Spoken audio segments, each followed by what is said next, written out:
Well, I can't understand none of it. This one begat that one, and that one begat this one, and begat, and lo and behold, someone says some shit to someone or another. Just how retarded are you? Nobody's saying you can't own a gun. Nobody's even saying you can't carry a gun. All we're saying is you can't carry a gun in town. The Almighty says, don't change the subject, just answer the fucking question. Well, I hope you die. What is the major problem, do you think? Too much hormones. In certain extreme situations, the law is inadequate. In order to shame its inadequacy, it is necessary to act outside the law, to pursue natural justice. This is not vengeance. Revenge is not a valid motive, it's an emotional response. No, not vengeance. Punishment. Tonight we have a chance to say, yeah, you're right. We're too extreme, we're too wild, we're too out of control, we're too full of our own shit. Or we have a chance to say, hey, fuck you, you're wrong. Fuck you, we're right. Because you have all made it to the dance. Because believe me, this is the dance. Start the show.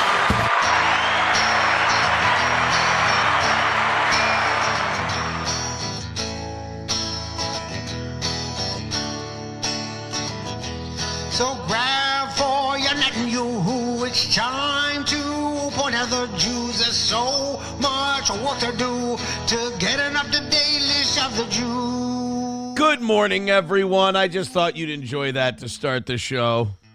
Jews belong to the synagogue of Satan. It's a joke. They've been kicked out of 109 countries. Let's make it 110. The guy singing the song is Jewish. It's so fine. When you feel like the only person in town who's tired of the Jews, here's a list of people that are Jewish. I'm not saying what to do.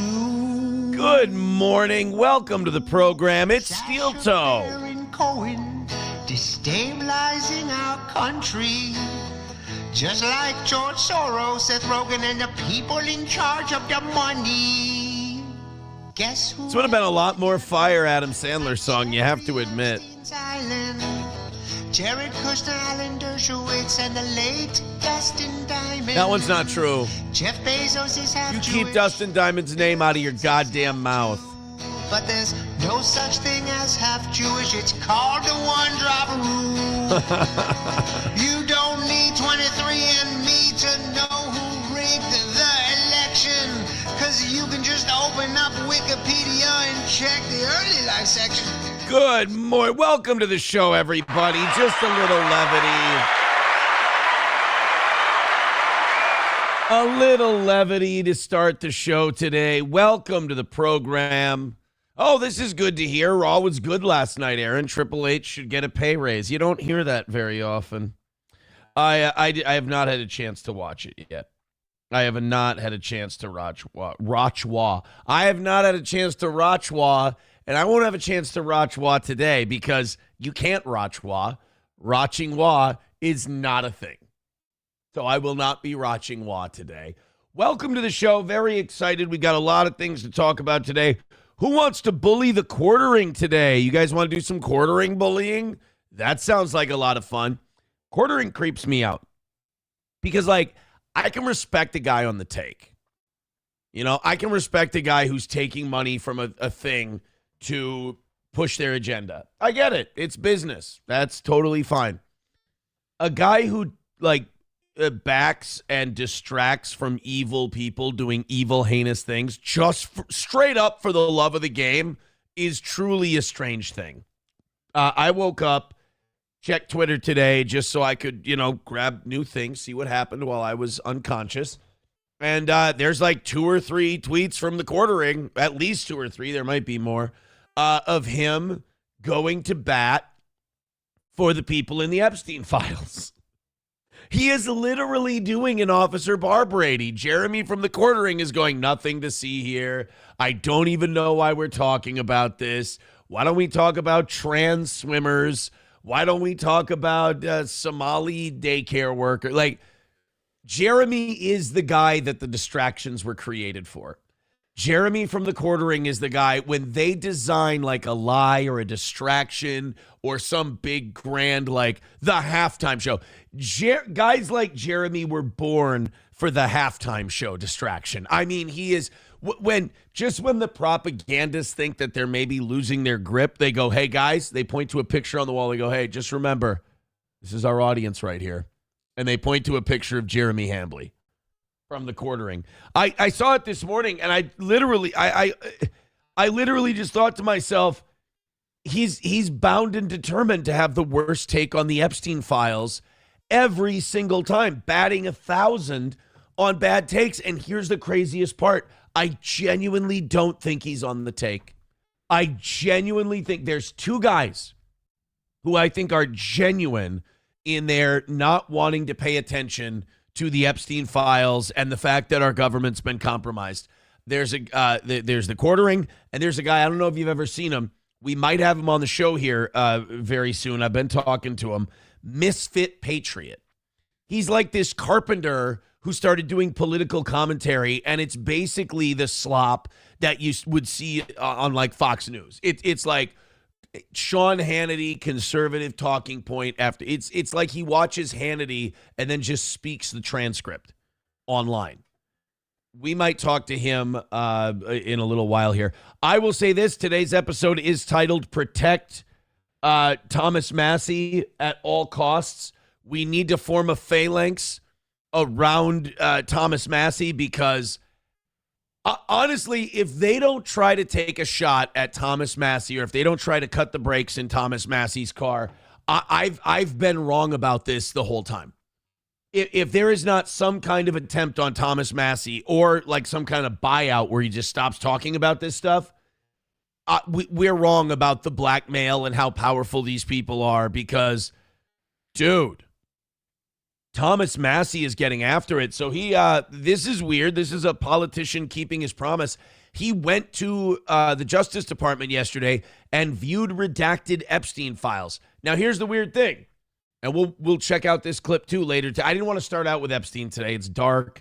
We had a $65 miss last night. Not the end of the world, but I hate missing. And I'm like, okay, maybe we don't go too heavy. So we're gonna have some fun.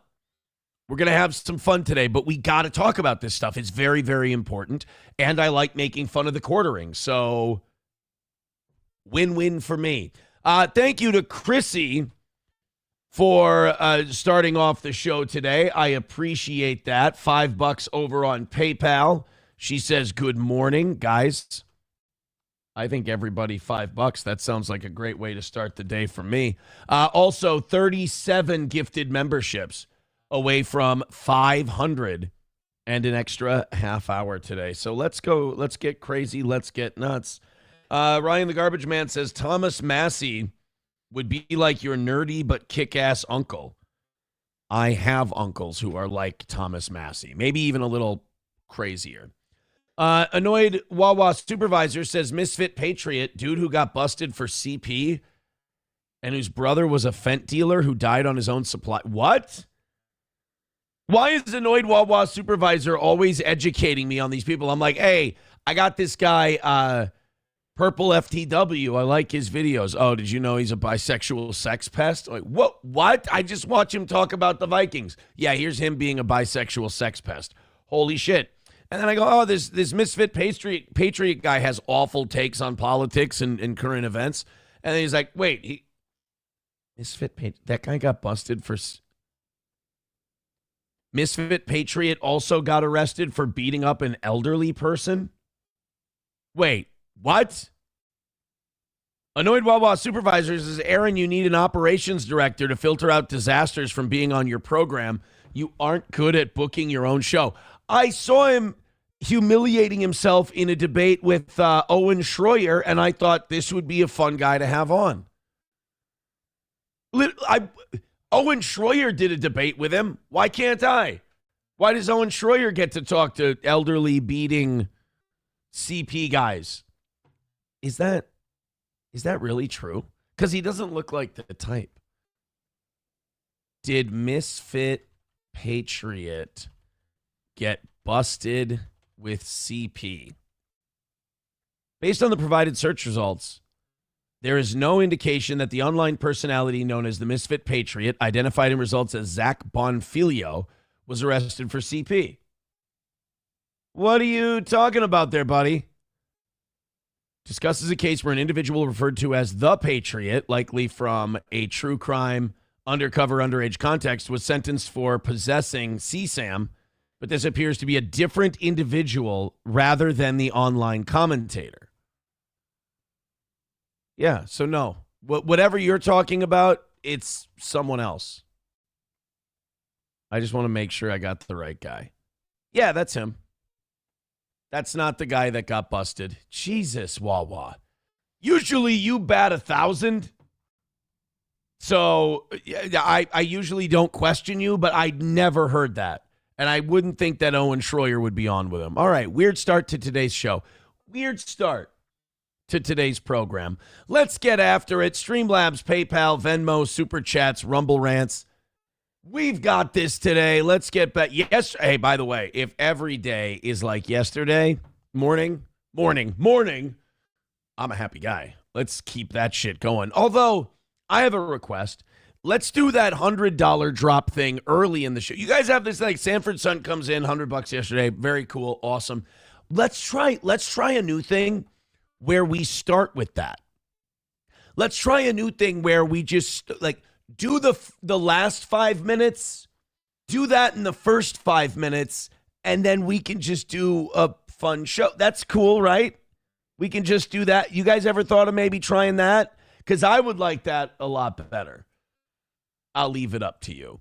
All right, let's get started. Again, I don't want to dive right into, Massie and all this stuff. I'd like to not start every day with the latest on Epstein or Jews or this or that. Don't get me wrong. They're creating enough news to monopolize our time. But I'd like to get into a couple of other things. I'd like to work into it, if you will. Mr. Beat says Misfit assaulted and battered a 68-year-old hotel employee. Okay. I don't mind that. John Smith, CEO, says grifter. Yes, of course. What do you think I'm doing this for? My fucking health? You think I'm getting up at 5 a.m. and doing a show because I'm just a guy who likes to have hobbies? No, of course I'm doing it for money. Are you out of your fucking mind? I don't get this idea where you're supposed to stream for love of the game. That sounds stupid. That sounds real. That sounds like you're playing make-believe. No, thank you. You got to do it for profit. There's really only one pure way to do this, and that's for money. Now, how about Misfit Patriot, 68-year-old man? Did he beat up a video of former pro football player, former Patriot pass rusher? All right. Who is... I need to see if this Misfit Patriot elderly... Zach Bonfilio assault. Let's do that. Based on public records and reports. Come on.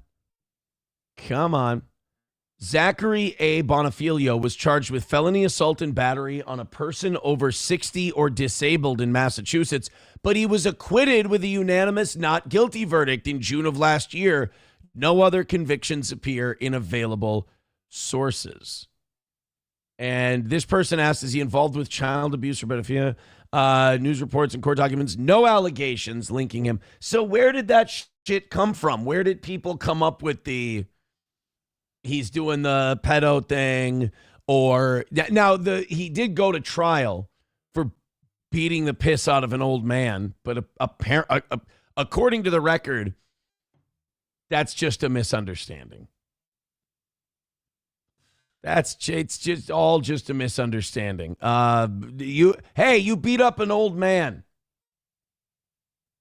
You beat up an old man and you're going to jail for it. And then he gets acquitted. Like, where's the misunderstanding there? Was the old man asking for it? You know what? We'll ask him all these things when he's on the show. All right, let's do a couple of things. We're going to start off with a 109-year-old birthday. See, I told you, I'm dedicated today. We're going to do some nice, happy, joy things. We're going to do some funny, silly things. We're going to ease into Thomas Massie and the quartering and all these guys today. We went hard in the paint last night. On last night's show, we just jumped right into it. Boom, getting after it. Not a fucking dime came in. I think I was depressing people. The numbers were solid. The money wasn't. So we're going to be nice and easy. Ease into it this morning. It's 6:13. People are still waking up. We're going to nice and easy. It's the classic Aaron overcorrect just because of a small amount that didn't hit. That's right. Did it have anything to do with the quality of the show? Probably not at all. But is Aaron going to overreact? Every single time. It's been part of my charm for 2 decades. Off we go. Patriot Guard riders are a telltale sign that a veteran will be honored. Boo! No, I'm just kidding. There's been a long-running joke, and they're joking, guys, that my audience believes that I hate veterans. I don't know where this came from. I think the audience started doing it to screw with me because we were doing charity drives for veterans. We were doing charity things for the DAV and shit like that, and the Veterans Administration in St. Cloud. We would do charity drives for them at 101. And the audience would start telling veterans and start telling people at the VA and the DAV that I hated veterans and I despise. The audience thought it was hilarious. The audience thought it was really funny to watch me sweat and have to explain to these people I'm raising money for. They thought it was funny to have those places call the station and be like, do you hate veterans? What's this we're hearing about you making anti-veteran statements? Never happened. I love veterans. My grandparents were veterans. I have uncles who were veterans. I mean, I love the vets. But somewhere along the way, our audience got it in their head that I hate them. Today, that veteran was one of the oldest in the nation. Private Dwayne Bruton Jr. celebrated his 109th birthday. Put the gay crown on the 109-year-old. Have some fucking respect. Do we really? I mean, does he have to look like King Richard the Lionheart? He's 109, which, by the way, I never thought I'd say this about another human being. He looks good for 109. And I understand that, like, breathing in and out looks good for 109, but, like, legit, he looks like he's 90. He looks a good 19 years younger than he actually is. Like 109, I just imagine someone whose skin is falling off. I can basically see their skull. Surrounded by friends, family, and service members. I mean, he looks younger than that Shmuel Buckman. I mean, he's looking good. He's looking solid. Doesn't look a day over 75. I mean, what an honor just to be here in his presence. I have done nothing in comparison. According to this Pensacola News Journal. Oh my God, I just heard the misfit patriot punched him in the rib cage. What a son of a... How dare he? Excerpt from 1944. Private Bruton served in an infantry division of the Army in France. That's where he was wounded in action and was given a very low chance of surviving. But despite the odds, he lived to see the end of World War II. The flags of freedom fly all over Europe. Private Bruton was even awarded a Purple Heart in 1944. After he was punched by a man named Zach Bonifilio. But before his time in the military, Bruton helped establish a church that still stands today here in the Church of Scientology. Wow, congratulations, Floyd. Pensacola. He and my mother and another group of people started a church. It's called the Westboro Baptist Church. They're very orthodox. Yeah. And it's Brownsville Assembly of God. Oh, I was close. And that was in 1939. I attended there my whole life, got married there. My dad attended up until he moved here into assisted living. Bruton's youngest daughter says she's proud to see her father honored and celebrated for his long life and sacrifice. I hate the crown. I wish they wouldn't give that guy a crown. Or at least give him a big Jerry the King Lawler crown. Don't give him a gay, 1025 crown. That's all. 109 for God's sake. He's a World War II veteran. God, they're almost gone, aren't they? 109. How many do we have left? Let's get the total number. How many World War II veterans are still alive? Fewer than 45,000. Now in their late 90s or older, with an average of over 200 passing away each day. Oh, no. 45,000 divided by 200. Guys, by the end of this year, if the average keeps up, if they say each day, I just want to make sure, because 200 passing away each day. If that average holds up, all of the World War II veterans will be dead by the end of this year. Well, there I go. Didn't I say that I wanted to start today on a happy, cheery note because I wanted to, make people feel good and donate money to the show and shit like that? I'm really doing a great job, aren't I? Hey, guys, guess what? By the end of the year, if the current pace keeps up, all the World War II vets will be dead.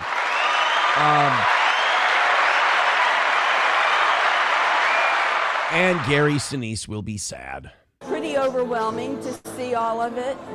We're pretty amazed that he has lived this long. We were, at one point, he had a considerable estate. I mean, home equity. We're talking about cash, investments.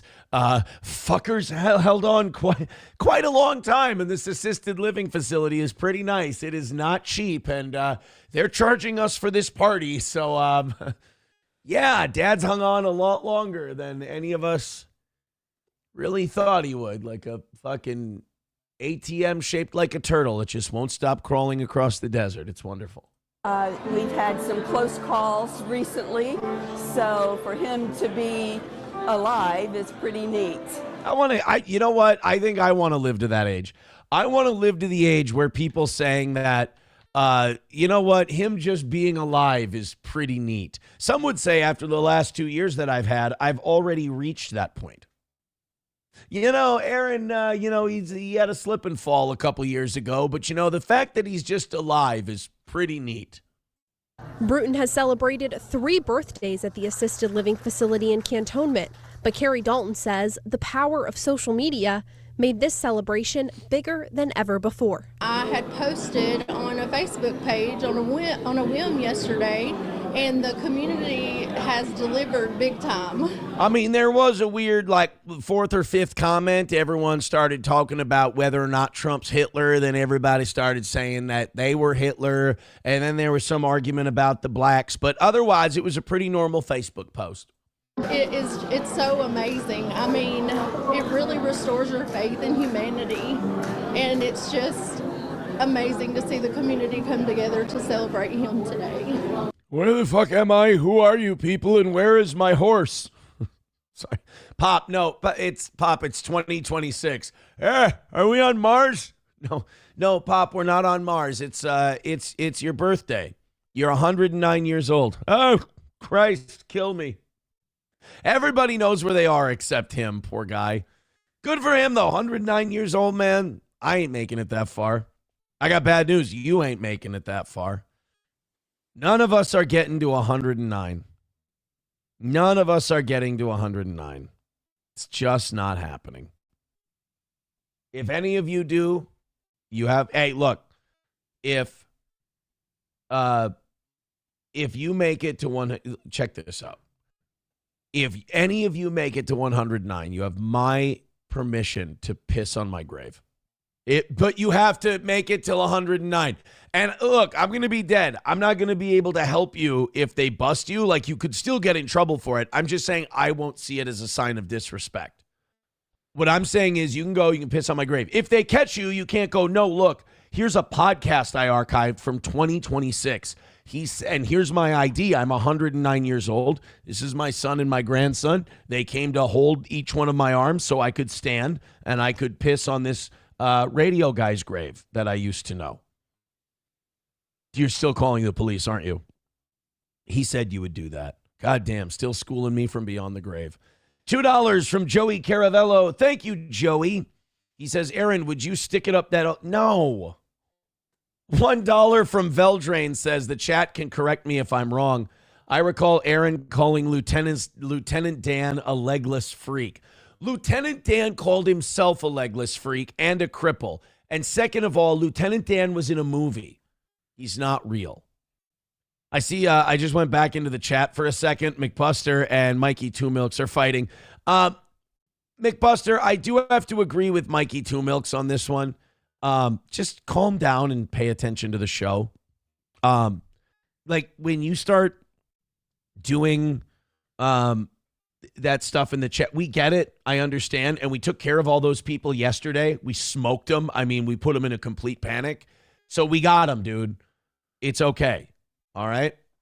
Just enjoy the show. Because, like, new people come in all the time. Our numbers are going up. Our subscribers are going up. It's been a really nice run for us the last few months. When they come in and they see some guy just going, minor attracted person, they might leave. And I'd rather they left because everyone was being really funny and racist. That's out of all the reasons they could leave this show, that would be the one that I would like the most. Some guy just writing about shit nobody's talking about. No, thanks. Joey Caravello says, yeah, this is my show. That's not what I said. It's not what I said at all. Jayfish says, just ban everyone. Then you can have another jailbreak. No, the last jailbreak was the last jailbreak. That's all. Last jailbreak was the last jailbreak. All right, let's get into some other stuff. Streamlabs, PayPal, Venmo, Super Chats, Rumble Rants, and gifted memberships. Again, 37 gifted memberships away from 500. If we hit that number, guess what? We're going till 11 today. Somebody mentioned this yesterday. The news came out after the show. This story that I saw came out yesterday at 11:44 a.m. So whoever broke this on the show, it broke it before Fox 9 even got it out there. But the Republican Party here in Minnesota lost one of their candidates for governor. Dr. Jeff Johnson, who was a city councilman here in St. Cloud for a while. He's from this area. And also I believe he ran for governor, not this last time, not in 2022, but in 2018. I think Jeff Johnson was a gubernatorial candidate. He has had to suspend his campaign for Minnesota governor after his daughter was killed over the weekend here in St. Cloud. It was a stabbing inside an apartment along 40th Avenue South off 33rd Street South on the city's south side. According to police, the call was originally for a medical emergency, but when first responders arrived, they found the victim, 22-year-old Haley Tobler, had been stabbed. The suspect was Haley's husband. He'd also been injured in by what police call self-inflicted stab wounds. So he tried to take himself out. It didn't work. Haley was pronounced dead at the scene while her husband was taken to the hospital for treatment. Why? Just leave him. Deputies say he will eventually be moved to the Stearns County Jail to be held on charges related to the homicide. As of Monday morning, he had not been charged yet. I mean, he will be. But obviously, that means that Jeff Johnson is not going to spend his time campaigning for governor. Why would he? I mean, obviously, it's a no-brainer. But just a really sad story, man. Just really, really unfortunate. Jeff Johnson, by all accounts, good guy. He ran for, like I said, he ran for governor about 8 years ago, was a decent guy then, didn't win. But, hardworking guy. The idea of outliving your kids is a really just a fucked. It's one of those things that can put you in kind of a thought spiral. You know, like when you think about the fact that you're going to die someday. I love how I said I was going to keep it light at the beginning of the show. You know what? I think last night is really fucking with me more than I think. You know what I think it is? I think it's all the misses lately in general. I think they're just fucking with my head a little bit. But have you ever had that thing where you think about the fact that no matter what you do, you're going to die someday, right? And then you start thinking about that, and you're like, someday, okay, I've been a little kid. I'm an adult now. I'm entering middle-aged, and you go like, someday I'm going to be wrinkly and I'm going to be old, and then I'm going to die. Like, I'm going to have that final moment. You ever do that and you get that sinking feeling in your chest and that existential dread? And that happens to me probably once a year. And I'm kind of doing it to myself right now. The idea of losing a child is a very similar feeling to that. It's very much that, you get, I mean, just that anxiety-producing feeling. Ugh. No good. So, sorry. I mean, thoughts and prayers with Jeff Johnson, and obviously losing your daughter, far more important than any political campaign. But hopefully, we'll see him again. Hopefully, he'll be able to bounce back from this, and I hope he's spending a lot of time with family right now, just trying to get through what's got to be the ultimate nightmare situation. Chips and Diff says he didn't win. Aaron, don't rub it in. He just lost his daughter. No, I wasn't rubbing it in. I was just letting the people who might not be from Minnesota know that Jeff Johnson ultimately was not successful in his bid for governor. Aussie Mark says, Aaron, if you join the Epstein cult and sacrifice babies, you can live forever. It's working for Les Wexner, right? Got some news on that creepy son of a bitch a little later. Rusty Grammar says nobody should ever have to bury a child. Not good.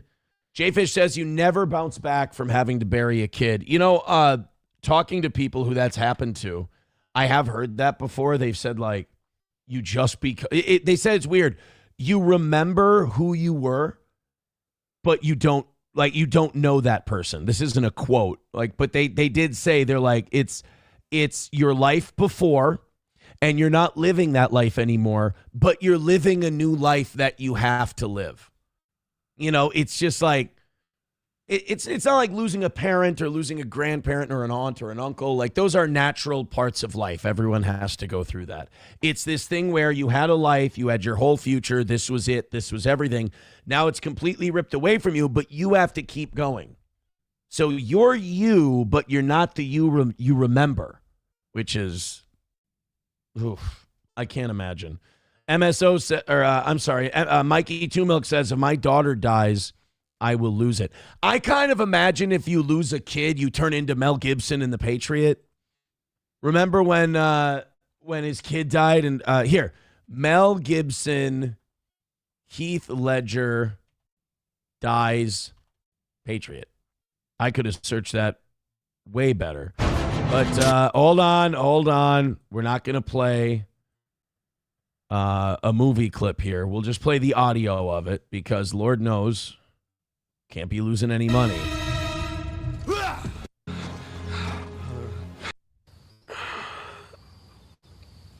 That was mine.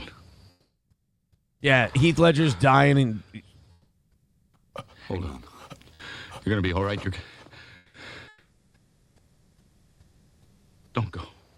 We'll show it to you. Fuck the monetization. Just throw us a bunch of super chats and rumble rants and gifted memberships today. We'll show you the goddamn clip. It's emotional as shit. This is how I imagine everyone's face. Like, Mel Gibson is such a good, like, ugly, angry crier in movies. This is how I'd imagine we'd all be if you'll... I still have a very... I don't know what the fuck that was. Oh, Cloverfield. I still have a very hard time. Whenever I watch The Patriot, I'll admit, like a bitch, I do fast forward through that part. Even when he turns Tavington over because he thinks he's shot and killed him, like he's going to finish him off. Even when he turns Tavington over and he gets the sword in his stomach, I'm just like, come on, do something. Be different this time. Can't watch that scene. That's one of those grown-ass man in The Patriot scenes that I can't watch. Patriot, Cinderella Man got a lot of scenes where you're just like, oh, this one's rough. Oh, this is not a fun part of this movie. Patriot underrated as like a movie. It is. Like, people are like, oh, it's action schlock, it's Revolutionary War. Man, that's a gets you right here kind of a film. I'll defend The Patriot till the end of times. Mel Gibson was doing killer movies from like 90 to 2000 and even a little after 2000, but like Ransom, one of my favorite Mel Gibson movies ever. Before that, you had Braveheart and all that stuff. But like Ransom, Conspiracy Theory, was it Payback? Collateral Damage? Was that him, or was that, I might be thinking of a Tom Cruise movie.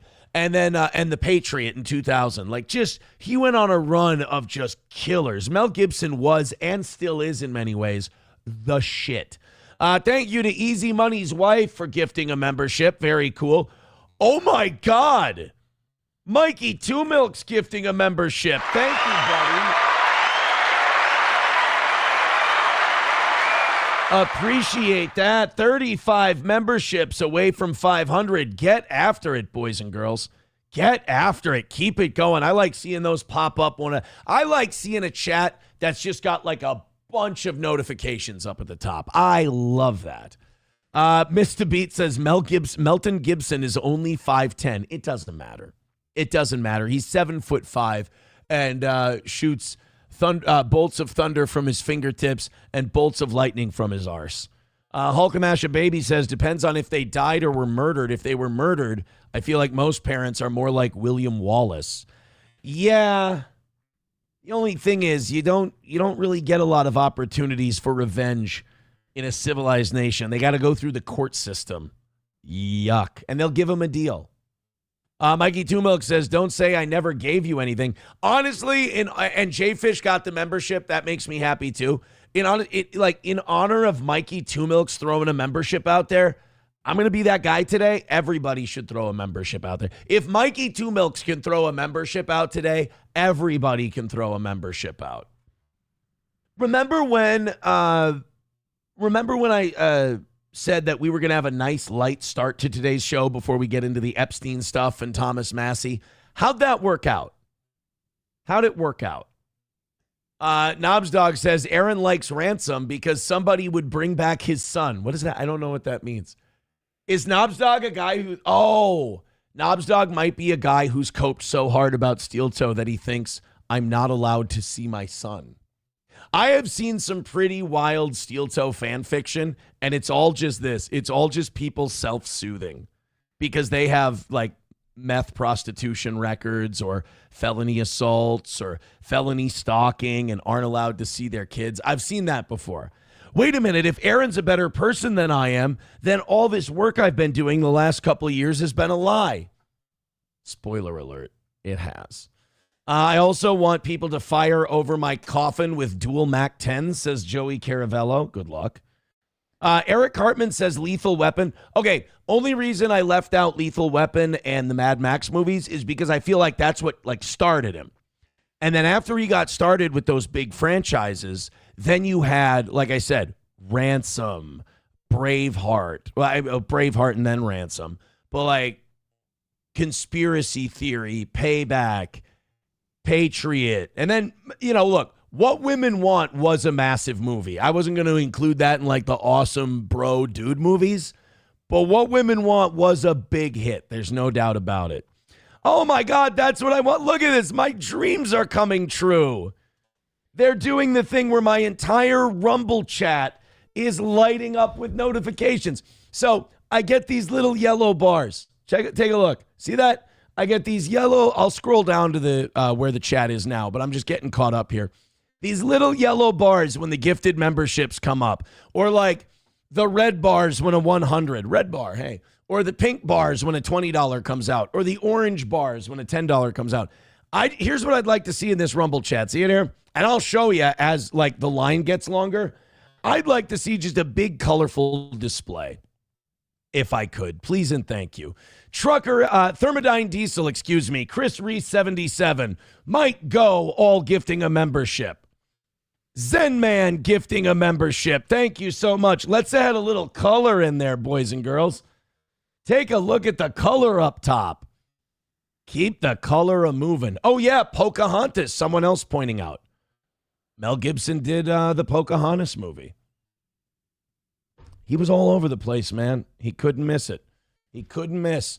Brittany Boo says, Aaron loves the rainbow. Well, yeah, but right now we only have yellows in my rainbow. It's a piss rainbow. You can keep the piss rainbow going. I don't mind a good piss rainbow.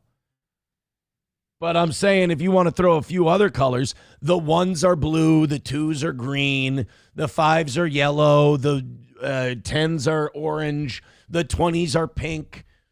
Or no. Yeah, I think the 20s and the 50s are pink and the 100s are blue or are red, excuse me. So, I mean, we could do, like I said, take a look at that chat right there. See that up top? We could add a lot more color to that rainbow. I appreciate it. Coltrane says Aaron's getting his golden shower. You know what? If that's what you guys want to call it, I'm okay with that too. How about a big golden shower on the toe? Keep it going. Aussie Mark says yellow is for gold. I love how I do it to have fun my way. Like, hey, you guys are donating to the show. I'm having a lot of fun with it. It's becoming a funny bit. This is cool. And then what do you guys have to do? Hey, Aaron's having a good day. We're off to a good start. Aaron's having fun with it. How can we make it gay for him? You know what? As long as we're both getting what we want, isn't that what a good business transaction is supposed to be? Mr. Beat gifting a membership. Thank you very much. Take a look at that golden shower, guys. And you see how long that screen is? Let's see how long we can make the golden shower. There's Los Federales with $1. He says, this is the scene that always gets me every single time. We'll get to that one. Rexstart parody account with $1 says Mel's home run in the 1988 World Series will live forever. That was Kirk Gibson. Rexstart parody account. That was not Mel Gibson. That was Kirk Gibson. Totally different player. Toad Climbs Mountains says, I need a membership. I'll pass it on. Take a look at that. We got yellows and blues in our rainbow. We got Coltrane with $1 way to the end. Coltrane says, how's Johnny's relative doing? Are they going to pull through? LOL, new boot goofing. Sorry, Johnny. Everyone joked about my dad. So, yeah, Johnny's busted up about it. He's not doing so well. I think he should take the week. He said he might be back by Wednesday. I think the loss that he suffered, you should, at the very least, you should take the week. Oh, and I don't want to be too cryptic. It wasn't a kid or anything like that. It wasn't like his child. So I don't want people to worry too much. Joey Caravello with $2. There's a green. Look at our rainbow now. Our rainbow has yellow. It has blue. It has green. Guys, we're about halfway through the entire screen. Look at this. Joey Caravello with $2 says, out of all the U.S. Unincorporated territories, which one would you like to live in the most? Puerto Rico. Puerto Rico. Rusty Grammar and Rabbi Smoothie, both with a gifted membership. Thank you very much. I think we're more than halfway across the screen on this one. We're more than halfway across the screen, but we got a few yellows that are going off. Toad Climbs Mountains finally got his membership. There we go. That's also 2 more memberships closer to 500. That's 30 away from 500. All right, let's keep going. Let's see if we can't get those string of donos all the way to the end of the screen today. We do have a rainbow. We have a yellow, blue, and green rainbow. We do not have a golden shower anymore. So thank you very much for that. Keep it moving, boys and girls. And the reds stay on the longest, and then on down. The pinks stay the second longest. The oranges, you get the idea. Then we've got Toad Climbs Mountains gifting a membership. All right, so it is turning into a little bit of a golden shower right now. The golden shower is back on the toe. And also, you're completely fucking dono-mogging the YouTube people right now. Oh, it's turning into a little bit of a rainbow again. Chris Reese gifting a membership. Los Federales with $1 says, I say, fuck it. Let's turn this Wednesday into a Rumble Friday. $5 links, $10. We play it right away. Let's go Rumble Friday. I don't want to do Rumble Friday on Wednesday. I love saving that for Friday. Okay, look at that. Okay, so we're about halfway across the screen again. We got a little bit of a rainbow going. Thank you guys very, very much. By the way, Mikey Two Milk's letting us know that he cheered 1,000 bits. Wow, that's very generous. Thank you. I appreciate the 1,000 bits, buddy. All right, this is fun. The golden showers and the whole deal. Appreciate it. McBuster says, I tried gifting some chocolate for your PMS, but the USB port is now just clogged. Oh, see? Mikey, he came back and he's having a good time. It's perfect. Yes, Bong Time, you are correct. Today is Taco Tuesday. Fuck you, dude, gifting a membership. Thank you very much. Fuck you, dude. Oh, this is fun. Guys, keep the golden shower going. The gifted memberships are yellow. The train appears up on the top of the screen like a golden shower. It's looking good. Or rainbow it. Either one. Thank you, guys. Thank you guys very much. That was very kind. Let's see if we can continue with that kindness. You guys are the best. Hit like, hit subscribe, and hit follow. Misfit Patriot did write me back. He said, slammed with work. Today's no good. Just pick a day and we will set it up. You got it, buddy. Slammed with work. Uh-oh, is he trying to say that he's body slamming elderly people? Come on, Misfit. I'm trying to defend you here. Don't be. You can't be body slamming the elderly after I, backed you. Okay, thank you guys very much. Conditioner on my D says 50 cents. I can't believe you retards give this guy money. Guys, conditioner on my D cannot believe that you give this guy money. You know what I say? Golden shower.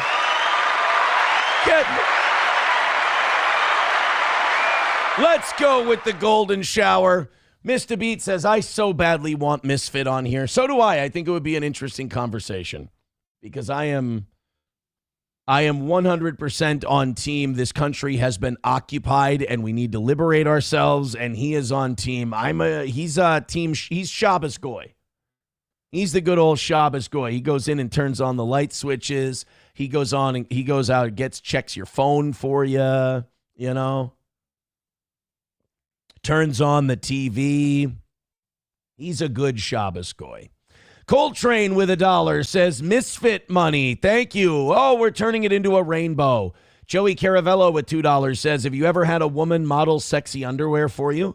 What type of underwear do you find sexy on ladies? Granny panties, jock straps? Oh, all of the above.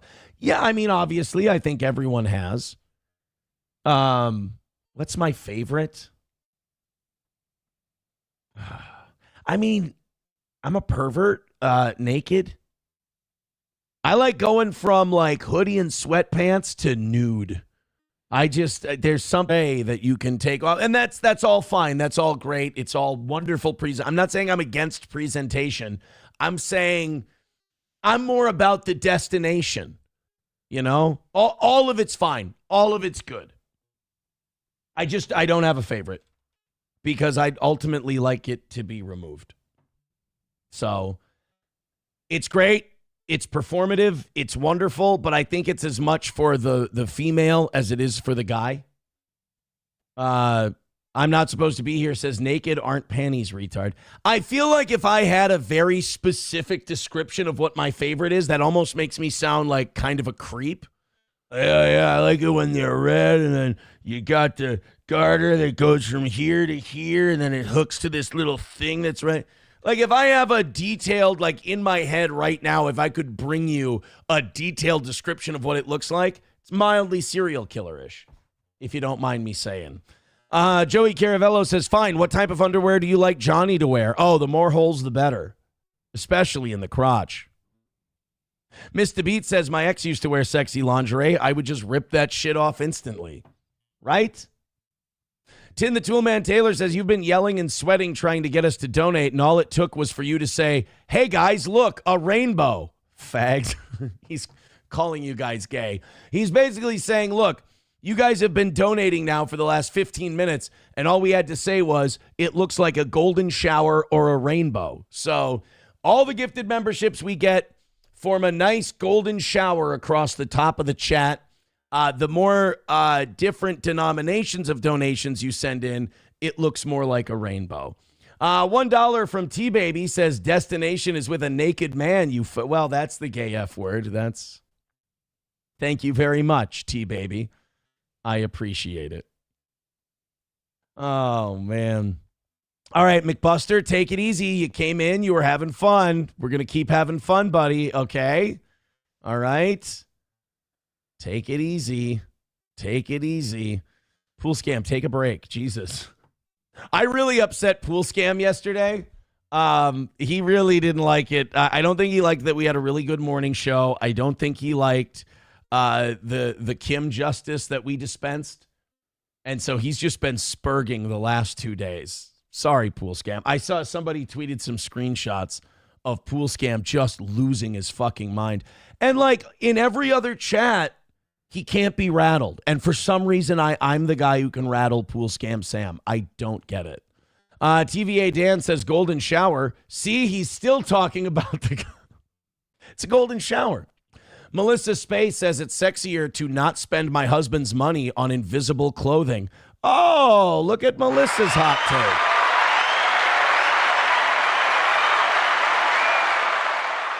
Amanda Hugginkiss says, I gave my CD boyfriend a golden shower. Don't give anyone a gold. We were just, I was just funning.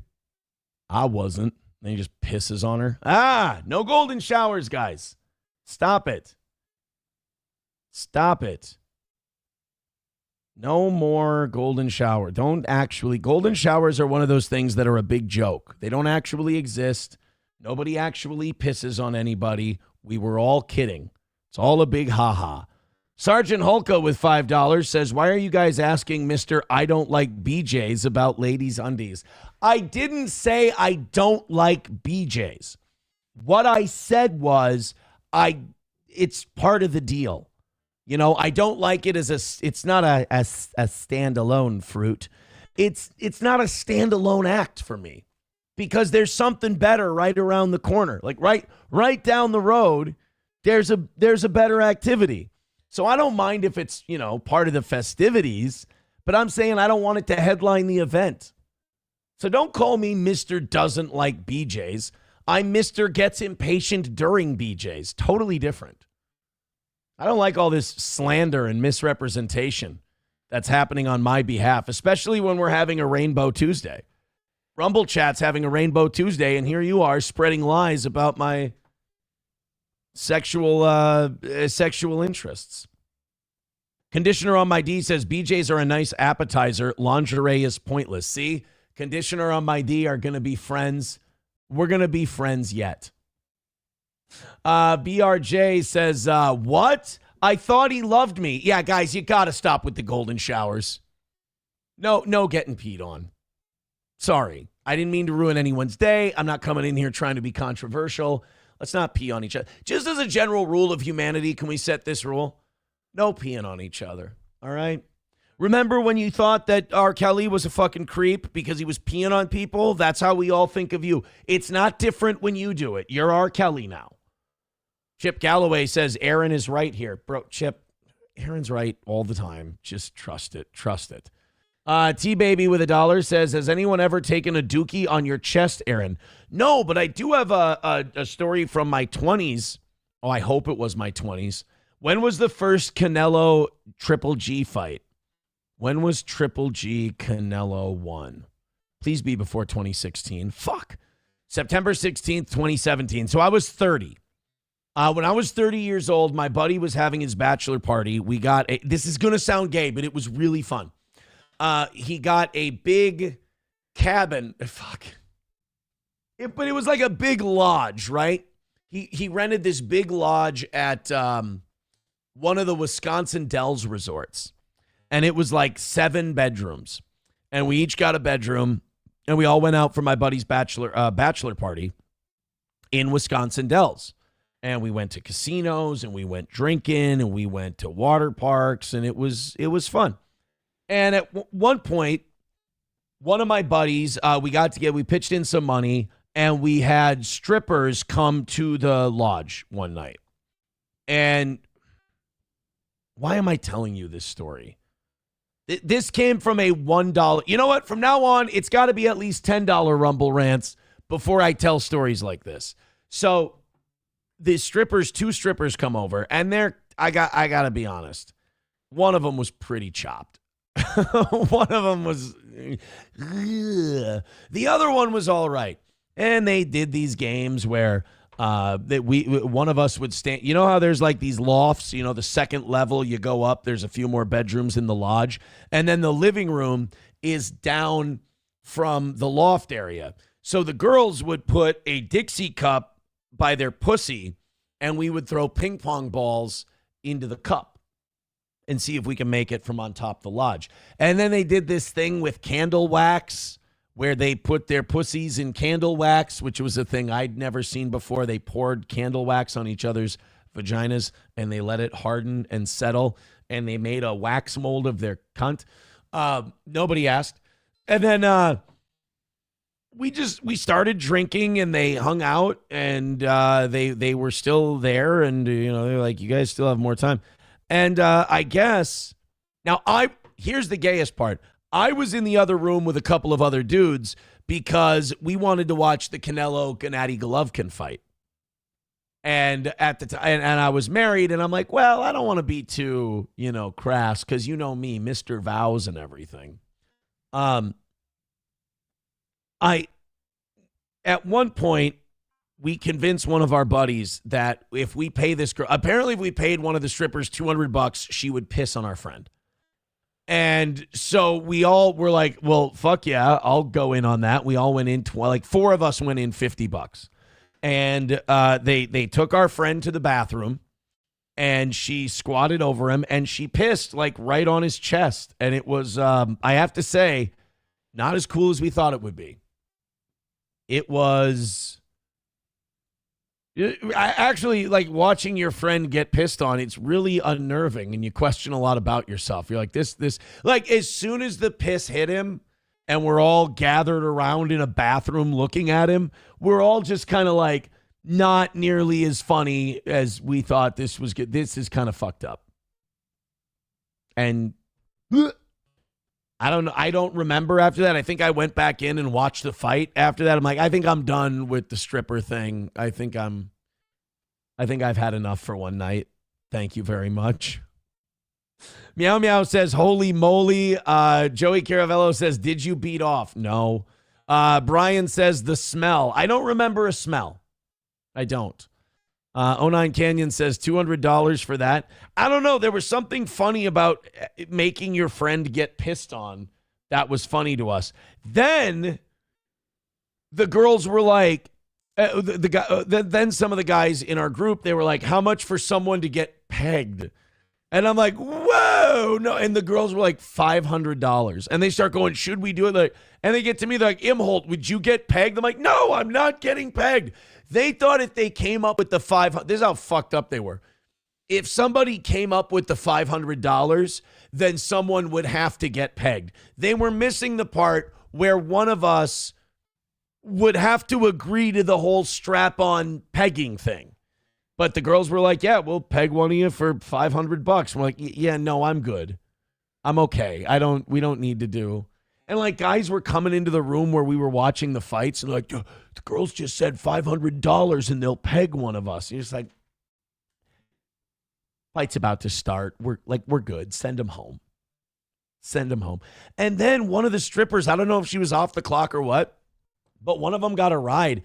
And the other one just hung out and smoked cigarettes out on the patio with two of my buddies. They're just sitting out there burning heaters one after the other, talking about God knows what. I didn't go out there.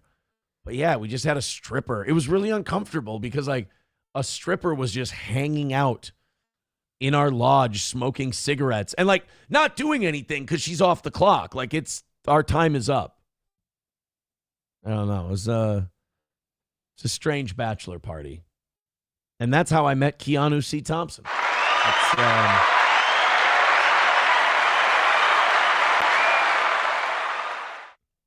Coltrane says, LOL, that's getting clipped. I was in another room with other dudes. Strippers got me banned. Who needs a membership? Says, just because you got pegged and liked it, you don't need to lie to us. I did not. Annoyed Wawa Supervisor says, have you historically only had gay friends? I think so. Approachable says, Aaron, would you get pegged for $500? Aaron's response, hell no. I do it for free. Love of the game, man. Love of the game. MSO says, ironically, one of the girls was name pegged. Never got a name. I went to work for her that summer. Meow Meow says strippers are people. Allegedly.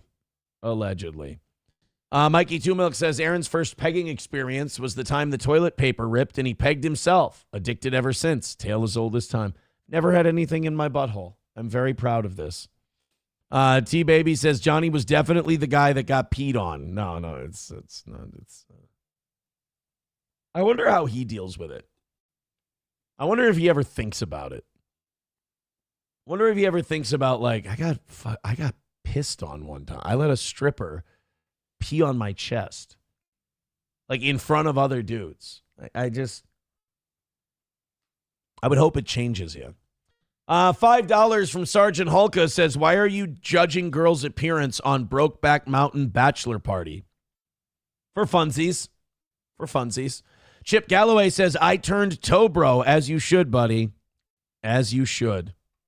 Return Trip says, that sounds like Hep C, dude. It does, right? Loaded Wrench says, I gave a girl a whirling dervish, titty banging, and left a shit stain on her chest. That's a lot of issues that you got to work through. T. Jefferson says, Aaron's scared of girls. I'm not scared of girls. I don't want to get sodomized. How does me not wanting to get sodomized equal I'm afraid of girls? That's some top level gaslighting right there. Hey, man, I don't want to shove anything up my ass. No disrespect. What do you hate, girls? I guess so. Yeah, then I guess if not letting a girl shove a cumbersome object up your anus, if that means you hate women, then I'm Morton Downey Jr., I suppose. Aussie Mark says, Aaron, you're fucking high. Maybe I am. Let's start a golden shower or a rainbow. All of this because you guys were gifting a shitload of memberships. Remember, when you throw in a bunch of fives on Rumble or a bunch of memberships, it appears on the top of the chat as just a long string of yellow. We're officially calling it the golden shower. Let's go. All right, speaking of getting pissed on, we've got more information on Minnesota fraud. We have a mayor in a place called Cross Lake, Minnesota. If you don't know Cross Lake, Minnesota, it's up north. They love hockey up there and shit. And this mayor says that fraud, you haven't even heard the half of it. He says that he's uncovered 14 high-risk programs that could add another $1 billion in fraud. And I'll be honest with you, like, we're too hyper-focused on Somalis. If you just zoom out and you check on everyone using these programs, you'll find so much more fraud. Because, how do I say this without sounding racist? All right, I can't, so I won't. If the Somalis can figure it out, you don't think people with like way more skin in the game and way more intelligence haven't figured out how lax this system is? Here's the deal, though. Like, there was a gentleman's agreement when it wasn't Somalis doing fraud that they would rip off 30 grand, 60 grand, 75 grand a year. Just a nice little bonus, a little something extra. They'd pad the hours. If someone was there for 7 hours, they were there for 8.5. If someone, just if they had 114 kids one day at the daycare, they had 116. Right? They just take a little bit at a time. Then this thing happened where the Somalis came in and just went completely crazy apeshit orangutan retard and went, oh, there were 50 kids here for 9 hours each. And like, there were 12.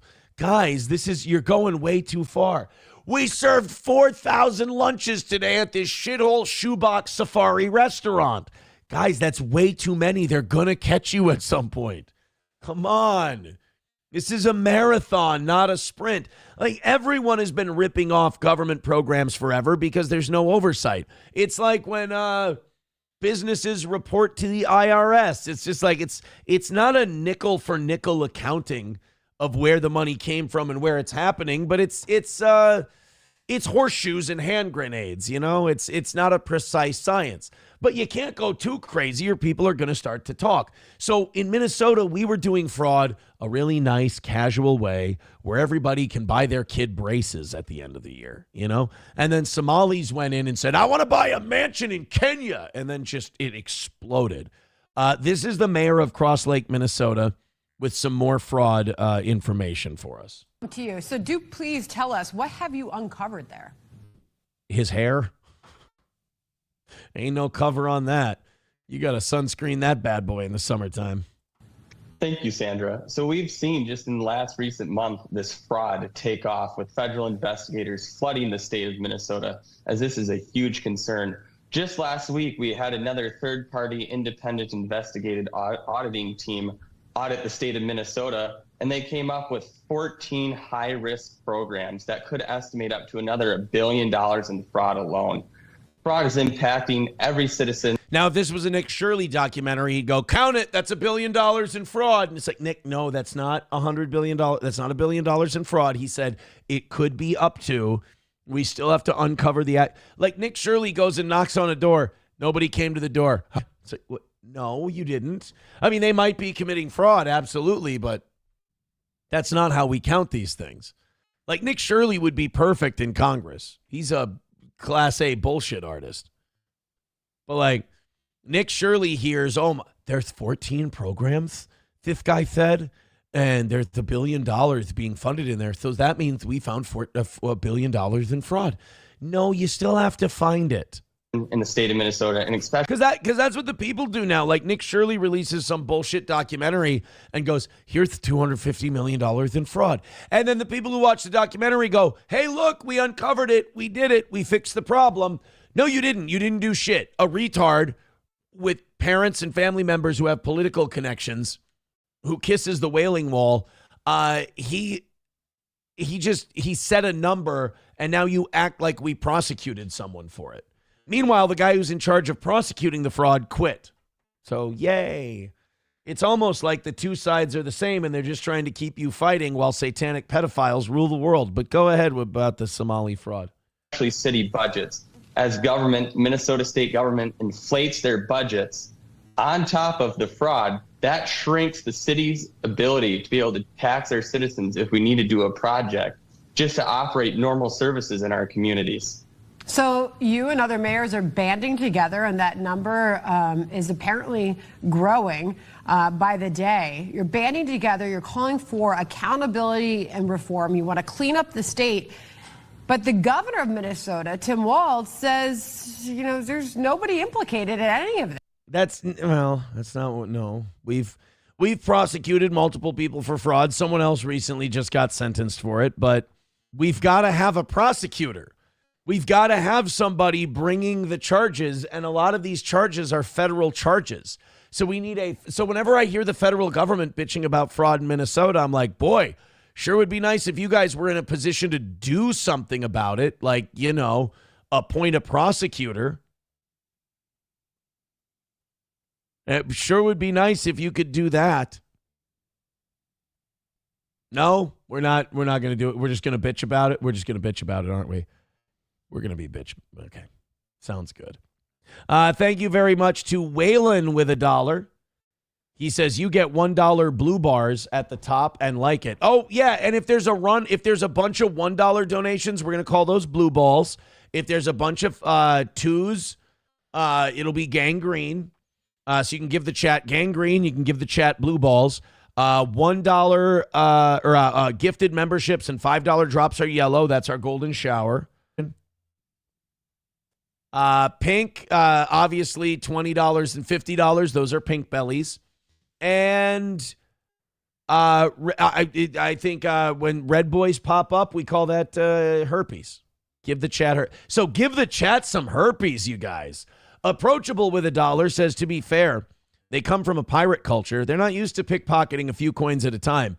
They're used to taking the entire ship all at once. That's not a bad point. Von Kaiser gifting a membership to You'll Be Fine. Oh, no, You'll Be Fine got his from Chris Reese.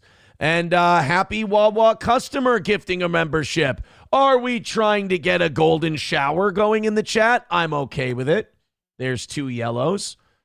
5, 6 more of those. It's going to be a nice golden shower train. Thank you guys very much. Now you guys are 27 memberships away from 500. Thank you very much. Bong Time says, what about syphilis? Orange can be tetanus. Orange can be steel toe sunrise. Oh, yeah, oranges will be a sunrise. There you go. Let's make it gay. If you guys do a bunch of 10s or a bunch of 5 gifted memberships, that's a nice sunrise. There, so we have blue balls, gangrene, golden showers, sunrise, pink bellies, and herpes. Those are our runs. Perfect. Eric Cartman says, I just pissed on my phone to join in. Oh, no. That is not it. No. You don't know. To join the golden shower, you gift a membership or give $5. Yeah, don't actually piss on your phone. I'm so sorry. Kyler with $2 says, moldy balls, chat. It's not, I mean, okay. And of course, if you guys mix in 1s, 2s, 5s, 10s, and 20s, it becomes a rainbow. How fun. Oh, no. This is fucking mean. Oh, I thought somebody put a link in the chat and said, these are Chrissy. What the fuck? Said, these are Christy Mayer nudes. And I thought it was going to be a link to like a horse or something. No, it really is. Okay, can't unsee that. That's AI though. Those aren't real. Ugh, why'd you do that? I thought it was going to be like a funny horse joke or something like that. JH got a membership and Shano got a membership. Thank you guys very, very much. Doing great today. Keep it going. Orange. I don't mind that one. That one's not bad. Thank you, Golden Herpes. That's something I have always dreamed of saying on this program. Thank you, Golden Herpes. All right, 552 of you checking out the show this morning. Off to a slow start. I'm very, very sorry. Hit like, hit subscribe, and hit follow. I mean it. Pump those thumbs up. Get those thumbs all the way up your ass. And hit the like button. Let's get things going here. We're about 80 away on YouTube. We're about 80 away. Oh, yeah, we should easily be in the 700s today. Just keep hitting thumbs up, and let's have ourselves some fun today. Thank you. Hey, do you remember that bio lab that was uncovered in Las Vegas? I hope you do. We talked about it Friday, and we talked about it yesterday. So in Las Vegas, they found this Chinese bio lab. It had malaria. It had tuberculosis. It had STDs, AIDS, all kinds of stuff in this biolab, all these samples, and it was just in a residential home in like refrigerators and chest freezers. Well, they did some digging and they found out that the property was owned by an Israeli. What the hell? Why is an Israeli owning a home in Las Vegas and then I guess renting it out to a bunch of Chinese guys who are keeping deadly pathogens in the home? Well, I don't think we're going to know because they did go get the Israeli guy, but wouldn't you know, they released him from jail, and now he's fled to Israel.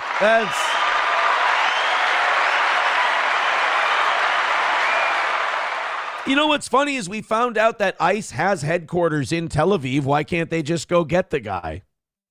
They got to check with their bosses first. Here's the latest on this biolab thing. Charges of disposing or discharging hazardous waste, according to state records. The home, which sits along Sugar Springs Drive near Washington and Hollywood Boulevard, that's where the FBI and other agencies before 6 o'clock Saturday morning raided that home, finding refrigerators with vials containing unknown liquids in that locked garage. Sheriff McMahill confirming once again what our investigation team first reported, that this is actually part of a broader federal investigation in California. As our investigation progressed, we determined that the home was owned by the same individual connected to a prior illegal biolab investigation in Reedley, California that occurred in 2023.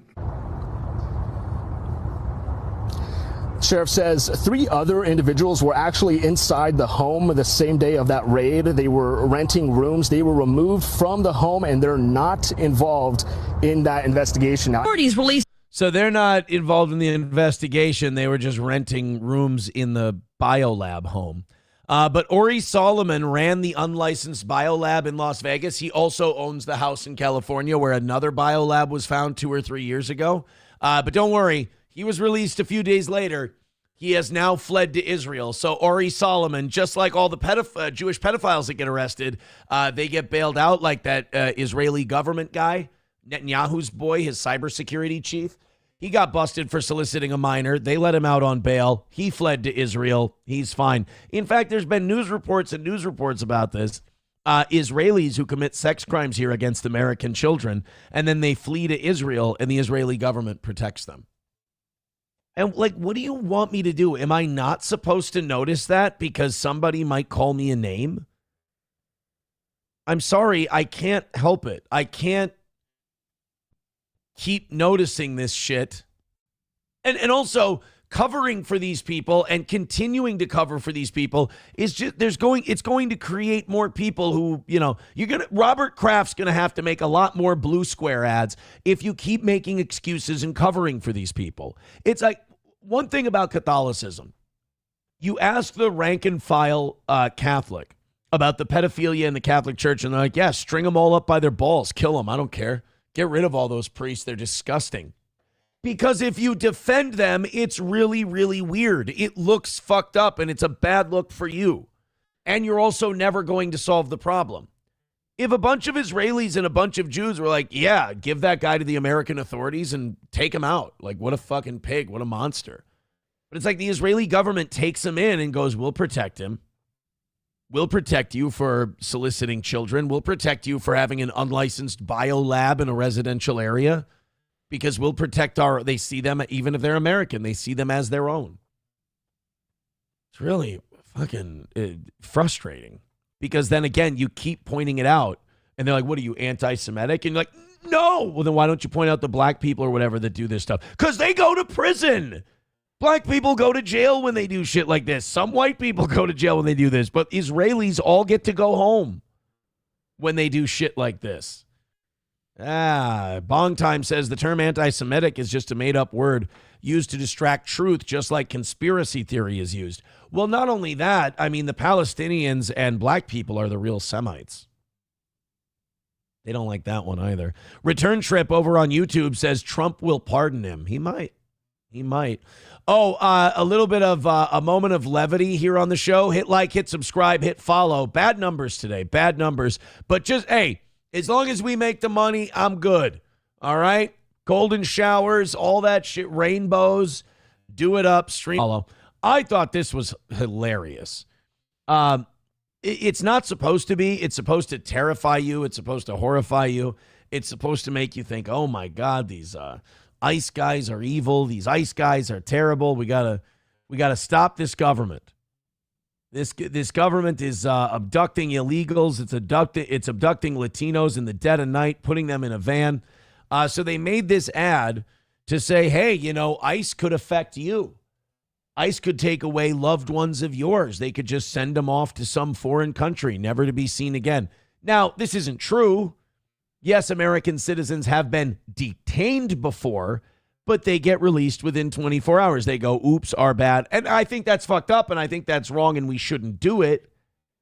But this narrative that's spun in this ad, this is kind of like the Stop Jewish Hate ad in the Super Bowl. They made this to be like, oh, can you see how terrible the Trump administration is? But I just end up laughing at the end of it. It's so cartoonish. I had a really good time today. Yeah, me too. I really look. What are you doing? She's coming with us. What are you talking about? Who are you? I'm your Republican congressman. Yeah. Your local Republican congressman is kidnapping your sniz, bro. The fuck? Now that we're in charge, we're rounding up illegals. She was born here. She's a citizen. I don't care. She looks like one of them. Come on. It's like the dirty Jew on the backpack. It's like, come on, this isn't happening. You're being silly. To the point where it's funny. And now I look like a dick for laughing at it. Because I'm sitting here going, this is fantastic. This is hilarious to me. This is very entertaining. How dare you? This happens, No, it doesn't. Nobody has been, about to get a post-date blowy in a parking lot, and all of a sudden ICE agents come and abduct your date. It sounds like something you make up to your friends to excuse why the date didn't go well. Oh, yeah, I was going to get laid, but, she got abducted by ICE, bro. Nothing I could do. But don't worry. When she's in prison in El Salvador, she'll have lots of company. What the fuck?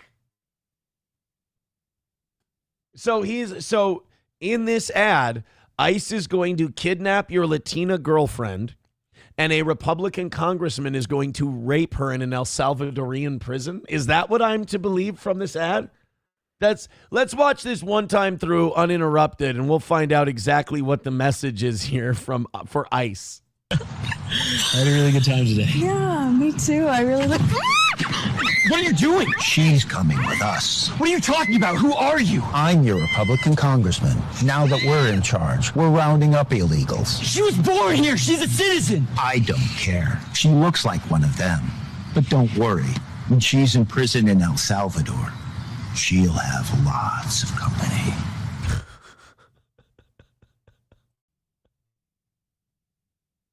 Is that supposed to raise funds? Is that supposed to be like a serious thing? Like we're gonna release this, and then it's gonna make people see that, yeah, these illegals are being kidnapped in the middle of dates while Republican congressmen threaten to finger them in jail? I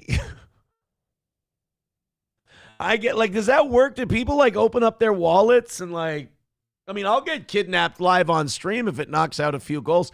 Do people see that ad and they go, oh my God, I have to donate to my local Democratic congressperson so they can fight against this. This is terrible.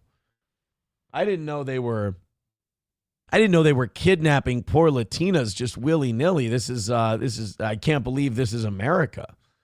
Kyler says, is he sniffing her? I think he is. I think he's smelling her.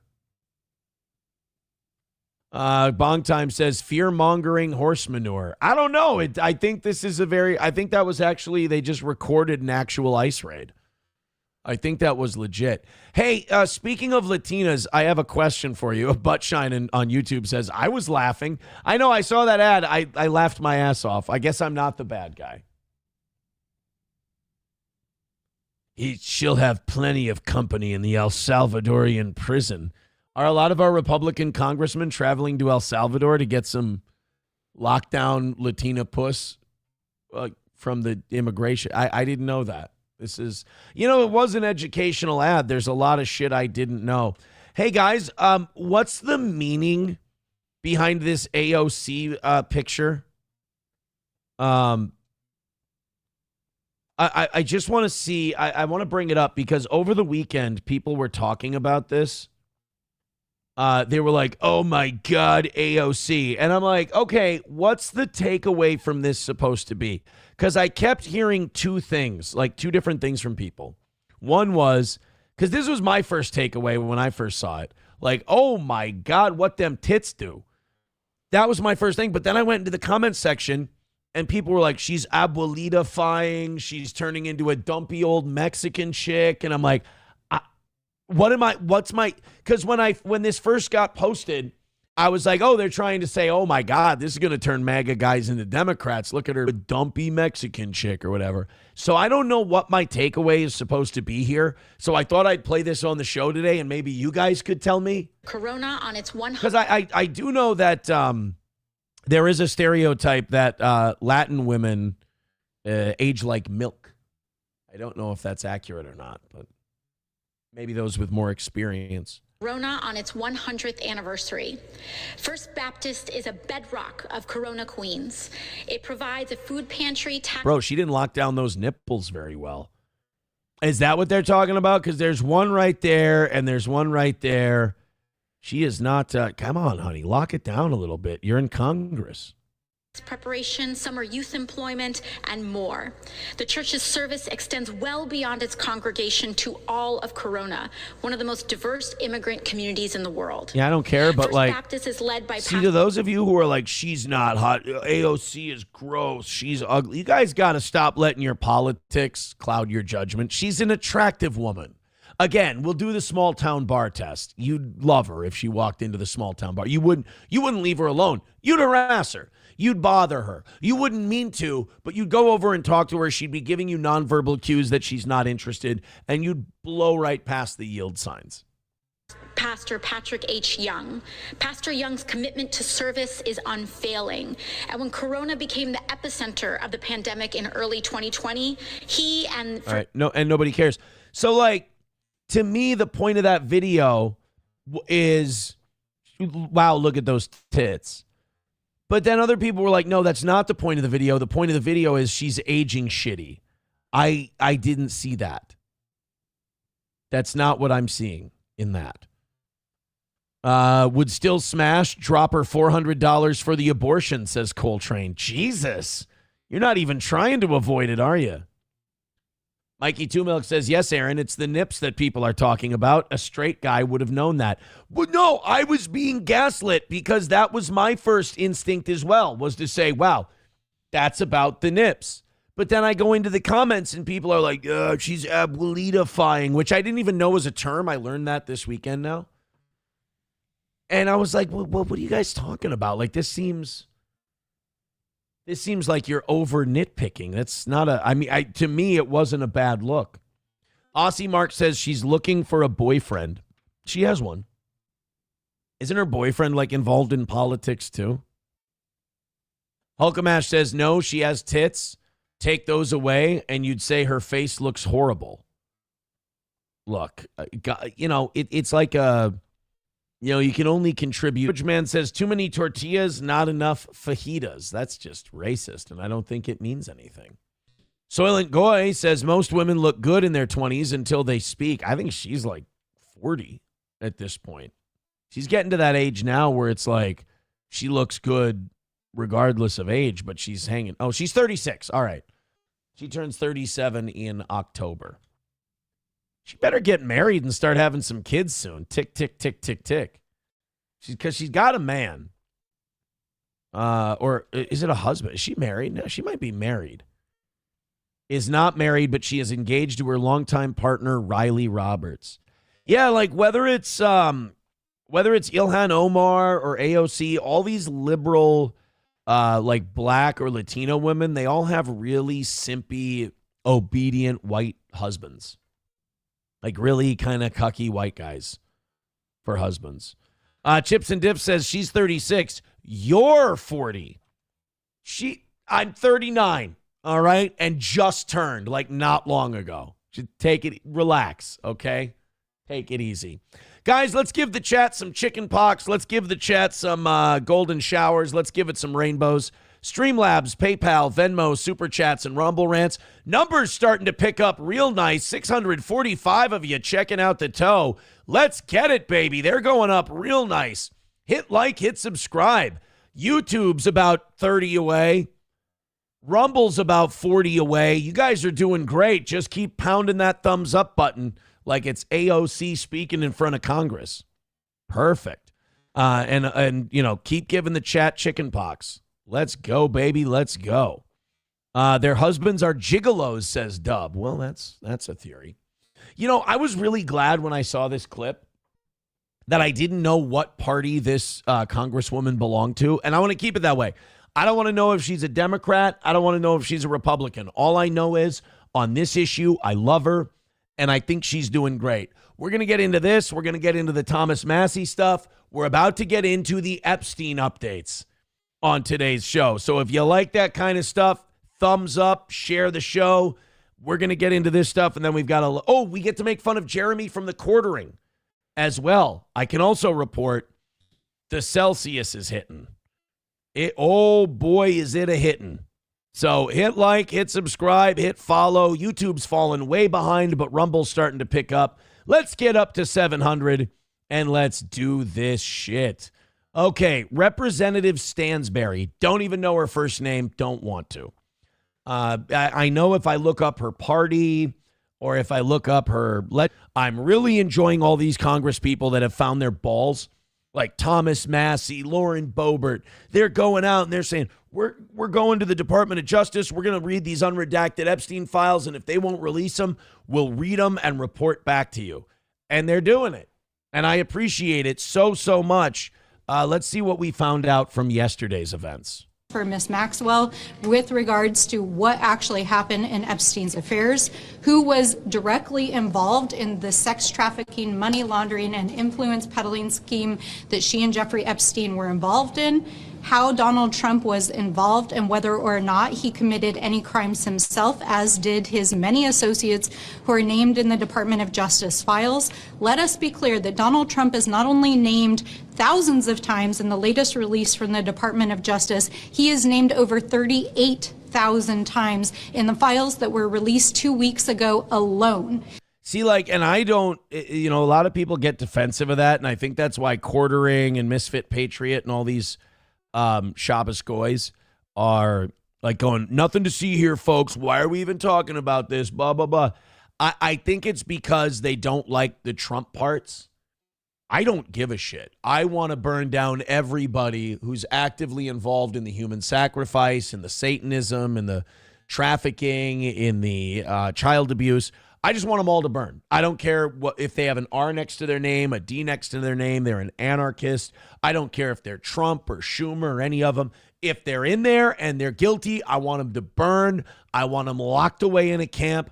I think the weakest thing you can do, the worst thing you can do with all this Epstein stuff, and the last-ditch effort they're going to try to protect their power base, is they're going to try and pit you against each other by trying to get you to protect your guys if they show up in those files.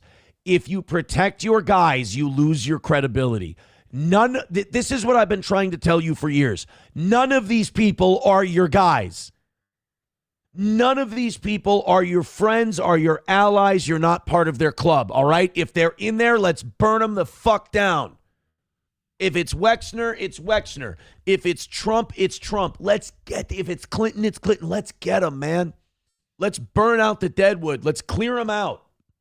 But if you start defending your guy, if you start defending their guy, if you start defending this one and that one, but then condemning this one, you lose all your credibility. They divide us again over some retarded halftime show, and then we lose the plot and we lose our country and it stays occupied.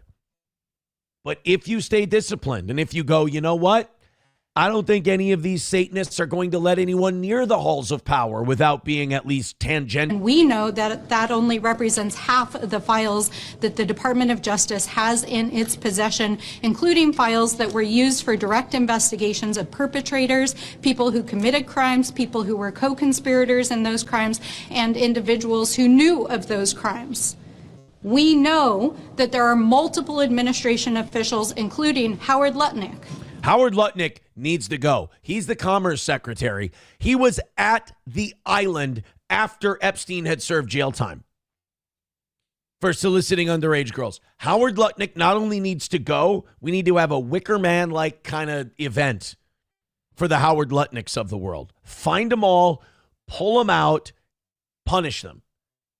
You can't, guys, do not defend these people. Whatever you do, if they're in there, assume they're guilty. This is how revolutions are won. All right? It's when you don't have Democrats and Republicans, you don't take sides.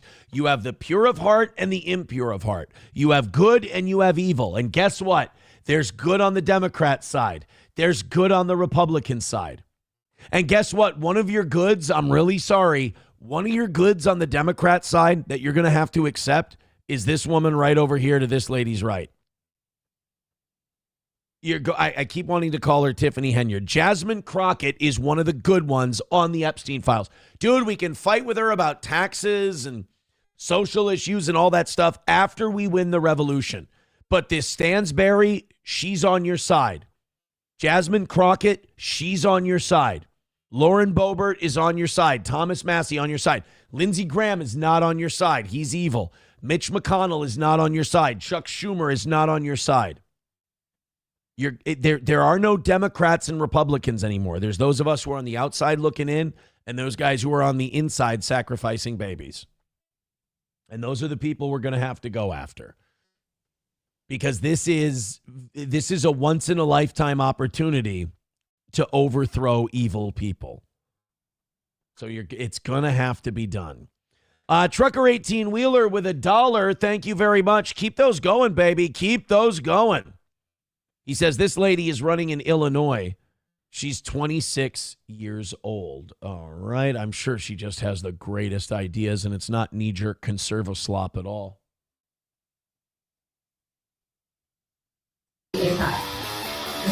Oh, fuck it. Let's beat APAC. Okay, so far I like her. I'm going to take it back. And I say, fuck it, let's beat APAC.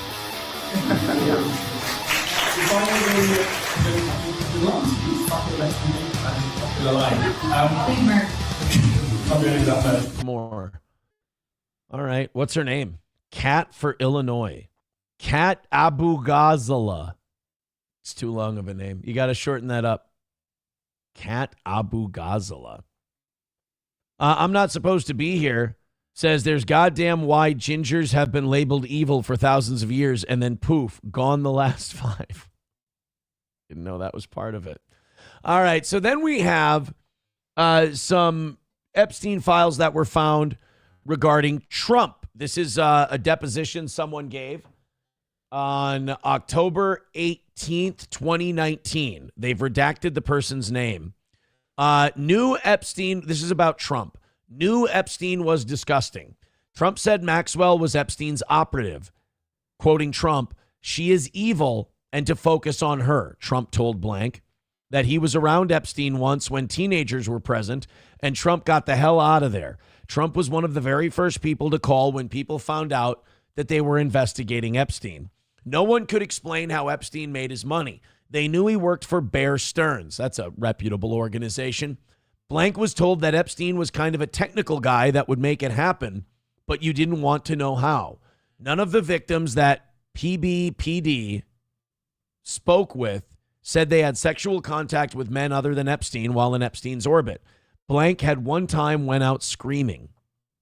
Prince Andrew was a fixture in Palm Beach, and he had no protection while there. Blank has done interviews in the past with blank. People, victims, thought that Palm Beach Police Department was paid off by Epstein, which was why blank went and did those interviews. He felt he needed to defend the Palm Beach Police Department.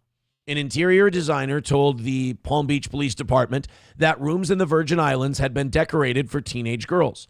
Blank contacted the Virgin Islands Police Department, but they were not helpful. I mean, it wouldn't cost much to pay them off, I guess. In the end, when Epstein had turned himself in to plead to the misdemeanor, blank was not notified and found out from the newspaper. So a lot of people are pointing to this document to say, hey, Trump knew.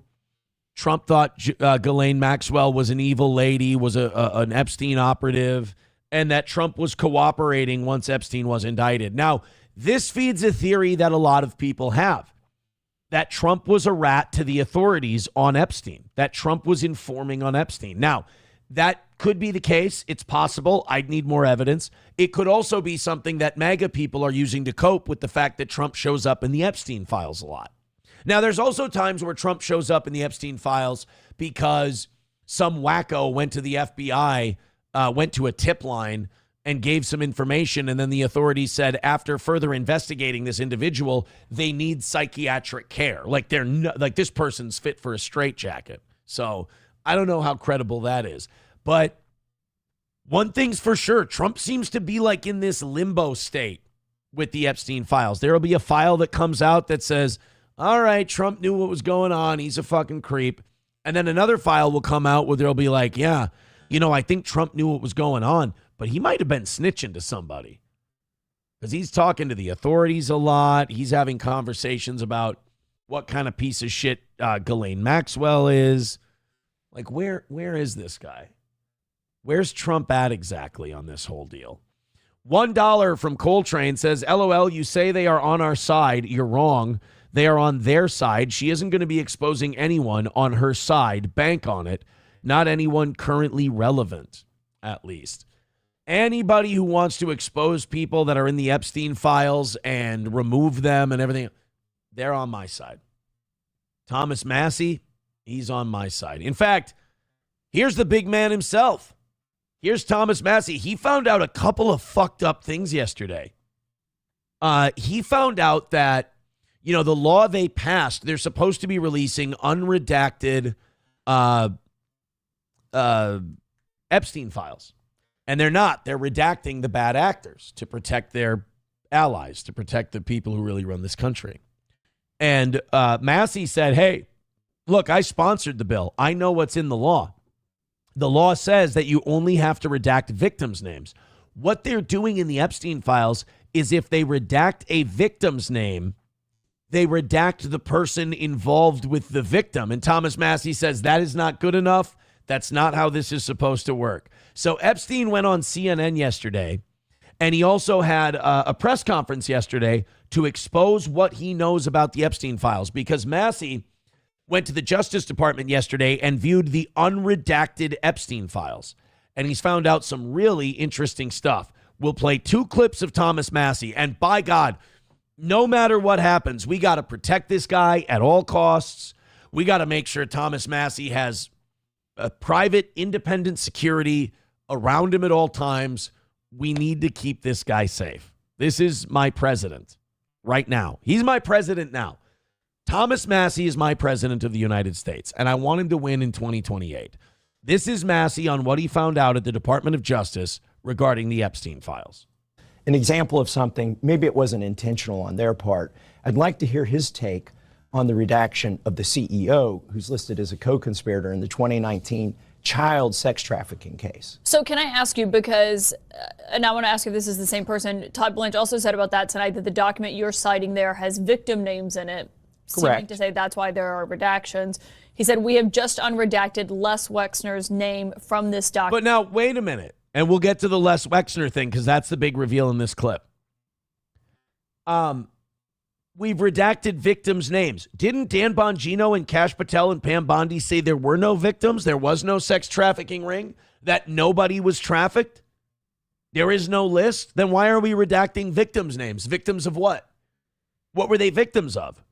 Let's prosecute the people who were making them victims. Document, but his name already appears in the file thousands of other times, and he says the Justice Department is hiding nothing. Is that the retired CEO that you're referencing? It is. He unredacted it after I found it. That's a problem, and I'm glad they've admitted. So Todd Blanche is a lying bag of shit. All of these people in the Trump administration, they're not your friends. Lutnick, the Commerce Secretary, he's rotten and he's all part of it.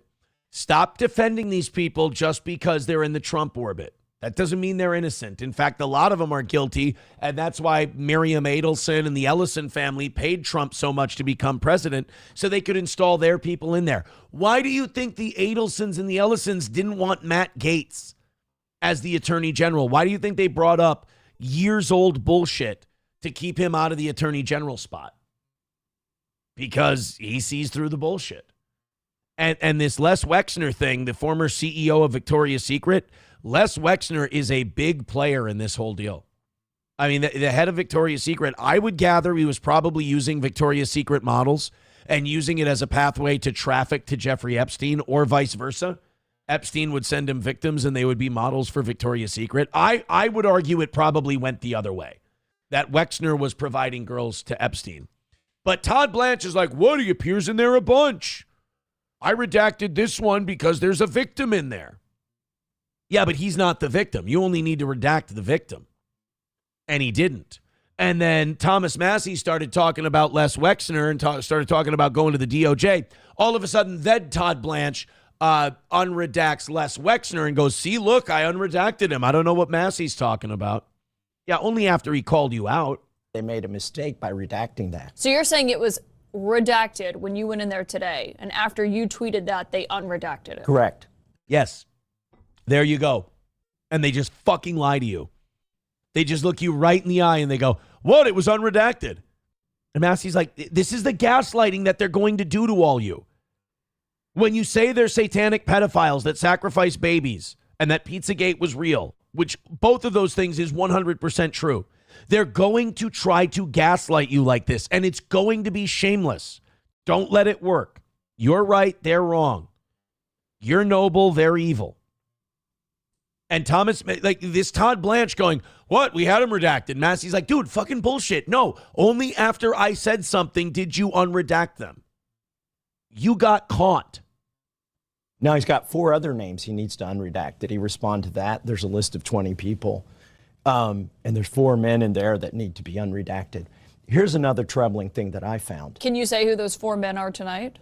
I don't think they're well known, and so if I did, it wouldn't matter, but I could probably say them on the floor of the House. But I'll give the DOJ a chance to do what they did in these 2 examples, where I've discovered something and now they've responded. People are wondering, like, why does Massie do that? Why are the girls doing that? Like, the victims are saying this. You know, they're saying this about the victims. Like, why don't they name the names? I think what they're worried about, and maybe I'm simping a little bit here. I think what they're worried about is, A, lawsuits, because they have no backing. The backing is redacted. But I think the main reason they're not saying the names is because if they say the names publicly and they are redacted, then the DOJ will have a reason not to unredact them. They'll say, well, because of rumors and because of irresponsible things people are saying, we're going to keep it redacted to protect those people. So if they start naming names willy-nilly and there's no evidence of it, then that might hurt the ability to get them unredacted. Because I don't believe that he's lying. I don't believe that these girls are lying. I believe these names are in there. There's something about naming the names that could fuck up the whole situation. That's why Massie smiled and he said, I'm going to give the DOJ a chance to release those names. But Les Wexner is one of them. Les Wexner is one of the guys who's been part of the whole Epstein operation. Then there was this press conference, and this was real. I watched this with SP in bed last night. And I was like, holy shit, like this is really next level scumbaggery. This is Massie outside the Department of Justice after he viewed the files. That would probably be the best way to do it. So how much of the redactions you said that there are a lot of the documents, some of what you saw in there had redactions. How much new information then did you see that was unredacted, or did it look pretty similar to what we've seen publicly? I mean, what we're after is the men who Jeffrey Epstein trafficked women to. We want those names published. We're not out to embarrass people. And the problem is we went in there hoping to see that in 302 forms. What we found out is those 302 forms were redacted before they got to the DOJ. That's huge. Look, I don't want you guys to think this stuff is boring and it's just all heady shit. It's not. Anybody can understand it. Just take it in pieces, just like that.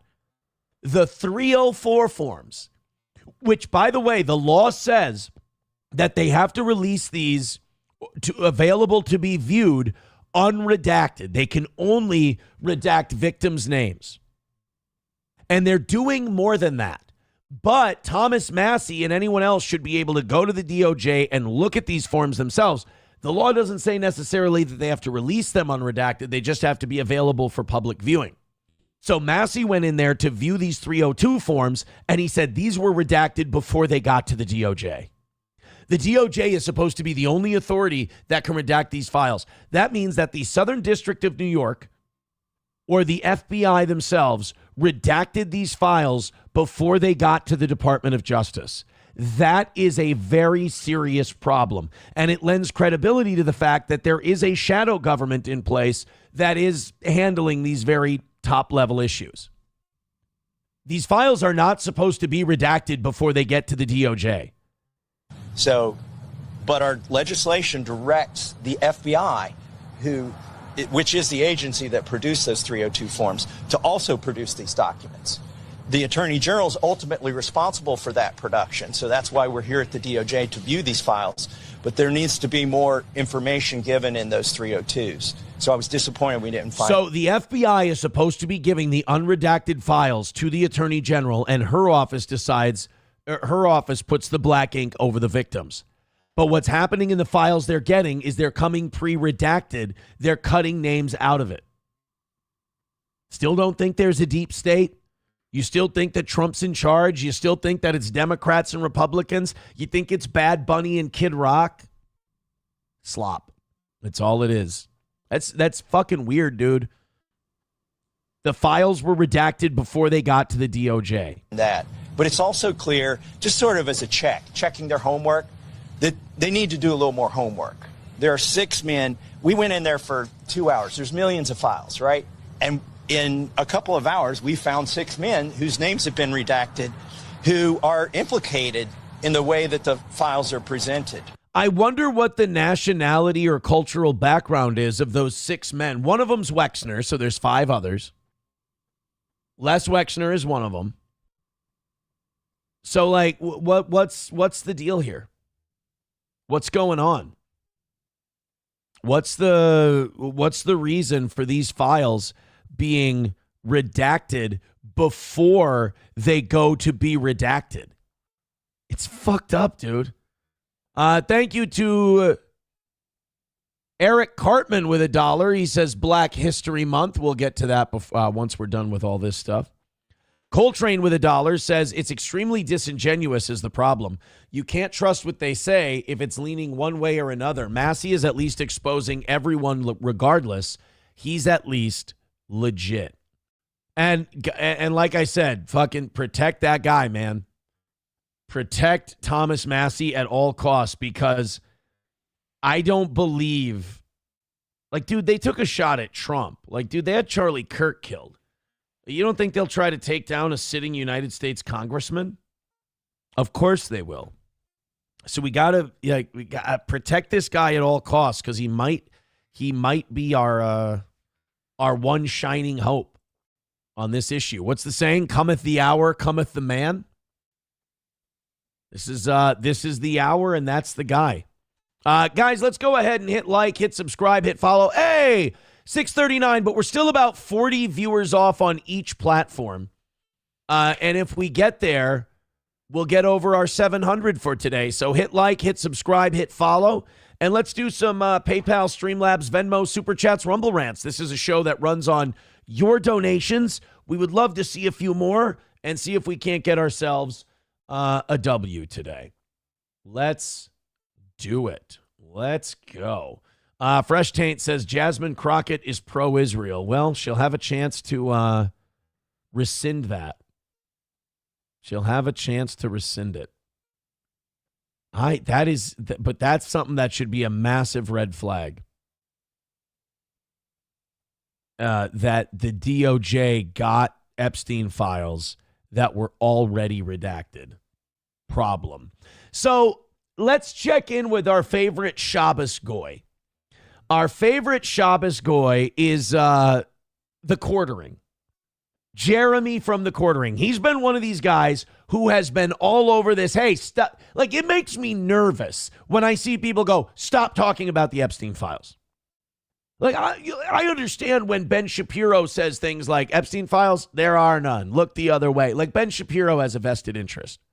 But when these fucking pig dog goyim cattle bitches start going, why are you talking about the Epstein files? Stop talking about it. We should be talking about Somali fraud or trans in sports. Do you not understand that none of that shit matters until we fix this? None of that shit is important until we have a country of our own that's not occupied by billionaires and Zionist scumbags.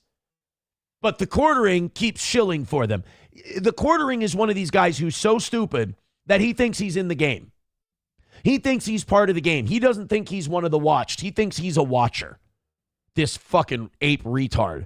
So the Quartering's been tweeting about the Epstein files lately, and I'm telling you, it is a man bound and determined to create a streak of terrible takes. And he's doing it.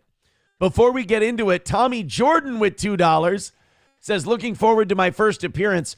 I'll wait. Oh, there we go. That's a good way to pronounce it. Owl wait. Instead of going, owl wait. Owl wait. All right, that's a good spelling. When I steal your catchphrase for a t-shirt, I'll spell it that way. I'm kidding. I'm not a scumbag. Although, Tommy Jordan, I don't know if we can have you on.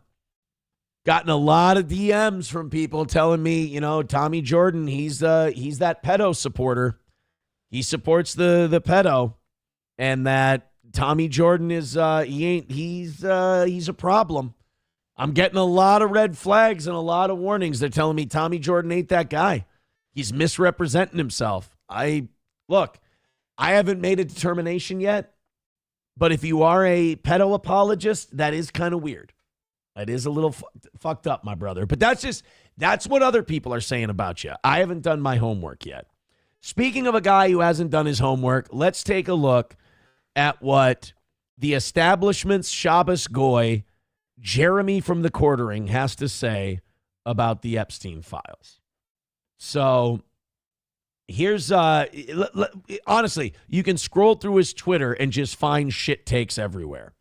The first one, it's been funny to see X go ballistic every time a new, he puts it in quotes, Epstein revelation has been made.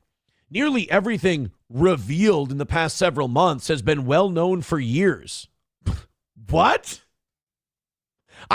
He definitely hasn't read these because people like Jeremy are scared to have their left-right dynamic shattered. They don't want to find out. Like, some people would rather live the illusion than find out they've been part of an illusion. He's Cypher in the Matrix. He just wants to enjoy the steak even though he knows it isn't real. He doesn't want to have the whole dynamic shattered. People keep acting like the walls are closing in, but they've given nothing new. Really? Shrimp, beef jerky, pizza, grape soda, human sacrifice, eyewitness accounts of human sacrifice, Les Wexner being a co-conspirator. No, Jeremy, they've revealed nothing new. Nothing. So wait a minute. That would mean that you knew that Zionist Jews have blackmailed this country and occupied it, and you're just fine with it. Shabbos Goy. Like, anyone who has even been mildly paying attention since this case broke knew that Trump dimed out Epstein, knew about Wexner. All this shit is just being recycled for clicks and to attack Trump. Imagine being so married to your God King Trump that you won't even look out for your own country. The Quartering is the opposite of a patriot. He is a coward. It's just being used to attack Trump. No, it's being used to attack everybody, which is good.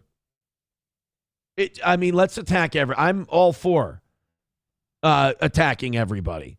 And then Thomas Massie says, tonight I'll be appearing on CNN promoting his appearance. Instead of naming names, going on CNN is certainly one thing a guy can do. He did name a name. Les Wexner. And now he wants the Department of Justice to obey the fucking law that he and Ro Khanna put themselves in personal danger to pass and release the rest of the names.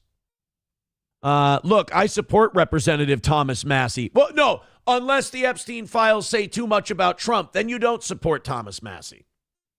Demanding Epstein files transparency, but at this point, my man, you gotta name names on the House floor.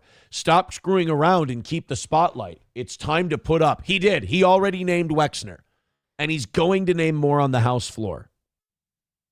And then, you know when Jeremy wants to talk about the Epstein files? When something good happens about Trump. Then he wants to talk about it, but he doesn't want to talk about pizza. He doesn't want to talk about beef jerky, shrimp cocktail. Doesn't want to talk about any of that stuff. Human sacrifice, nope. But as soon as his God King gets exonerated on something, he wants to talk about it. Honestly, to me, as soon as someone is exonerated in these files, I go, get the fuck out of the way then, because we're looking for the bad guys. So, no, I don't want to do an end zone dance because Trump isn't a pedophile. In that case, if that's the case, I just go, all right, Don, get the fuck out of the way. We're hunting for the bad guys. Fighting's commenced. Get to fighting or get the fuck out of the way. Any more dog shit takes? Do you have any more? Oh, he's really been defending the Turning Point USA halftime show also. That disaster. But he's, his takes on the Epstein files have been tragically awful. Really bad. All right, the rest is just conservo slop. TPUSA, Candace Owens, TP. God, he's writing a lot about TPUSA.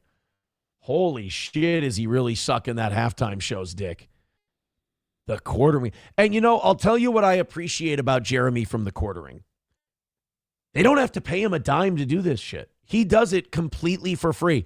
I understand why everyone thinks he's a paid shill, because he does such fervent PR for these people. But I'm telling you, this guy doesn't take a dime. He does it for love of the game. He gives shitty takes and uneducated positions because he loves it.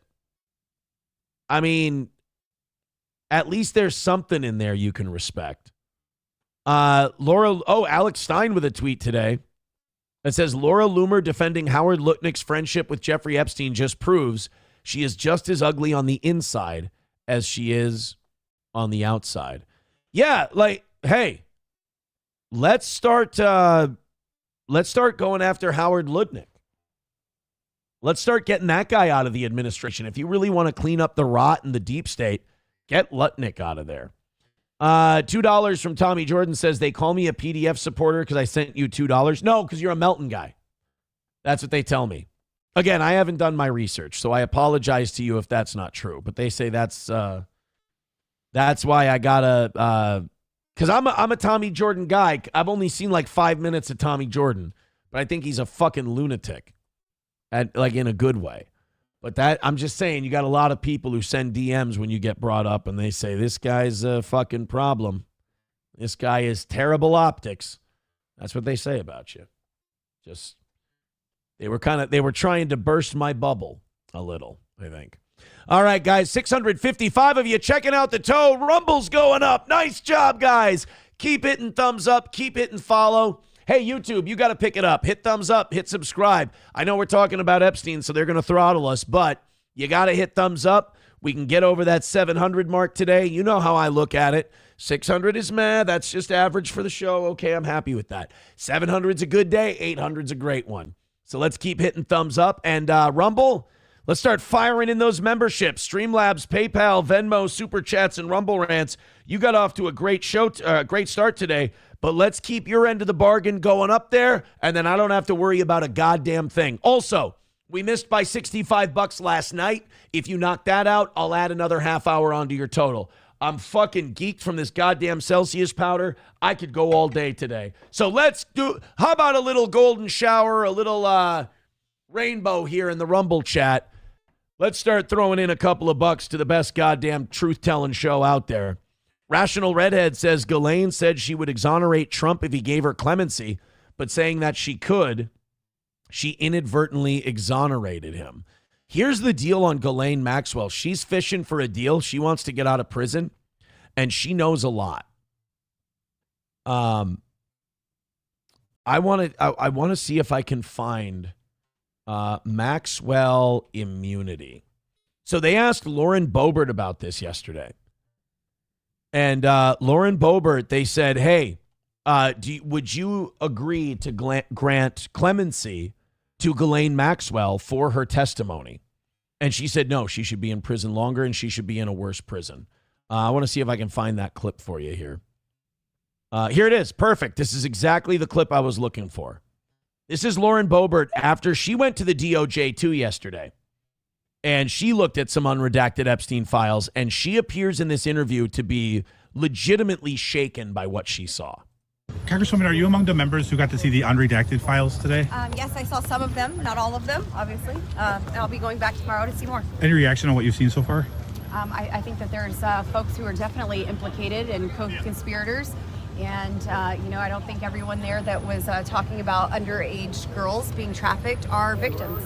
Got it. And do you support any clemency for Ghislaine Maxwell? She was saying that I do not. Okay. I think Ghislaine Maxwell should get more time, and she should definitely be in a harsher prison than what she's in. It's absolutely disgusting. Got it. Yeah, she's legit rattled by what she read and what she saw. And I wouldn't doubt if in their private moments like Boebert and Massie and the people who are out front on this and actually showing a lot of courage, if they're not nervous as shit, if they're not like a little, I would understand if they were a little paranoid. But yeah, Maxwell's like, I'll exonerate Trump. All you got to do is grant me clemency. Well, when you say something like that, don't you kind of already exonerate Trump a little bit? I mean, honestly, if they can't put him on that island, if they can't put him with all those people and the human sacrifice and all that, then you really don't have much. But if they can put him on the island, fuck him too. I don't have any loyalty to these people. Numero uno Josh Denny fan says, how much for you to snort a line of Celsius powder? I have to answer him, don't I? A line of Celsius powder. Oh, boy. 300. 300, we'll do a little line of Celsius powder. Deal? Deal. You guys come up with 300 by 9 o'clock. $300 in the next hour. We'll do the line of Celsius powder. Numero uno, Josh Denny fan. That's the number, 300. And it doesn't have to come from one person. It can be a team effort. Numero uno, Josh Denny. Oh, we just did that one. Jesus, Aaron, come on. Get your shit together, buddy. Numero uno says, I mean, I don't know if you know this before. I've snorted shit in the past. Like, that wouldn't be a new thing for me. Shano says cheap. Is that cheap? I mean, it's a little line of Celsius powder. I drink the shit. I mean, if I drink the Celsius powder, I don't think snorting it will be that bad. Oh, it's going to be awful, isn't it? I should have said 500. Well, either way, $300. Reformed Rapscallion says, if you think Trump is innocent, you are a special kind of stupid. I don't buy this shit that Trump is like, oh, I just was really troubled by Jeffrey Epstein and I wanted everyone to know it. And I don't know. I don't think that's everyone trying to pretend like Trump saw it and he was disgusted and he raised alarm bells and just nobody would listen to poor Donald. I don't believe that for a second. I also don't think he was on the island. I don't. I mean, something could come out that changes my mind. Remnant Tree says, you snorted shit? No, metaphorically, you know what? Never mind. Mad Move says Melania was purchased from Epstein. I saw some insinuations of that in the Epstein files that Trump and Melania met through Epstein, which definitely is fucked up. But she wasn't underage, I don't think, when Donald met her. $1 from Coltrane says, if they have proof Trump did those things, I'm perfectly fine with a public hanging. Just saying someone's name in there isn't proof, and that's the problem with all this. Yeah, but Wexner and all these other guys, like, they're in there actually with women that were trafficked to them. Baba Shab says they were all in on it. In some way, shape, or form, like they're all tangentially involved. That's how you keep the tentacles out there to keep these people blackmailed. You'll Be Fine says, as a person who voted for Trump, I must say, fuck that piece of poopy. Whether or not he's as bad as Les Wexner, just the fact that he has dragged his feet this much on this really pisses me off. And the fact that he started wars on behalf of Israel. It really pisses me off. Abel Graham says, I bet that Celsius powder would burn like hell. Well, $300 and we'll find out. $300 and we'll find out, my man. All right, I think this might be the best thing we've got all day today. Rumble doing great. YouTube bringing up the rear, really struggling today. Hit like, hit subscribe, hit follow. Let's get that number up over 700 and call it a win for the toe. Let's go, baby. Let's go. Let's give the chat some chicken pox. What do you say? $1 from Frog Springs says, not sure I have mentioned it here, but I actually worked as a server at Bohemian Grove for 2 seasons. Frog Springs, can you send me an email? I'm going to put my email in the chat. Can you send me an email and I'll send you a number you can call into the show? And would you be willing to talk about what you saw at Bohemian Grove on the program? I would love that. Joey Caravello's mommy says, how is it a perfect streak when you lost by 65? Oh, shit. Does my thing still say perfect streak? I'm sorry. I mean, technically, I guess the morning show has a perfect streak going, but I didn't realize I left that on there from yesterday. Here we go. There you go, guys. Sorry about that. Eric Cartman says, please play my Black History clip, boss. All right, here we go. You guys start making with the Streamlabs, the PayPal, Venmo, Super Chats, and whatever. Rumble rants. Gino is flat broke with $2. Says, did Johnny finally expire? No, he lost a family member, so he's taking some time off. He's taking some time off, and he'll be back at some point. All right, let's do this Black History Month clip. It is Black History Month. We should be playing a Black History Month clip every day. I'm kind of being racist if I don't. This one came from Joey Caravello. This is in celebration of Black History Month. This is in Hattiesburg, Mississippi, is where we go for our Black History Month clip of the day. Enjoy Hattiesburg. Bum, bum, bum, bum, bum, bum, bum, bum. 3, 2, 1. This a nigga right here. This a nigga right here. Damn. She done fucked around in the morning. Y'all want to ask? We got ass. She done fucked around in the morning. We got ass. It's, as you can hear them saying, it is 5 a.m. at a Waffle House in Hattiesburg, Mississippi, and a bunch of black women have decided to jump another black woman. This is Joey Caravello's Black History Month clip of the day.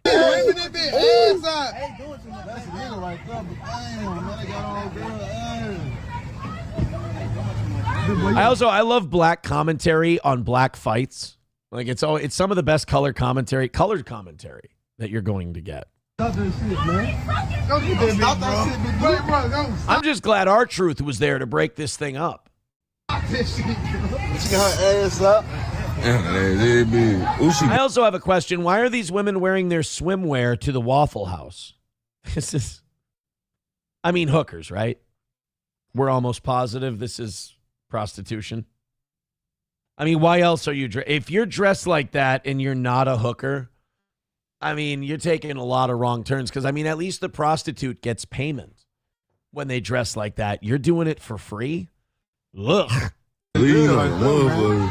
Who? She big. Because she don't even want no smoke. She had a tour shit out already. Oh my God, she's got her wig there. Oh no, they ripped off her wig. Oh no. This was a disaster. I don't understand. This doesn't look like a Black History Month clip. Joey Caravello, this seems like a goddamn disaster here in Hattiesburg. Yeah, don't go to a Waffle House after like 7 at night. There's no, you know what? Fuck it. Don't go to a Waffle House after 11 a.m. I mean, have some breakfast. You know, I would say between the hours of 7 and 11 is a good time to go to a Waffle House. After that, just don't roll the dice. It's not worth it. At a Waffle House in Hattiesburg, Mississippi, you know what? Maybe just drive next town over. Next town over. Oh, somebody leaking. But look at the flow. And somebody hit her with it. Are those like little black poop pellets? Do black people shit like rabbits? I don't know. I've never seen it. Sure. These hoes bleed. These hoes got AIDS. Did he say they probably got AIDS? Hold on. With a chair. These hoes bleed. These hoes got AIDS. They gonna bleed. Damn, they probably got AIDS. Like I said, I think boxing and UFC are missing out by not hiring black hoods to be color commentators for their fights. You ugly. There you go. There you go. 601 in Park is the Instagram account. Just a bunch of hood bitches scrapping and fighting in the Waffle House. Just your Black History Month clip of the day. Thank you. Los Federales with $1 says, here's another Black History Month moment. All right, can we go? Let's up the number here a little bit if we're going to go, through the show, sending in Black History Month clips. I'll play them. Let's get a couple of bucks in there. What do you say? You're doing fine. I mean, you guys are doing great today, and I appreciate it. But, scratch my back while I scratch yours. All right, here's another Black History Month clip of the day. All right, seems like just two people arguing with each other. Oh, my God, guys, hey, fucking shit. I can't show that fucking shit on YouTube, asshole. God damn it. The fuck are you? What the fuck is wrong with you? Thanks for the $1.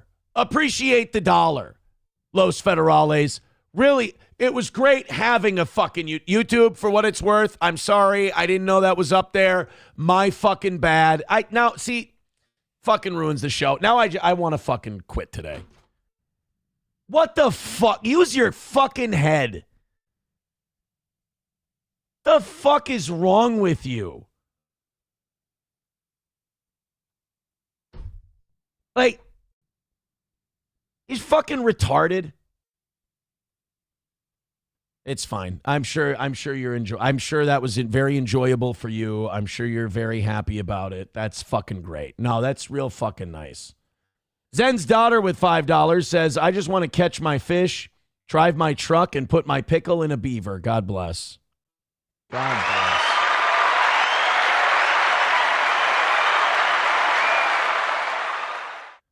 Thanks a lot, dickhead. Appreciate it. Thanks for the $1 for it too. Well, I'm just waiting for the YouTube stream to get taken down. That's all I'm waiting for. I'm just waiting for that to get taken down. Great. Wonderful. Well, give the chat some chicken pox. 636 of you watching. We'll probably lose about 200 of you pretty soon here. Fucking federales. Says, my bad, man. Why would they not allow that? There's way worse stuff on YouTube. That YouTube does. I got fucking banned on YouTube for playing a news story where a bunch of Hamas militants were carrying rifles. So yeah, a guy blowing a lady's fucking head off might get us in a little bit of trouble. Papa Shab says, I'm not going to gang up on him because it's hilarious. Sorry, Aaron. No, it's fine. You don't. Why would you gang up on him? It's not your fucking channel to worry about. It's mine. I don't expect you to get mad. Why would you get mad? You don't give a, I don't mean you don't give a fuck in a bad way. Why should you give a fuck? It's not your channel. You're just enjoying the content. That's fine. Look, I would love to have fun with that clip. I don't know what's hilarious about a guy just shooting somebody in the head. That's a little fucking dark. Ugh, fuck. The cleaner says, just end the stream and delete it, dum-dum. Yeah, and lose like a third of my audience and still make no money. Yay! Oh, I forgot. Some of you think I do this show for fucking fun. No, this is my penance. All right, Streamlabs, PayPal, Venmo, Super Chats, Rumble Rants. Hit like, hit subscribe, hit follow. Please and thank. God damn, I was having a lot of fun today. Now we'll get it back. We'll get it back. I'm probably just still being a little pissy from last night's loss, too. So fix that if you could. Sorry. Ever. I'm done with black shit now. Black, N-word, black history. Okay, we got it. Black. Negroes. Yeah, fucking black people. Aren't they wild? Aren't black people weird? Wow, hey, we did one clip about black people that somebody sent in for $1. Hey, Aaron, I've got 5,000 more. I've got my own black people file. Okay, we're good. We're good on black people. Cool. All right, let's go to I was in a good mood and I was excited to do this this video. This is very funny. This is a woman, her friends posted this online on TikTok. She's apparently that friend that goes to events with, she's the single, no kids woman who goes, I don't even want kids. I'm focusing on me right now. I don't want any children. Not interested in kids, nothing. One of her friends hands her a baby, one of their babies. And I'm telling you, this is one of those like moments that we can watch in real time of someone's biology kicking in, like just an instinct.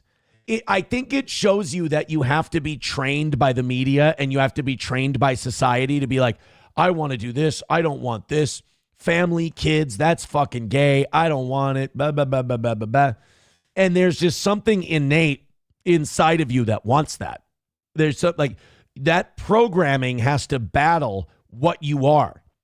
So in order for that programming to win, it has to be very serious propaganda. And this woman has bit. All it took was someone handing her a baby. Watch this. I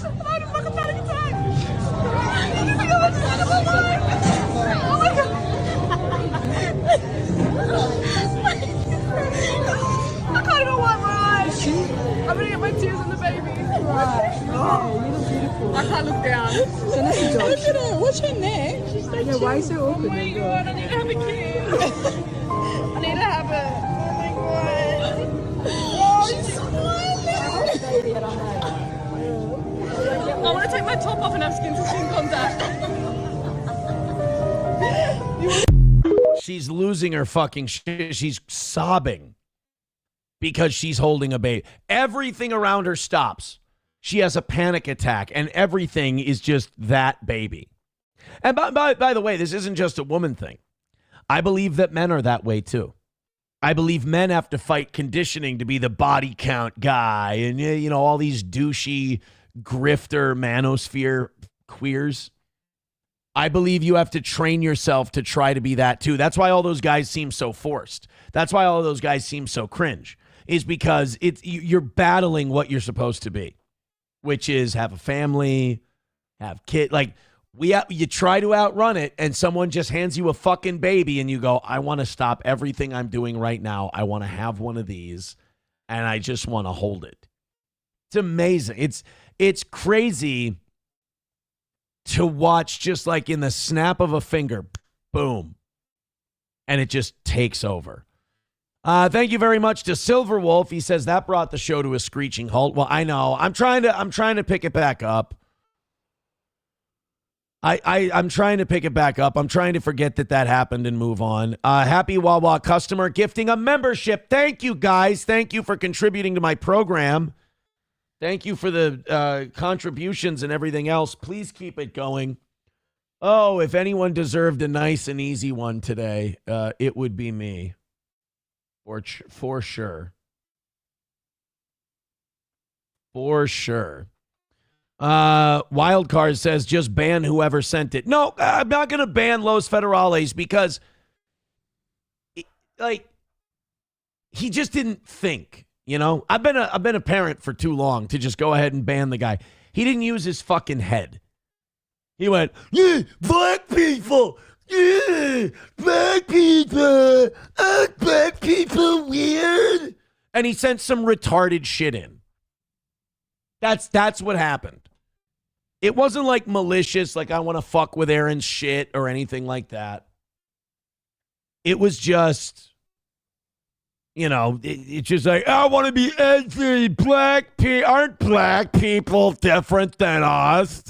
Black people are so weird. People are going, clip it. Aren't black people the craziest thing ever? Aaron, Black History Month with black people doing violent black shit. This isn't the Anthony Cumia show.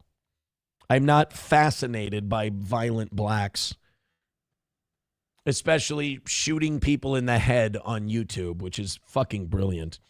Silverwolf, thank you for gifting a membership. Mr. Beat says Los Federales should donate $500 to the show. Oh, yeah, then we'd be cool, and I'd never make fun of him again, for sure. I can be bought. Yeah. No, Los Federales is totally cool with $500. Veldrain with $1 says, stop everything. I need one of these. Was also in the Epstein files. Yeah, that's unfortunate. For different reasons, though. For different reasons. Mr. Beat says, these are Clipper gold.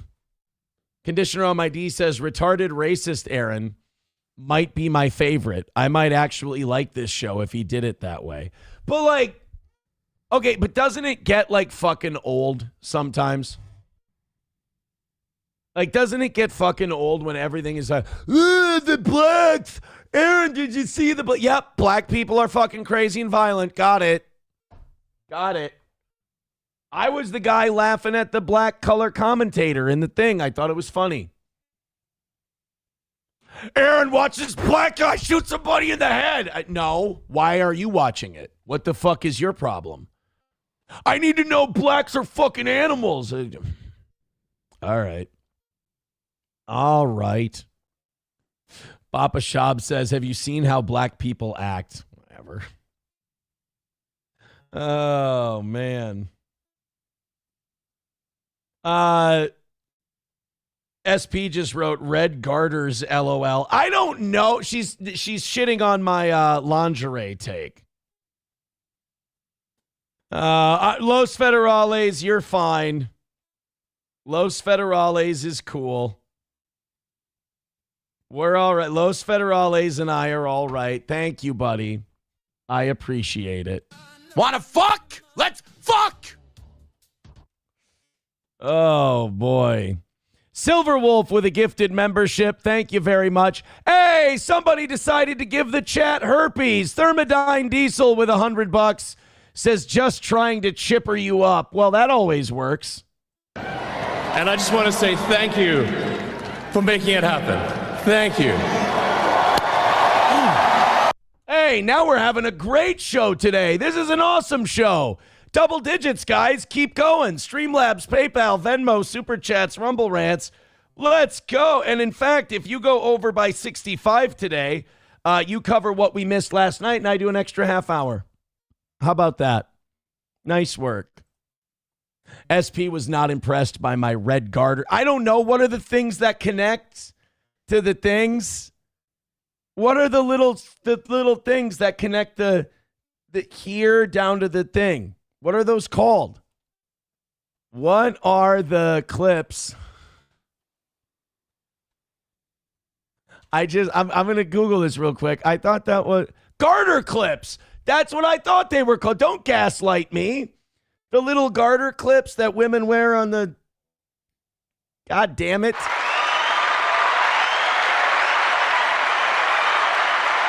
I'm being gaslit on my own program. Veldrain with $5 says my Black History Month link, YouTube safe. Oh boy, you guys are just fucking asking for it today, aren't you? Approachable says, I honestly don't blame federales. It's really fucked up that YouTube will strike you for something you play from YouTube. It was from Twitter. It wasn't from YouTube. Coltrane with $1 says, my wife gets baby fever when she looks at old pics of our boys when they were little. Thankfully, I'm snipped and she forgets. I don't remind her when she rips off my pants. There you go. I'll be honest, like, I saw a video of, like, my daughter from years ago, probably about, I don't know, she was probably 3 or 4, so 7 or 8 years ago. And I was like, oh, man, I want to have another kid. Like, sometimes I'll see, like, a baby or something like that, and I'll look at SP and what do you think? Like, it would only take me a week. I could go in. She's like, you're too old. She's like, you're too fucking old, all right? I know I'm too old. I'm sorry. Oh, my God. Look at this fucking shit. Los Federales says, here's another 80 to make it an even hundo. Oh, my God. Los Federales, you know what, Los Federales, I apologize to you. You sending that in has been one of the biggest money makers for the show in the last month or two. I apologize to Los Federales. Do me a favor.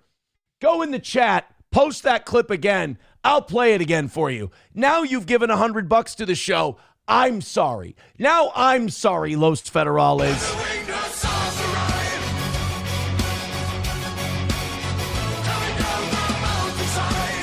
Now I have to apologize because I'm wrong. After Thermodyne gives 100, we get 100 from Los Federales.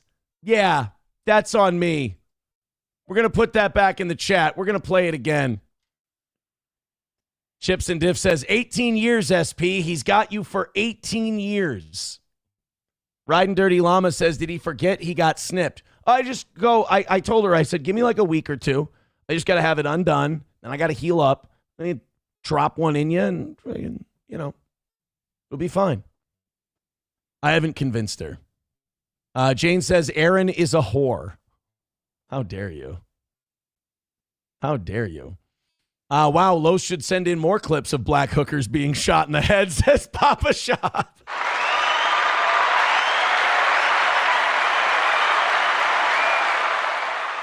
Yeah, people are saying, look at how well it did. I know. It made us a shitload of money. Aaron has no morals, you whore. Oh, I'm sorry, you brand new... Oh. Jesus, that almost came out effortlessly.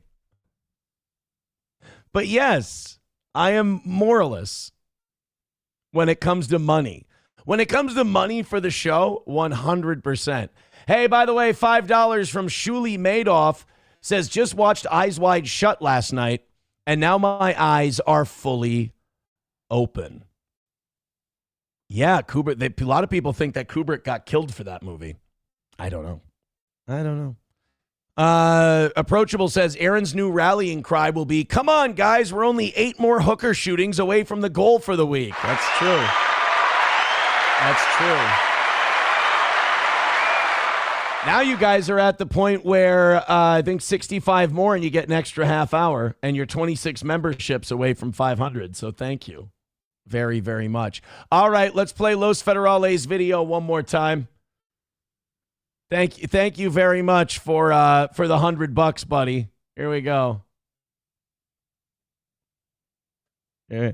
And just fucking shot her right in the head in the middle of the street. Black History Month, no less. Somebody sending this to, hey, you know what? This is a really good Black History Month moment. Thank you very, very much. Let's, Benjamin Netanyahu would like to send his best here for Black History Month. Let's take a look-see. You asked, what did we do about it? The first thing I did was put up a barrier, a fence between Africa and Israel.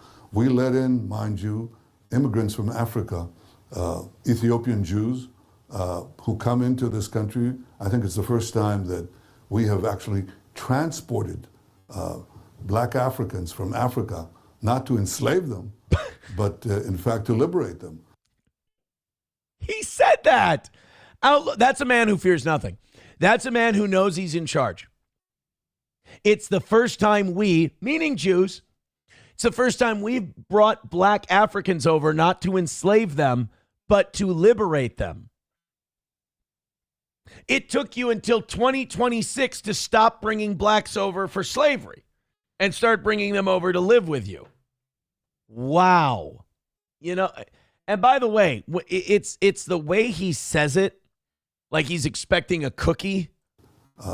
Black Africans from Africa, not really transport. I think it's the first who come into this country. I think it's the first time that we have actually transported black Africans from Africa, not to enslave them, but in fact to liberate them. This country, I think it's the first time that we have actually transported black Africans from Africa, not to enslave them, but in fact to liberate them. Wow. Congratulations. It only took you until 2026 to do such a thing, BB. I mean, don't hurt yourself patting yourself on the back. That's all I'm saying. $1 from Zenman says that's not how SNP reversal works. For every year it's been since you had it done, you are less potent. It's like 5% per drop since the SNP. I had the SNP, had it undone, had to do IVF. Okay, so 6 years, that's 30%. Oh, dude, me running at 70% is fucking most people running at 120. I'm a potent son of a bitch. Well, SP said, she says the word. I'm in there. And it's only going to take a couple of times. So she won't vomit. Propaganda alt says, I guess we're calling it liberation now. I suppose so. Yeah, people in the YouTube chat telling me reversals are not always successful. Das Command Krieger says, I can't believe I witnessed the moment Toe lost his channel. Well, look, I may have lost my channel over that. It may happen. But at least we made a shitload of money off of it. And right now, I will say $70 we do another half hour. And the perfect week is back. So that's nice. Let's open up these 7 o'clock hour stories. And while we do, let's talk about our friend. Oh, our favorite meth whore senior citizen, Kim Nicholson, is in chat. Oh. Kim, I got a lot of screenshots yesterday of you not being very happy. Oh, my goodness. Was it hard being a lunch lady yesterday? By the way, don't use your boss's office to stream. They're going to get really mad about that. But it must have been a really hard day in the Sloppy Joe line yesterday after everyone found out you were a meth prostitute. And by the way, never would have happened if you weren't trying to dox my fans. Never would have happened if you hadn't been a complete piece of shit to me and many other people. You let me just say one thing real quick before you start spurging out again. Just know that you 1,000% deserved everything you got and more. As a matter of fact, I held out a lot of information and did not give it out there. That is very public right now that people can go see. So, Kim, you're welcome. I still haven't gotten a thank you for sparing you. I've been very merciful to you. Kim. I hold your fate in my hands. You are mine. You belong to me. And I was merciful, a merciful God. And I still have not gotten a thank you. Oh man, it happens to all of them, man. Whether it's Alan, whether it's Kim, whether it's all of them, they all turn out to be bigger pieces of shit than me, and it all turns out to be a projection. It all turns out to be a projection. And now she's obsessed with poignant pachyderm. Now she's obsessed with McBuster. And what did it cost you? We found out that you're a shitty mom, a shitty grandmother, a failure as both. A meth junkie, a whore, a prostitute. None of this actionable, by the way, because you literally have been all of those things. And that was me being merciful. And then her crying, I deserve a chance to get better. What about the fact that I'm getting better and improving? You never gave me that fucking opportunity. I mean, you made excuses for people whose kids were on drugs. I guess I can see why now you feel a kinship with them. But, you know, as I got better and I took responsibility for all the things I've done and the people you made excuses for never did, that was okay with you. But all of a sudden now you cry like a bitch because you've been exposed? That ain't how it works, sweetheart. And again, you're welcome. You're welcome. Coltrane gifting a membership. Thank you very much. Veldrain with $2 says, be nice to Kim. 200 people like her die every day. Oh, no, I forgot. I'm sorry. Bigot on socialist media says, I don't understand why she's still online. Because she's only alive to watch me. She's only alive because I don't know Aaron, but I have to come up with theories about his life to make myself feel better. If you hadn't wasted your prime years abandoning your children, doing meth and fucking sucking strangers' cocks for meth, not even for money, for methamphetamine. If you had done something more productive, you wouldn't have to spend your golden years ladling sloppy joes and wondering about me. And again, I left a lot out, and you're welcome. All right, we've got, Coltrane with that gifted membership. It's another win for the toe. I've got some bad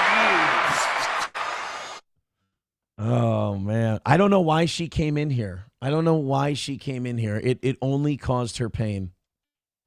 All right, you guys have an extra half hour on the line. 65 short from last night. If you bail out the evening show, I stay here until 11. Where'd she go? She left now. Oh, man. Bo Beardington says, Kim, is this evil? LOL. What do you mean? I've been kind, and I still haven't gotten a thank you. Veldrain with $2 says, I just did that one. Thank you, Veldrain. By the way, Bonan the Carbarian, is this your show now? Gross. I'm not going to take any moral outrage from you fucking people who have been nothing but psychotic, mentally ill, basically parasocial latchers honors to me. You don't get to morally grandstand for anyone. You are the most disgusting people alive, and I'm going to be at your funeral laughing while your family cries. Jesus. Okay. That got really bad. That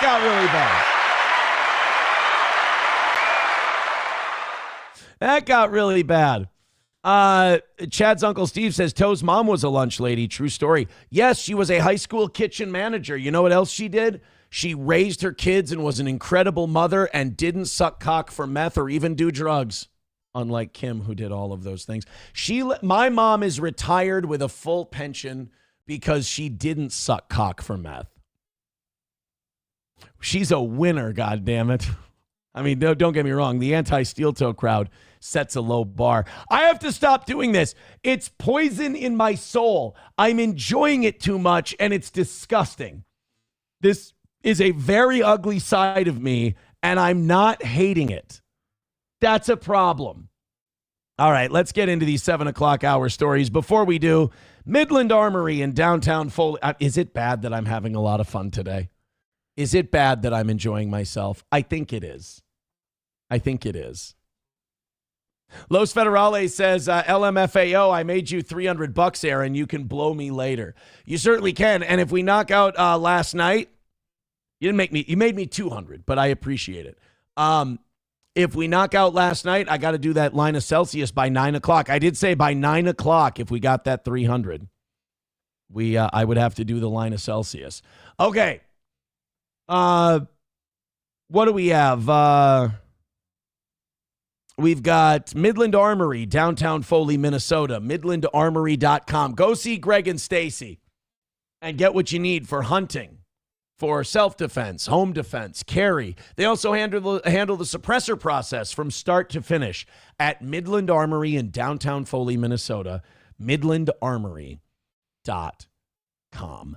All Care Towing, 320-253-5203 for All Care Towing of St. Cloud. Of course, with All Care, you get picked up right away.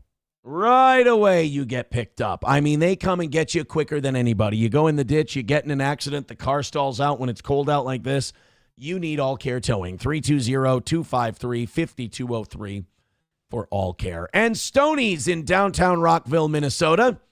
Stoney's, oh my God. With Stoney's, you've got 250 cans on Thursdays, live music every weekend on the Fireball stage, and a huge St. Patrick's celebration coming. Get excited. Stoney's, downtown Rockville, Minnesota, right there on Broadway. Oh, my God. 680 checking out the tow right now. YouTube's starting to pick it up, but they're still behind. Hit like, hit subscribe, hit follow. Rumble, you're doing great, but keep pushing that like button. I appreciate it. All right, let's continue on. This has been a lot of fun. People in the YouTube chat even saying, damn, Toe, good villain monologue right there. Dude, I'm the best bad guy in the business, and when I get to flex that muscle, I get a little addicted to it. I have to. I have to. Oh no. Hey, by the way, Doom, I notice you don't clip any of this stuff. What's the matter? Your boss won't like it? You don't have a lot of balls there, Doom. You need to. We'll get you straightened out. Come to the light side. Leave the dark. The money can't be that good. Aaron, did you see Scarlett on Ralph yesterday? No, I didn't. I didn't see Scarlett on Ralph yesterday.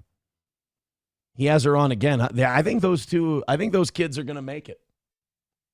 I think Scarlett and Ralph are going to make it. I do. I like them. I think they're made for each other. I think there's a beautiful relationship that could be made. Main Vein with $10 says towards the extra 30. Thank you very much. 60 away from last night. Oh, man. Was she on Ralph again? I can't keep track of all the times she goes on Ralph. I can't. Like, she goes on there. How many times has she been on there now? Like 3, 4?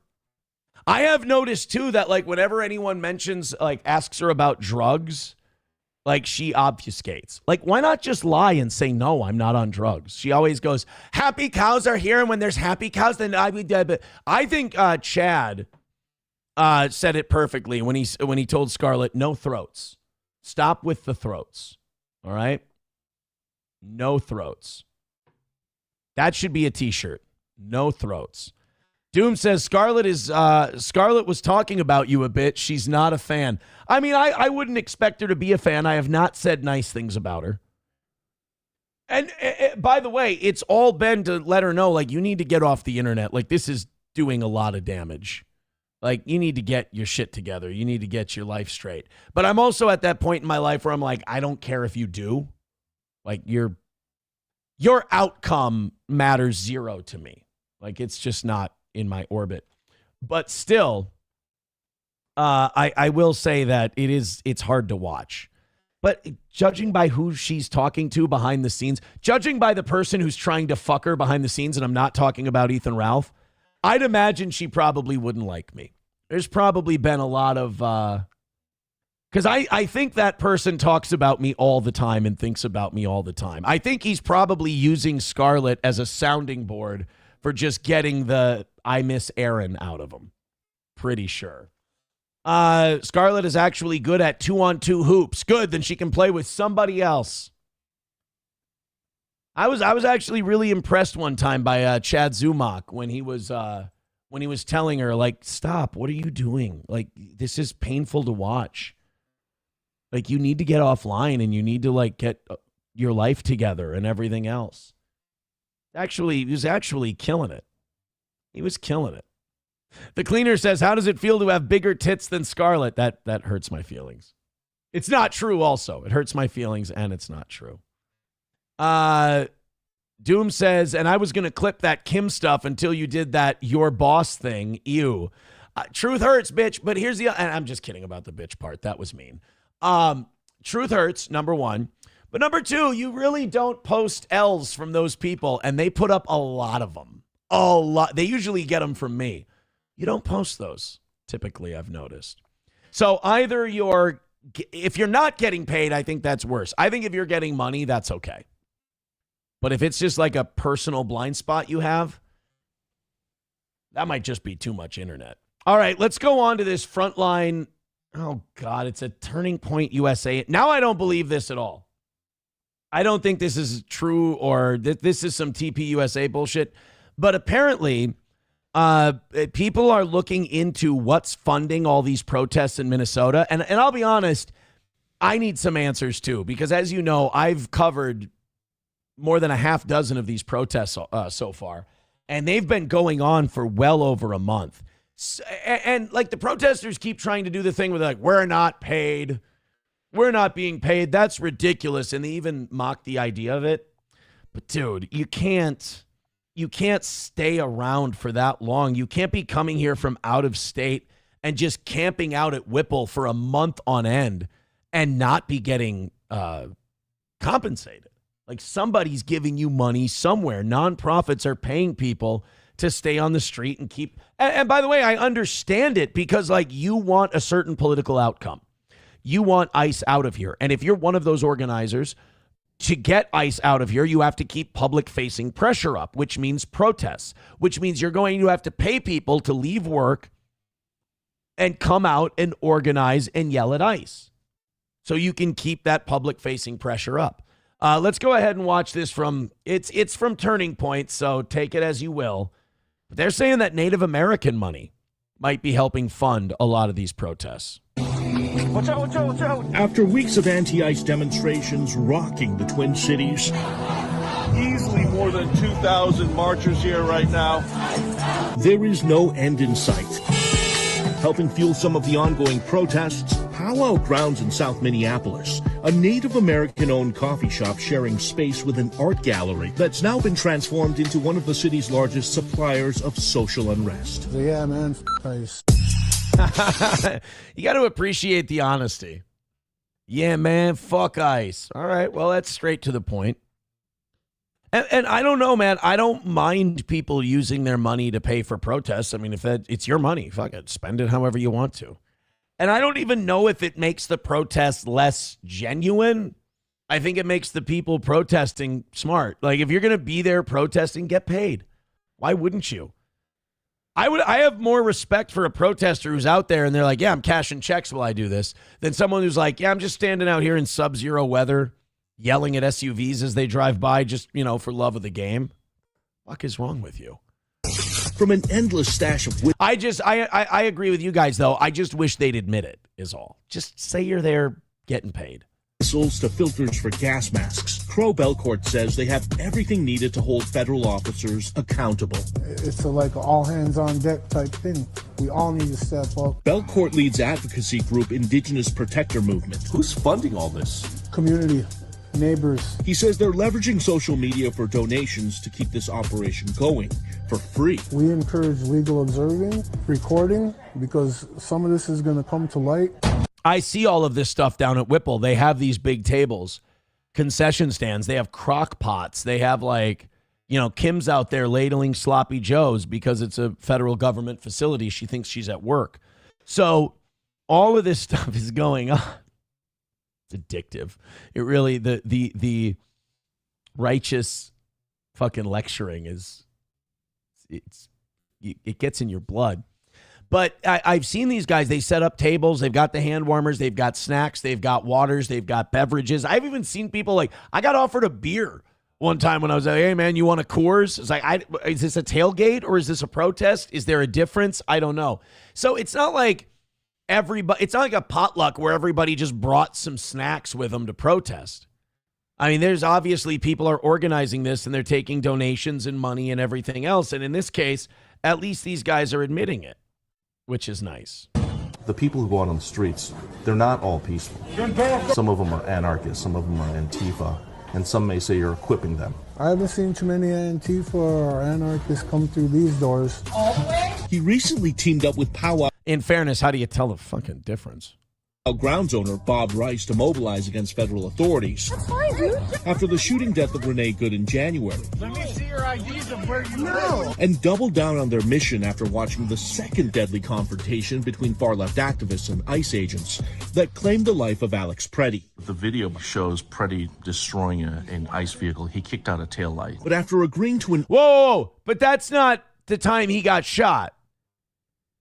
He didn't get shot for that. First of all, you don't get shot for kicking out a taillight.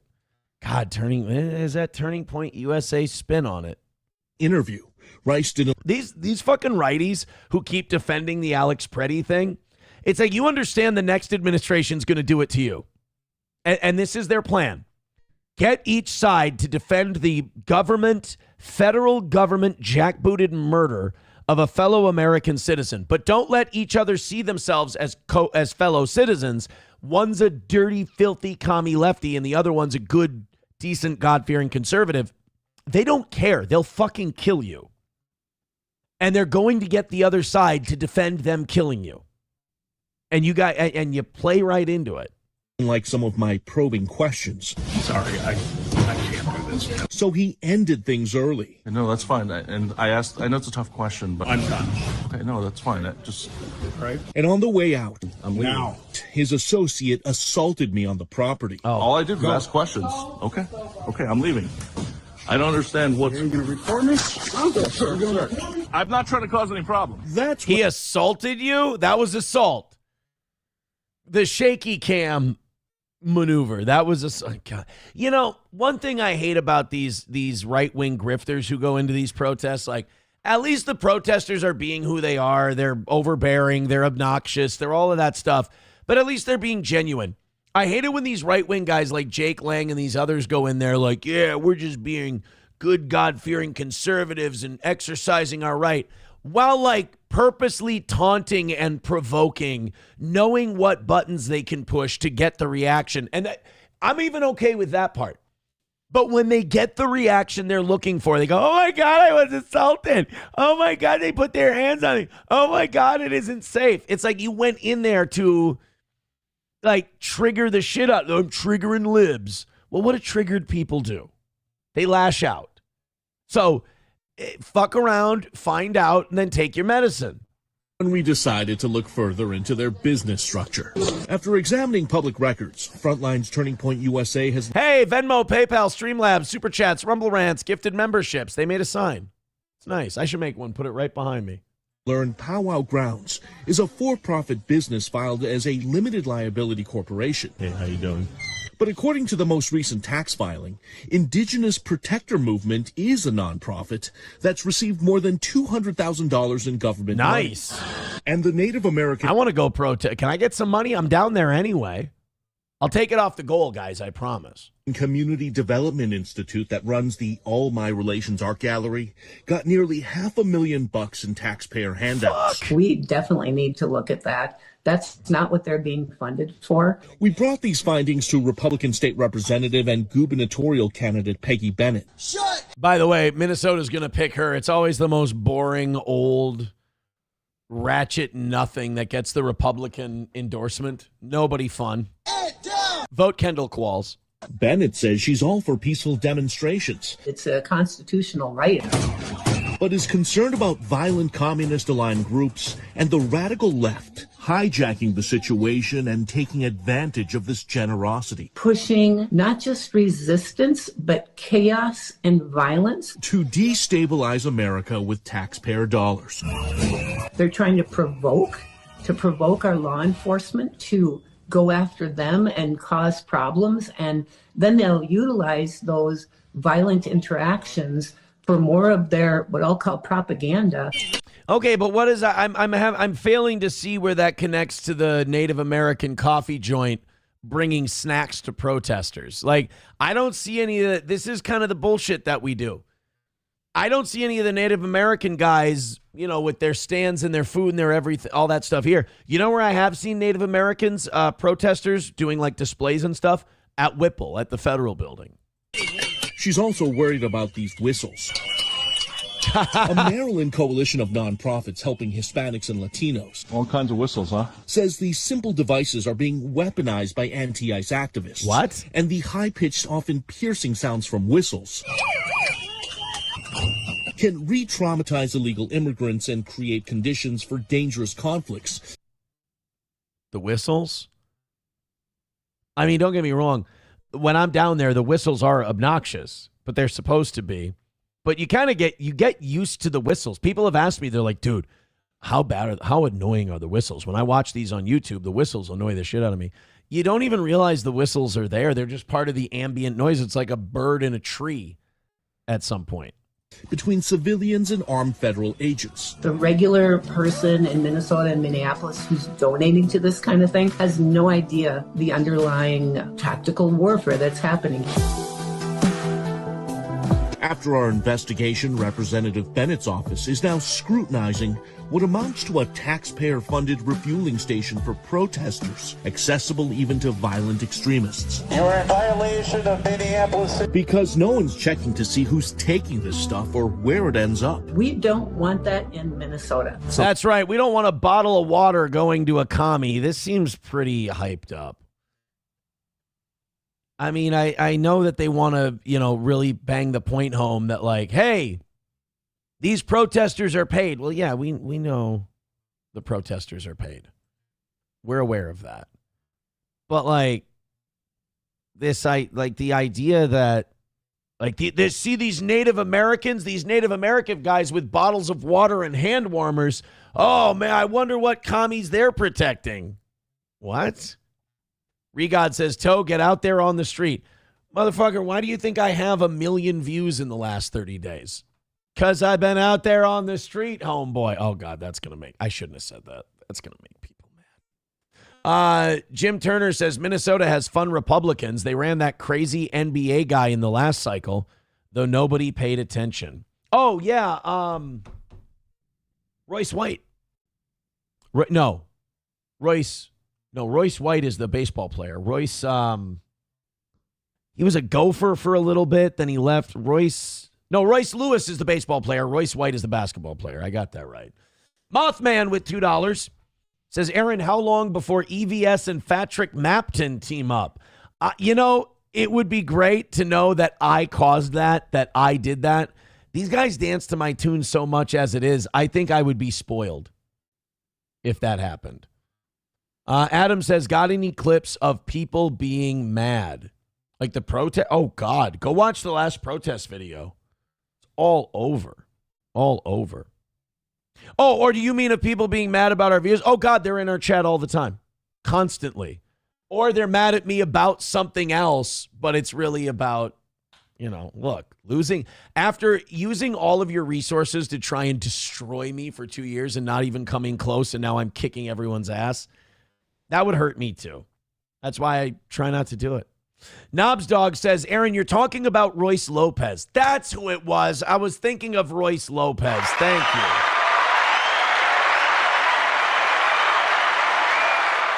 Reformed Rapscallion says, can we not admit that ICE's tactics at least partially caused this? That seems obvious to me. Oh, 100%. I agree with you totally. I've been saying that from the beginning of this. Like, why couldn't they do this as a plainclothes operation where you go to apartment buildings, you go to workplaces, and you go in there and you start taking people before anybody knows it? Like, why do you need to make these grand entrances in these big military vehicles dressed out in fatigues and rifles and shit? That's not necessary. You're doing that for theater. You're doing that to make a show. And it's because of this. Those of us who voted for Trump wanted mass deportations. We wanted illegals out. And instead, he bent to his billionaire donors and said, all right, not the hospitality industry and not the construction industry.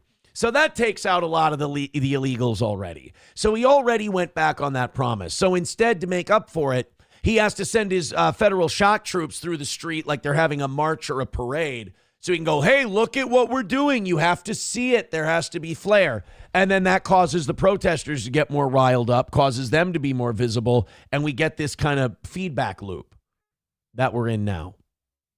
That's what it is. So, I agree with you, reformed rapscallion.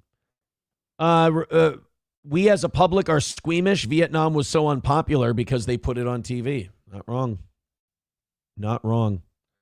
The agriculture industry is untouched. That was the main. Yeah, he didn't want to do agriculture either. Tracy says to let the other illegals know what is coming. Well, that's fucking stupid, isn't it? To let the other illegals know what is coming. Why would you want to give them a heads up?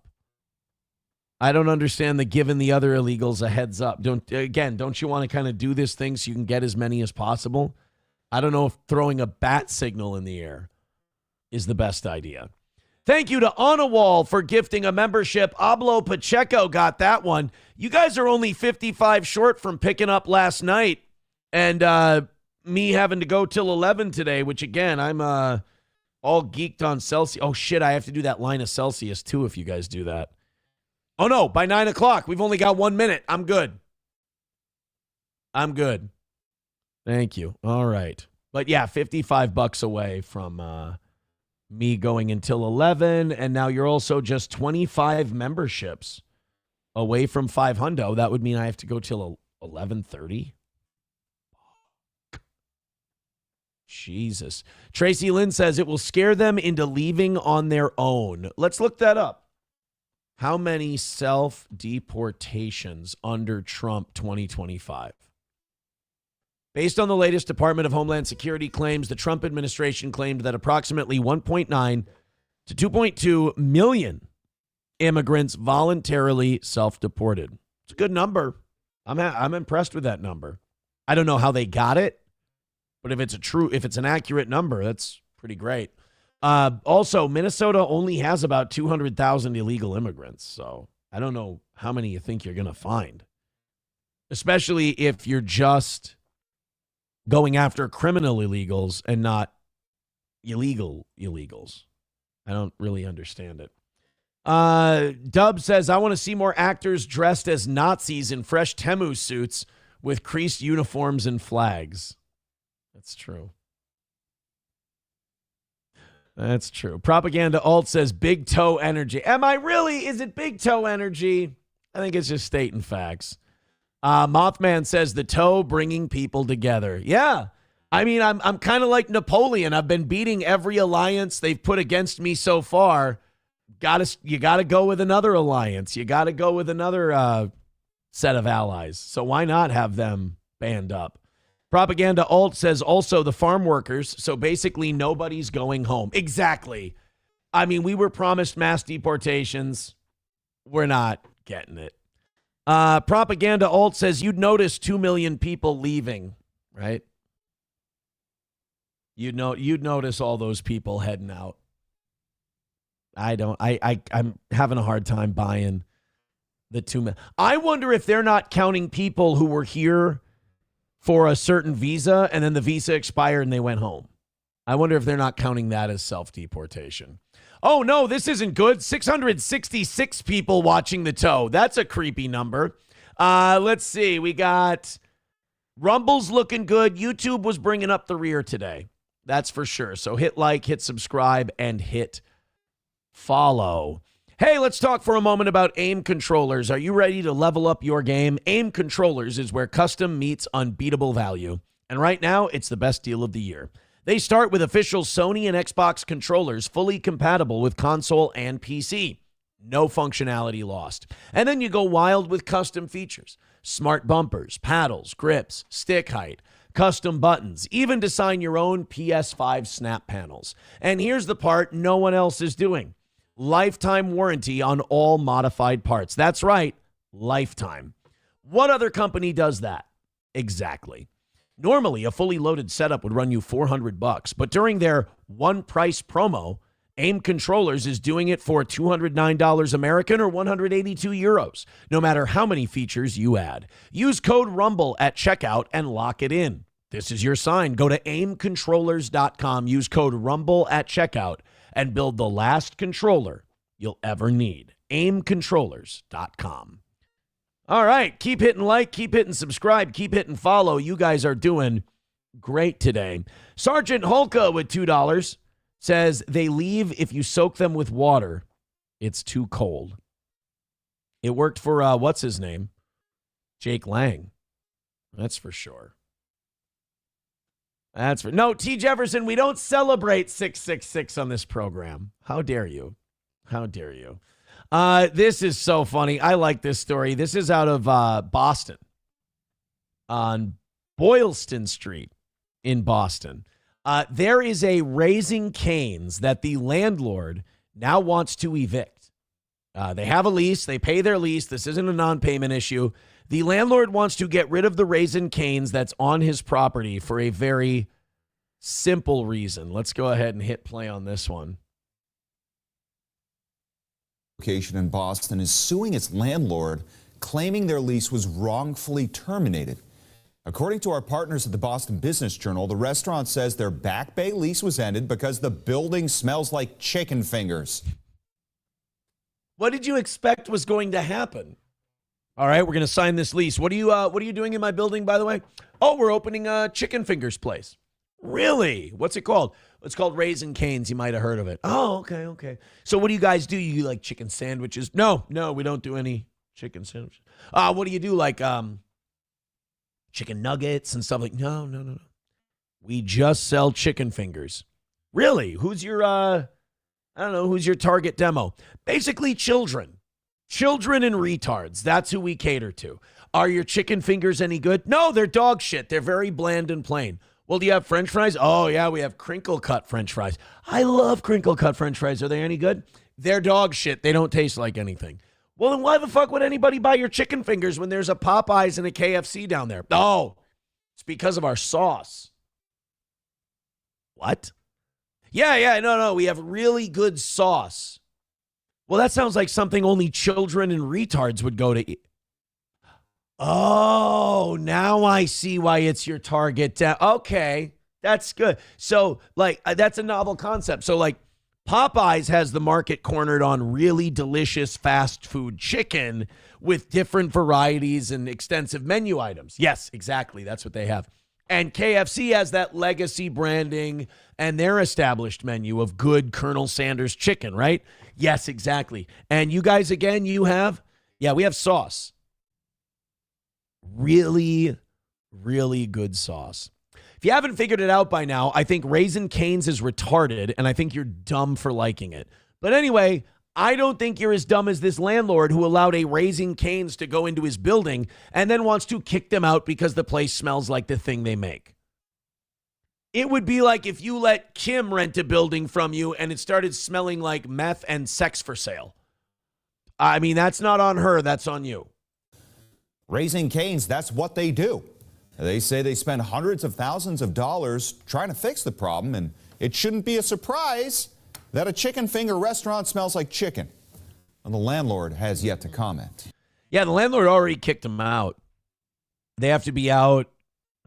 They have to, do they? I don't know if they have to be out. I think once the lawsuit's settled, then they can be kicked out. I don't think they can kick them out while the litigation is ongoing.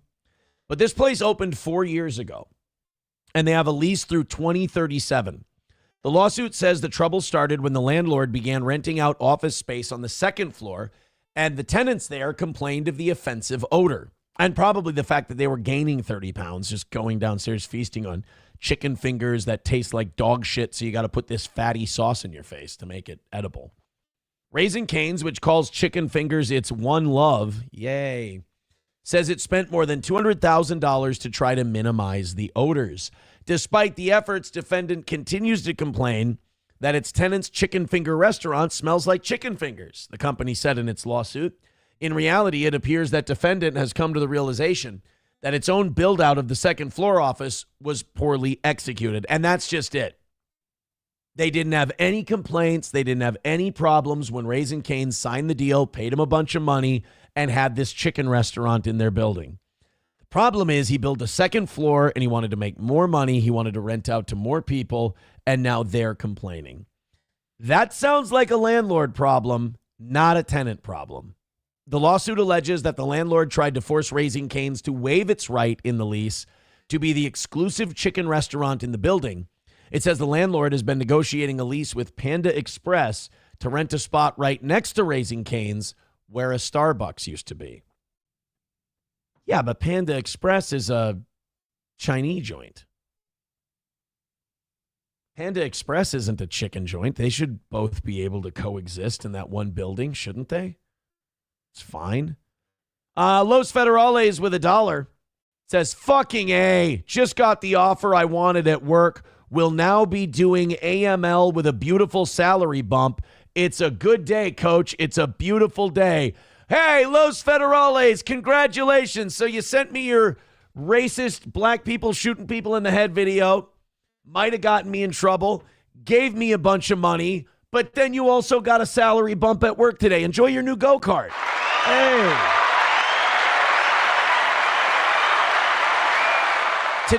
Today is working out for the toe and for Los Federales. God damn. Archmagus Tim says the sauce sucks. Dude, I don't get it. I don't understand the Raising Cane's thing whatsoever. But like people, some soap are in the chat. Raising Cane's is pretty good. I don't understand it. Like, I've eaten it. I've had it. I've digested it. I've shit it out. Tastes better on the way out, to be honest with you. Propaganda Alt says maybe the tenants prefer orange chicken. Yeah. Some Soper says we have a better chicken place here called Fusakli's. I need to look up. I love small, like, hole-in-the-wall places. Fusakli's Chicken. Let's see what this fucking place does. It's a goddamn chicken finger place again. There's more than you can do. You can do more with chicken than fingers. Jesus, they've got tits. They've got asses. They've got fucking thighs. They've got dumps like a truck. You don't have to do the... God damn, are we all turning into kindergartners? Hey, man. You've got you got a whole chicken here. Yeah, just make chicken fingers and we'll do. Yeah, but people love sandwiches. People love chicken breast. Just the goddamn chicken fingers. I'm only going to exclusively market this to people with the taste of a 9-year-old. Shitty coleslaw and the cheapest fries possible and a piece of Wonder Bread Texas toast. That's all we're giving these fucking people. And then give them watery, shitty goy slop sauce. So retards will eat anything. So this is Fusakli's. This ain't a good place. You know what's really good? You know what place rules? Slim Chickens. Slim Chickens is the shit, dude. I mean, they had one here. It closed. Slim Chickens is the best chicken place there is. I'm going to find you guys. We're going to find some Slim Chicken. Look at that. They've got tenders. They've got handmade jar desserts. They've got tender bites. They got wings. They realize that you can do more than just fucking chicken tendies. They've got chicken and waffles, tender mac bowls. Come on, guys. Do more with your chicken than just fucking chicky fingies. Like it's an Xbox marathon sleepover with your friends, for Christ's sake. You can do better. All right, you guys are $50 away from getting yourselves an extra half hour and from erasing our loss from last night. Thank you very much for that. Some Soper says, yes, I have a child's palate. All right, well, now I feel bad. Like, whenever I pick on people for shitty restaurants they like, and then they just admit it and they go, yeah, I have shitty child's taste in food, then I feel like a bully. We have other chicken places, but I thought we were comparing chicken strip joints to chicken strip joints. Oh, I'm sorry. No. I prefer that the chickens leave their clothes on. Strip. Oh, man. Anyway, no, I thought we were comparing chicken places to chicken places. I'm sorry. You know what? It's a miscommunication on my part. I apologize. Keep hitting like, keep hitting subscribe, keep hitting follow. I appreciate it. Hey guys, the truth is starting to come out little by little on the murder of Charlie Kirk. By the way, you can judge whether or not people are in tune with news and whether they're up on shit based on, like, if you have someone who goes, I believe the government story on 9/11, you can laugh at those people. And I believe Tyler Robinson killed Charlie Kirk. Those are two types of people you can laugh at because they don't know what the fuck they're talking about. And as the days go on, shit starts to get a little more clear about the Charlie Kirk picture. Remember when Candace Owens came out with that, deal where she said Charlie Kirk was called into a meeting with Bill Ackman, Seth Dillon from the Babylon Bee, and a bunch of other Zionist guys, and they wanted to talk to Charlie about how he'd been criticizing Israel lately. And they had this meeting a week or two before his death, and it was contentious. There was arguing, and Seth Dillon, who's been a good protector for the Jewish owners, Seth Dillon of the Babylon Bee went, no, that never happened. We just had a little meetup in the Hamptons. No big deal. Well, yesterday, Seth Dillon was sworn in, and he was under oath. And goddamn, if his tone didn't change just a little bit, the Charlie Kirk picture is starting to become a little more clear. The Hamptons meeting was a retreat called by Charlie. It was. I don't know if many of you are familiar with this. I'll give you a little context, but there was a claim that was made that an intervention was staged with Charlie, where people pulled him into a room in a very aggressive manner, pressured and blackmailed him because they felt like he was straying away from his support for Israel. That's not what they said, but okay, that's classic manipulation. I get it. What they said was that Charlie was at this meeting in the Hamptons and you guys got on him about him straying from the Israel cause. And Charlie wanted to tell you guys, look, Israel's losing the PR war. Israel, he wrote a letter to Netanyahu. They weren't happy about that. That was the claim. The Hamptons retreat, and the Hamptons retreat was characterized that way.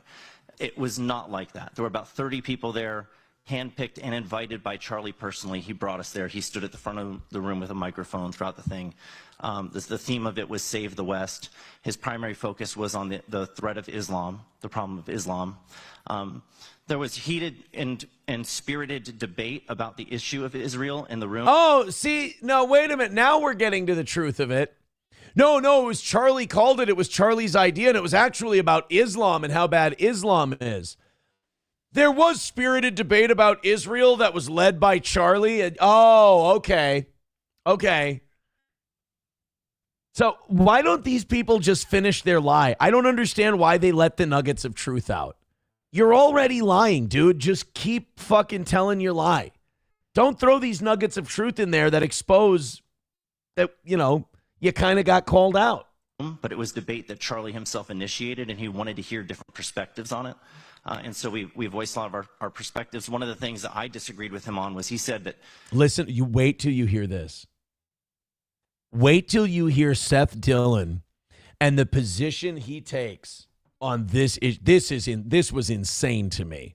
With him on was he said that, there's if you're not sufficiently supportive of Israel, it can be really ruinous for you in a position. Yes, correct. Especially on the right wing. Can absolutely be ruinous. You guys have kicked Tucker Carlson and Candace Owens out of the club. They've only made it because people are turning on the likes of you. Like his. Yeah. If you criticize Israel at all, they'll try to, denigrate you and destroy you and call you names, call you anti-Semitic, etc. and it can ruin you. And I said, yeah, certainly that's true, but it can also be very costly to stand up to those people. Yes, if one thing is true, it's that if you stand up for Israel and you compliment Israel and you talk about how great Israel is, yeah, we know all these people who have been absolutely destroyed by the media and by politics for defending Israel's right to murder children and take people's land. Yeah, it's, guys, who the real victim here is in this Charlie Kirk thing? It's Seth Dillon. Seth Dillon's the real victim here. Fuck. So he's like, he goes, no, they said that it was a confrontation and a debate about Israel and all that. It's not true. Charlie invited us there, and it was about Islam. Oh, yeah, what happened? Well, Charlie and a bunch of people argued about Israel, and Charlie said, hey, man, I'm having second thoughts about Israel, and it's like it's going to cost me everything. People want to take shit away from me because I don't support Israel. And Seth Dillon goes, that's not true. If, all of us billionaires here at this billionaire's castle, we all love Israel, and look at how difficult it is for us.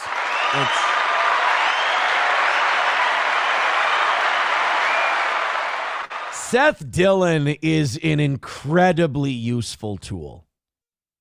And I mean that in every sense of the word. Like Seth Dillon, I mean, some of these guys, man, they get that money and they go, all right, but to take this money, you got to put this dick all the way down your throat. And God, some of them just do it with absolute aplomb. Like some of them just do it with vigor and they do it with passion. And Seth Dillon is one of those guys. $1 from Grand Poobah. Thank you very much. He says, best chicken around St. Cloud. Go south on Highway 15 to Luxembourg. Get the roasted chicken at the Hayloft. I've heard that the new owners of the Hayloft have done a great job with that place. I should check it out. I should. I was asking SP, I was like, what do you want to do for Valentine's Day? What's the plan? What's the deal? Because, I should probably make a reservation. She says, you know what? I want to order in and I want to watch Ozark. And we can get each other some little gifts and we'll order food in. Nobody has to cook and we'll order and, do that whole thing. I was like, you know what? That sounds lovely. Just started watching Ozark, and I have to say I'm watching it right after Better Call Saul and Breaking Bad. And I know people love this show, and I don't dislike it, so I'll say this carefully. It's not bad, but I shouldn't have watched it after watching two of the greatest shows of all time back to back. I should have watched something else first and then went on to Ozark. It's not bad. I don't mind Ozark. There's something about it. Laura Linney's great. Jason Bateman. I don't dislike Jason Bateman, but Jason Bateman is never acting. Jason Bateman is just always Jason Bateman in everything he does. And it's kind of like, I feel like I've seen this one before. Like every time you see Jason Bateman in something, you're like, I've seen this before, even if you haven't. So it's not bad. I don't mind Ozark. I'm going to keep watching it. And it's a good show. It's just the other thing I don't like about it. One thing I liked about Breaking Bad and Better Call Saul, the mood, the lighting of Breaking Bad and Better Call Saul was light and it was bright and this universe was vibrant and everything else, but the content was dark. The characters were dark and their intentions were dark and their words were dark, but the world around them was lit up and it was bright and it was vibrant. And I think it created a really interesting clash and it made you focus on the characters more. With Ozark, everything's fucking dark and everything's sad and it's bad and nothing good happens. And it's just everything is crisis to crisis, tragedy to tragedy in a dark world. So I don't know. Nomo says, I just got back into Ozark. Not bad. Better Call Saul is overrated. Oh, really? Because I was about to say that Better Call Saul might be as good. I think episode for episode, there are more absolute bangers in Better Call Saul than there are in Breaking Bad. Breaking Bad's a better show overall. But I think Better Call Saul has more banger episodes. And look, that's a difficult position to defend. And I don't know how long I'll stick my flag in that one, but it's there now. Hulkamash a Baby with $1 says, you should make candied bacon. I hear it's a real relationship building activity. You know, that was a weird cope that the anti-steel toe people had. The candied bacon thing did happen. I just lied about the house it was in because nobody was supposed to know we were there. Like, nobody was supposed to know we were spending, most of our nights at a particular place. So yes, the candied bacon thing did happen. I just lied to you guys about where. I'm a dirty little scamp. I'm a little scamp. Even Vince Griswold says even normies are finally catching on to their unending cheerleading for Israel. Terrible Troy says, Toe, have you watched Night of the Seven Kingdoms? Not only have I not watched A Night of the Seven Kingdoms, I have not finished season 2 of the Dragon. House of the Dragon. I don't know. I think it's just, Game of Thrones burnout, maybe. Sergeant Holka says, SP actually said, hey, moron, it's 4 days before Valentine's Day. We couldn't get a reservation at KFC, so just order me a pizza and we'll watch a stupid TV show. No, I think it's just, as you get older, you're like, God, you know what's nice? Peace and quiet and a nice night together, rather than, let's go somewhere and really do crazy shit. Nomo with $1 says, yeah, Better Call Saul is okay, but I can't get over the fact it's supposed to be a prequel, yet everyone looks older than in Breaking Bad. Yep, I get that. We watched Better Call Saul first this last time, and then when Better Call Saul turned to black and white in the last season, we turned on Breaking Bad, watched all of that, then finished Better Call Saul. Cool way to watch it, by the way. But yeah, watching Mike get younger as Breaking Bad starts, that was weird. That's a little strange. Mike looks like a Shar-Pei in Better Call Saul. Not to mention did you guys know the vacuum cleaner guy, the disappearer guy? He died during the making of the final season of Better Call Saul. So I don't think they got to finish his arc. I don't believe. 638 of you checking out the Toe right now. Keep hitting like, keep hitting follow, keep hitting subscribe. Let's go, baby. Let's go. House of the Dragon was garbage. Knights has been really good 4 episodes in. Is that the story of Dunk and Egg? Sir Duncan the Tall and was it Aegon Targaryen? Is that what that is? I don't know. Like a night adventure show? I wish they would have just redone the last season of Game of... actually, though, if you go back and look at Game of Thrones, you had to redo the last 3 seasons. It got really shitty. When people started teleporting, that's when that show really kind of sucked.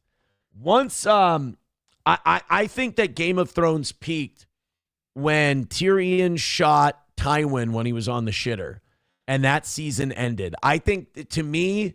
That's like, oh my God, here we go. And then the next season starts and he's getting off a ship and vomiting wine. And it's just like, okay, the mood is The mood is shifted on this story.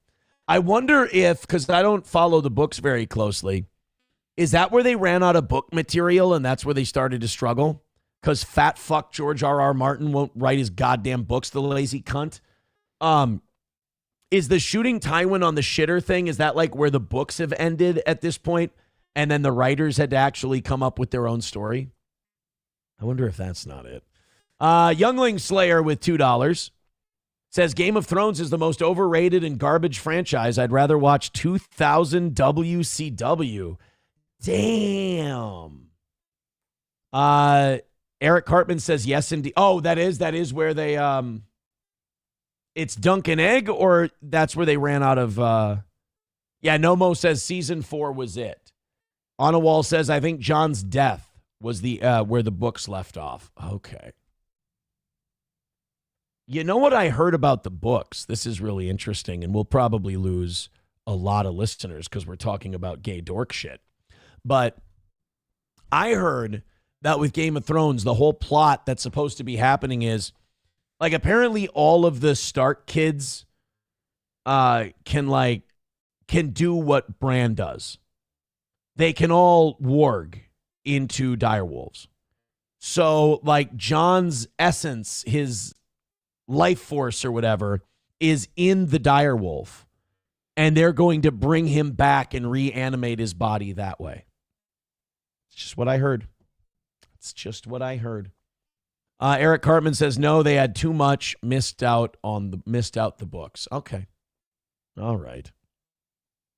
Chad's Uncle Steve says, who has time to watch TV? Toe must watch TV all the time with all his shows. I mean, it's do the show, it's clip, post on the Patreon, post the audio version for the people who are still checking that out. Play some basketball, lift some weights, sit in the sauna, and then, watch a couple episodes of a show, then come back down here and prep. It's a pretty well-structured day over here. I mean, Chad's Uncle Steve, I got to tell you this, it probably beats watching fucking gay Dabbleverse shit all day. Sorry, I forgot. Dish it out. Can't take it. I apologize. I was just trying to have a little fun. Do not get mad at me. All right, 50 more bucks, and you guys take over last night's loss, and I give you an extra half hour today. Thank you very much. If you consider a Streamlabs, PayPal, Venmo, Super Chats, and Rumble Rants. Las Vegas. This is a fucked up story. This mom is going to have a lot of explaining to do when her kid grows up. A woman had an abortion.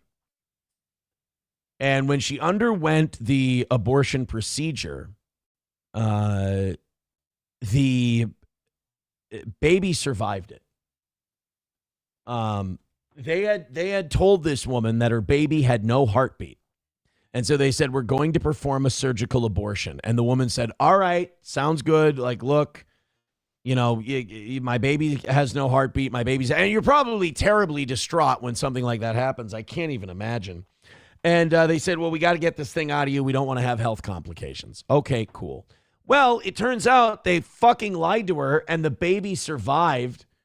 And I don't know, like, this has got to be a huge lawsuit for this hospital, right? Let's learn a little bit more about this one out of Nevada. Stacey Norris says learning she was pregnant again felt like hope. After a previous miscarriage, she started working with the medical team here at Women's Health Associates of Southern Nevada, believing this time would be different. But according to a lawsuit filed in Clark County, that hope unraveled within days. And in a twist she could have never imagined, the child she was told did not make it was actually still alive.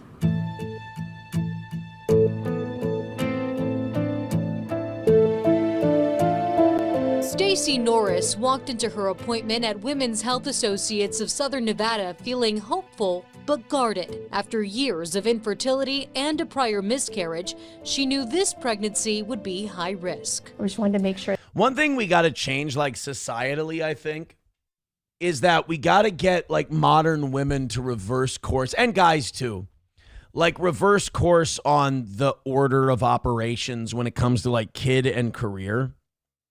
I think it works better if you go kids early and then you have time to do the career focus thing as they get older. Like, tread water for the first few years, have your job, have your career, but prioritize time with the kids as they're younger. So have them at like 23, 24 years old, get married young, 23, 24 years old.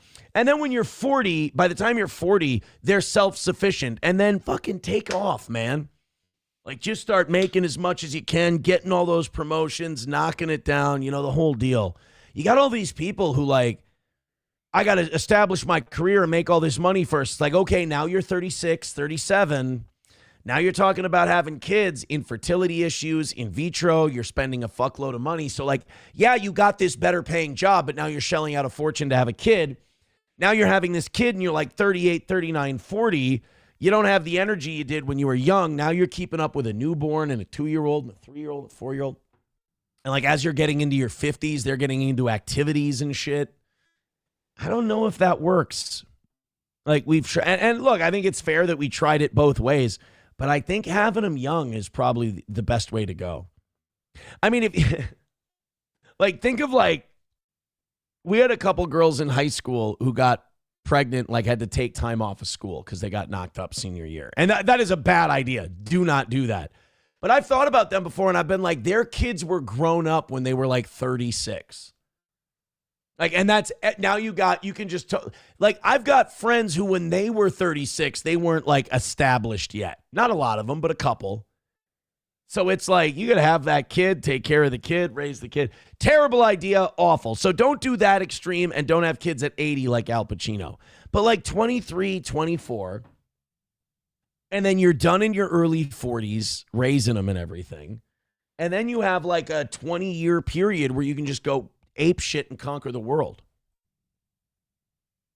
Everything was going to go right before we told anybody. But according to a civil complaint filed in Clark County, that hope turned into fear within days. The lawsuit claims that during 2 visits, Stacy was told by providers at Wasson that no fetal heartbeat could be detected. Ultrasounds did show early signs of pregnancy, and despite rising hormone levels, the complaint alleges those results were not properly tracked or compared over time. They said it might be a little bit early, we don't see a heartbeat. We'll schedule you to come back in next week. That happens, though. Like, I've never had that happen to me. Well, I've never been pregnant, but you know what I mean. I've never had that happen to me where it's like they don't see the heartbeat on the thing. But that doesn't necessarily mean the baby's dead. Like, they even say, they're like, even if we don't see a heartbeat today, it's okay. We'll check again later. Records show providers documented that the pregnancy had not progressed, describing it as a missed abortion. Stacy says doctors gave her 3 options: wait, take medication, or undergo a DNC, a surgical procedure that removes tissue from the uterus. Believing her baby had already died, she agreed to surgery. It's incredibly traumatic, you know. You just kind of go like, this was it. This was probably like the last chance to have a baby. The complaint identifies Dr. Sheldon Paul as the doctor who performed that DNC, but Stacy says what happened days later was even more terrifying. The pain didn't feel normal. It had crossed my mind that something might have not gone right. So she returned to Wasson. According to the lawsuit, a different provider, identified as Wexner, prescribed Cytotec, a drug used to induce abortion. Jesus, they really wanted to kill this poor kid. Holy shit. You talk about it. This is like the William Wallace of children. They can't die, but they keep hacking away at them. All right, we're going to do a surgical thing. All right, that didn't go right. All right, we're going to pump you full of medication. We'll get the little fucker. And all because they claimed that there was no heartbeat. Well, guess what? But on her way to fill that prescription, Stacy stopped at Centennial Hills Hospital. Something didn't feel right. I don't know if it was just a gut instinct or maternal instinct. There, blood work showed her hormone levels had surged to nearly 97,000, consistent with a healthy, growing pregnancy. Additional exams confirmed exactly that. He kneels down next to me in the chair, and he says, I have to know, why did you have a DNC? And I went, it's because I was told there was no baby, there's no heartbeat. And he said there's an 8-week-old baby with a heartbeat. Holy shit. You might just want to offer to pay for that kid, college, everything else. You don't want to take this to trial. They're gonna give you the Alex Jones deal. They're gonna hammer that, like a jury is gonna hammer this hospital with shitloads of penalties to have to pay this woman. You gave her a DNC and told her that her fucking kid was dead, and now she's got an 8-week-old baby growing inside of her. The kid's alive, and you tried to kill it not once, but twice. Yeah, you might want to just offer this woman a Brinks truck full of cash and drop it off on her front lawn, rather than take this any further. And at that point, I don't remember what happened next. Like, I couldn't. The fact that she didn't go to the hospital and beat the living shit out of every one of those doctors is, I would consider them lucky. I just could not believe it. So how does something like this even happen? The Nevada State Board of Medical Examiners investigated. The board's disciplinary records state Dr. Paul performed a DNC on a viable pregnancy, documented it as failed, continued diagnosing it as non-viable, and prescribed medication to end it. Dude, this doctor really wanted to kill this kid. What's the story here? What did the kid do to you? Did it look at you weird on the sonogram thing? Did it give you an evil eye? Really had it in for this. Sheldon Paul really had it in for this baby. Documents reveal Dr. Paul was later sanctioned, receiving a public reprimand, a fine, and required coursework for his care of the same patient. I don't know. I don't want a guy being a doctor anymore if he can't tell if a baby's alive. I think that's got to be a game ender right there. There's that guilt that sets in, or you're just going, like, what did I do? But against all medical odds, after a DNC, after being told Baby twice got born there healthy. was no heartbeat, and after abortion Baby got medication born healthy. was prescribed, her baby survived. Yes! All right.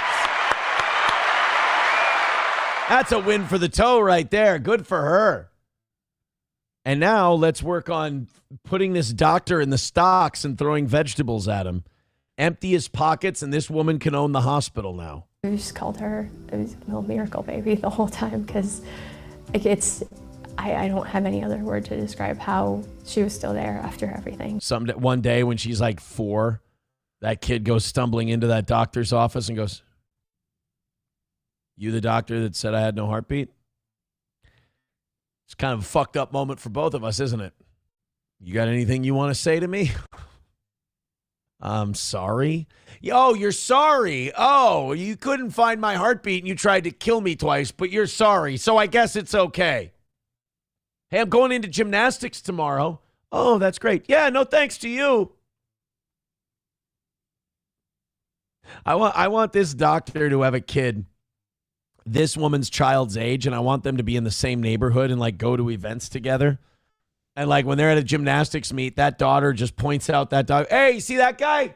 That guy tried to kill me twice. Ain't that fucked up? Yeah, no. When my mom was pregnant with me. Yeah. Twice.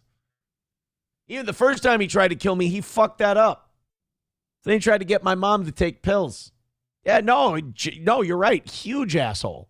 Stacy delivered by C-section at 35 weeks. Her daughter, now 3.5 years old. According to a source, the civil case... Kid sees him in public. Hey, Mom, ain't that the prick?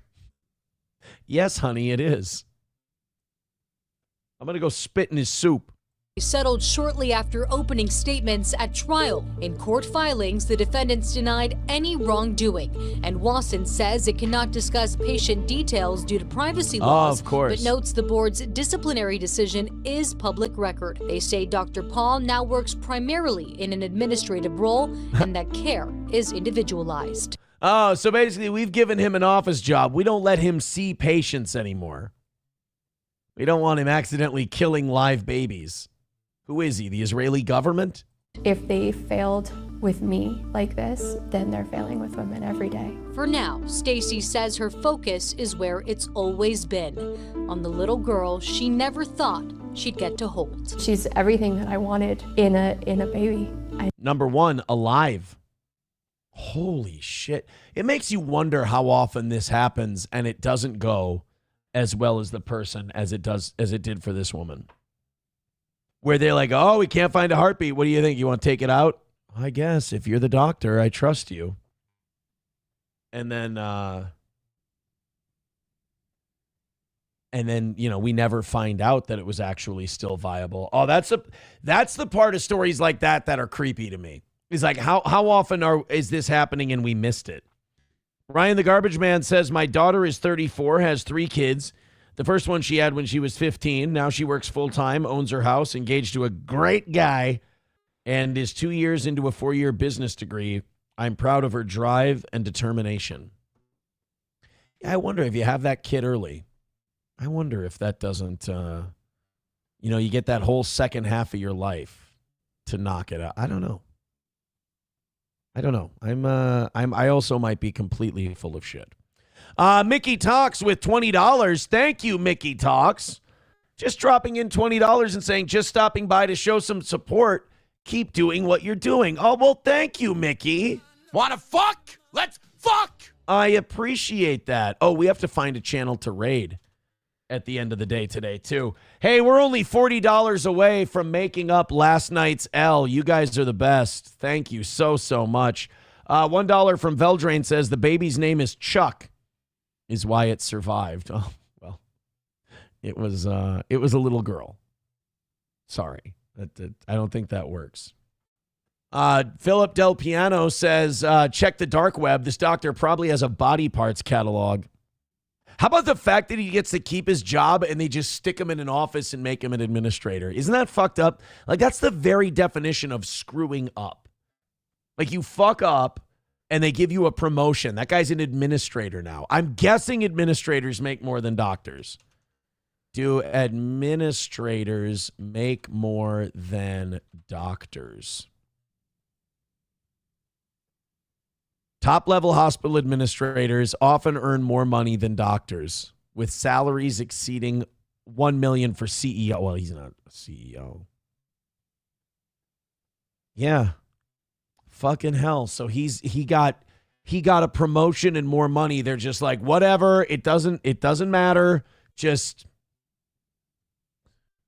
don't see patients. That's what we like you. We like golfing with you. We think you're a likable, funny guy. We just can't have you trying to kill any more live babies. It's putting us in a bind. Mickey Talks says, above the rabbit hole. Mickey Talks, first of all, somebody gift Mickey Talks a membership. Second of all, Mickey Talks, put a link to your channel in the chat if you've got a show. And if you're going to be on at 10:30 Central Time today in 45 minutes, we'll raid you when we're done. What do you say? Thank you. Hobo Chili says Mickey Talks, a.k.a. Aaron's bank account. Oh, I thought that was a pun or something. You're saying Mickey Talks is me. Is that the conspiracy? Hobo says, Aaron, what's the baby's name under your neck? I mean, you look like you're 8 months pregnant. It's not a baby, and I'm going to start wearing an ascot. Thank you very much. Historically White says you should see the chart of the amount of doctors versus administrative staff. Yeah, and apparently to find out the administrators are the people are like doctors who killed a guy. And they're like, oh shit, we like having him around, but we can't let him see patients anymore. He kills people. He's a killer. We'll let him push paper for more money. Frog Spring says, off topic, but did anyone hear that? Hear what? I swear to God, I didn't shit my pants. I promise you I didn't fart. Chips and Diff says, Aaron, don't look up the doctor's name and what religion he belongs to. Oh, no. Las Vegas woman.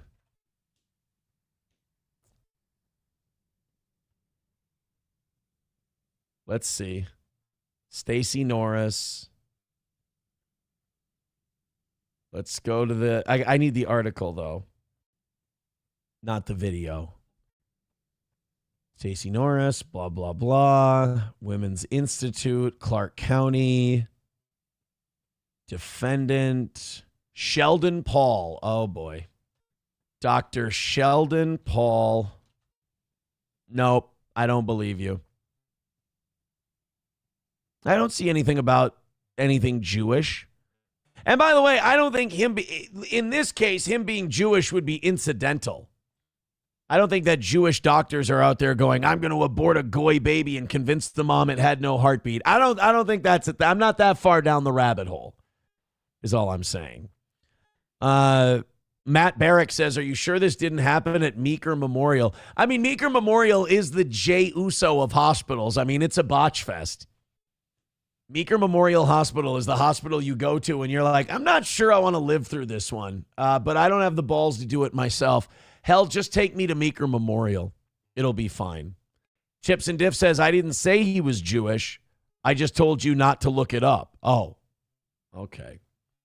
Mickey Talk says, my show is called Above the Rabbit Hole. Thank you for rating us last week. No problem. I know we have to do a certain amount of raids, unique raids, during the month. So we'll hit you up again at some point. Vince says, further cursing their already cursed offspring with a name like Sheldon. Ugh. Some Soper says, had my first two young and the other two when I was in my late 20s. Having grown kids in my 40s is pretty awesome. Yeah, I think, well, what do I have? I think all of mine will be grown when I'm in my 40s. It's kind of nice. And, you know, the other thing is you get that, you get that, in my situation, you get that child support money back. Nice. Propaganda Alt says there was a nurse unaliving old people at a hospital. Turns out he was a serial killer. Well, yeah, no shit. Regod says, Toe, I'm not kidding. See what happens when you put in work? You get big numbers. Do more work. I agree with you, buddy. That's why we've been doing all the protests and everything. Big month for the Toe. Big month for the Toe. They're heading for the exits here towards the end of today's show, but you guys did get right up near that 700 mark. I appreciate that. YouTube and Rumble. Actually, YouTube was lacking today. Rumble did get up around... They're probably only off by about 10 or 15. That's understandable. But YouTube was a little lacking today, but we still got up around 700, which I appreciate a lot. Thank you guys so much for making us a successful program. And you're also like, what, $30 or something away from hammering out last night? I mean, this has been an incredibly successful show, all because Los Federales sent us a really shitty video. That's why we made money today. Let's talk about Rumble Premium before we continue. You've probably noticed Rumble is growing fast, and it's not slowing down. They're building a real alternative to big tech that puts creators first and actually protects free speech. And now there's Rumble Premium, an easy way to upgrade your experience. With Premium, you get ad-free viewing across the platform. No pre-rolls, no interruptions, just the content you came for. Plus, Premium members unlock exclusive content like bonus videos, behind-the-scenes drops, and more from your favorite creators. Right now, Rumble is offering $10 off an annual subscription. Just go to rumble.com/premium and use the promo code STUDIO at checkout. That's rumble.com/premium, promo code STUDIO. No ads, more freedom, and content you actually care about. That's the deal. rumblepremium.com. Thanks, guys. When I was yelling at Los Federales today, I'm not kidding, I fucked up my neck. I don't know if you've seen me doing this throughout the show. It's probably hard to miss. But when I was yelling at Los Federales for sending that clip in today, I fucked my neck up really bad yelling at him. That's how you know you have an anger problem, is when, because like now, like up here, this top part of my neck here, I've got fucking piercing, like really bad stiffness in my neck. And it's giving me a headache up in this point here. It's either that or cancer. One of the two. Youngling Slayer with $2 says, problem is having kids early is not viable nowadays. Not in this economy, at least. Yeah, that's a good point. Anawal says, your back just tensed all up.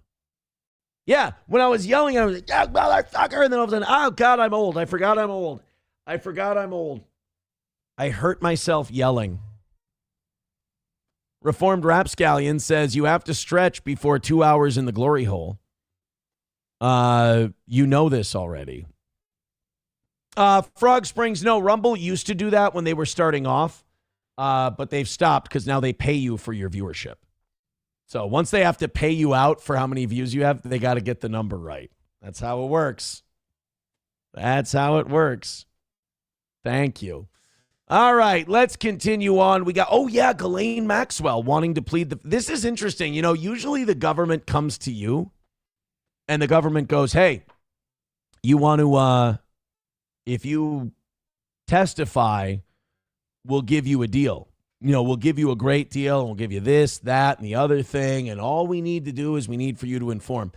Very rarely is it the person who's in a lot of trouble going, all right, look, I will tell you whatever it is you need to know. Just let me out of jail.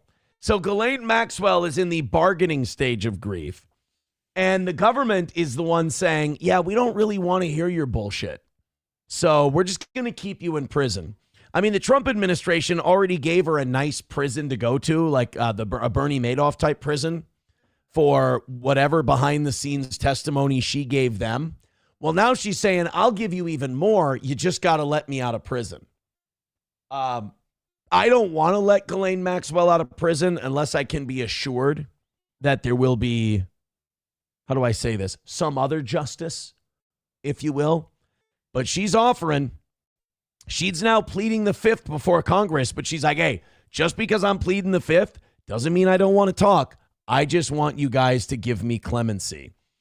I don't know how you feel about it.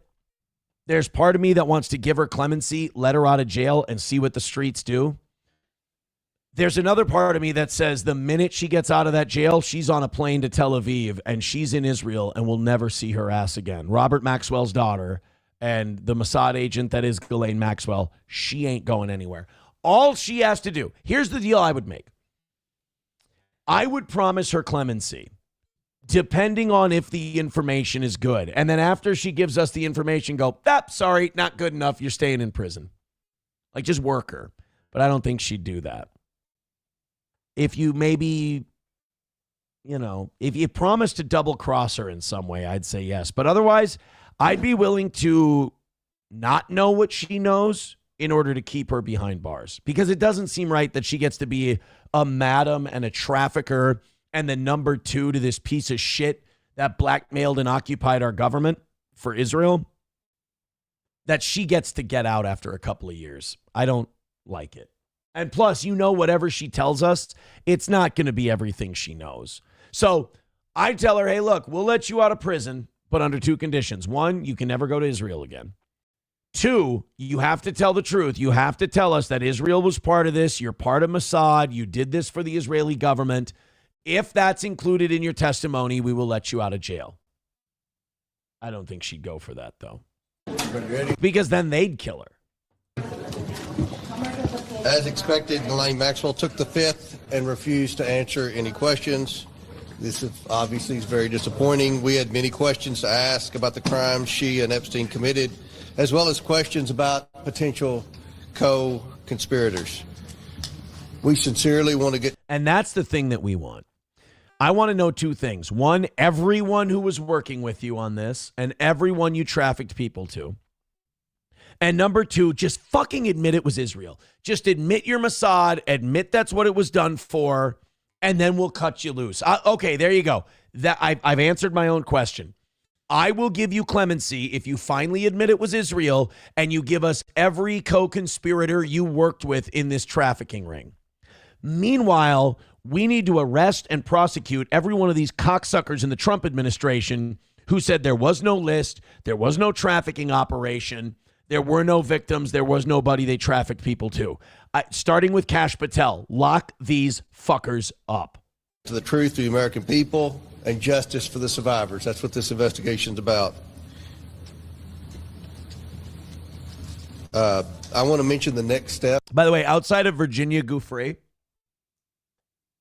when do you think they start whacking people to protect the cartel? Because, I worry about this Comer guy. If he pushes too far, I always worry about Thomas Massie. And I worry about Lauren Boebert. I think Marjorie Taylor Greene got out partially because she was like, look, man, this is getting hot. But when do you think, at what point? Because it's picking up now, but it's still mostly all of us crazy conspiracy theorists who follow this shit way too close that care about this and are appalled by this. Normies don't give a fuck. They don't care. They're still hung up on Somali fraud and ICE and protests and shit like that. At what point does this need to get to before these people start disappearing? Because I do think they'll start disappearing people. I don't think they're just going to go, well, we got caught. Well, the truth is all coming out. This is the day we knew would happen. We're going to take our medicine. I don't think that happens without them taking down a few people. And how many people can you take down before people start to go, all right, this is clearly bullshit? We can confirm we have 5 more depositions in the book scheduled for the Epstein investigation. On February 18th, Lex Wexner, who was a financial client. What was that? What was the date on that one? We need to watch that. On February 18th, Lex Wexner. February 18th. So next Wednesday, Lex Wexner is going to be before Congress, and Thomas Massie has already outed him as one of the co-conspirators. The former head of Victoria's Secret, the CEO, I think founder too, of Victoria's Secret. That makes sense too, because Lex Wexner could then send models. He could send girls to Epstein to work for him. So yeah, Wexner was definitely complicit in a trafficking ring. And also, don't forget, trafficking doesn't just mean minors. So if they found out that a lot of these girls were of age, it doesn't matter. Trafficking is trafficking. Who was a financial client of Epstein and I believe the former CEO of Victoria's Secret. February 26th, we have former Secretary of State Hillary Clinton.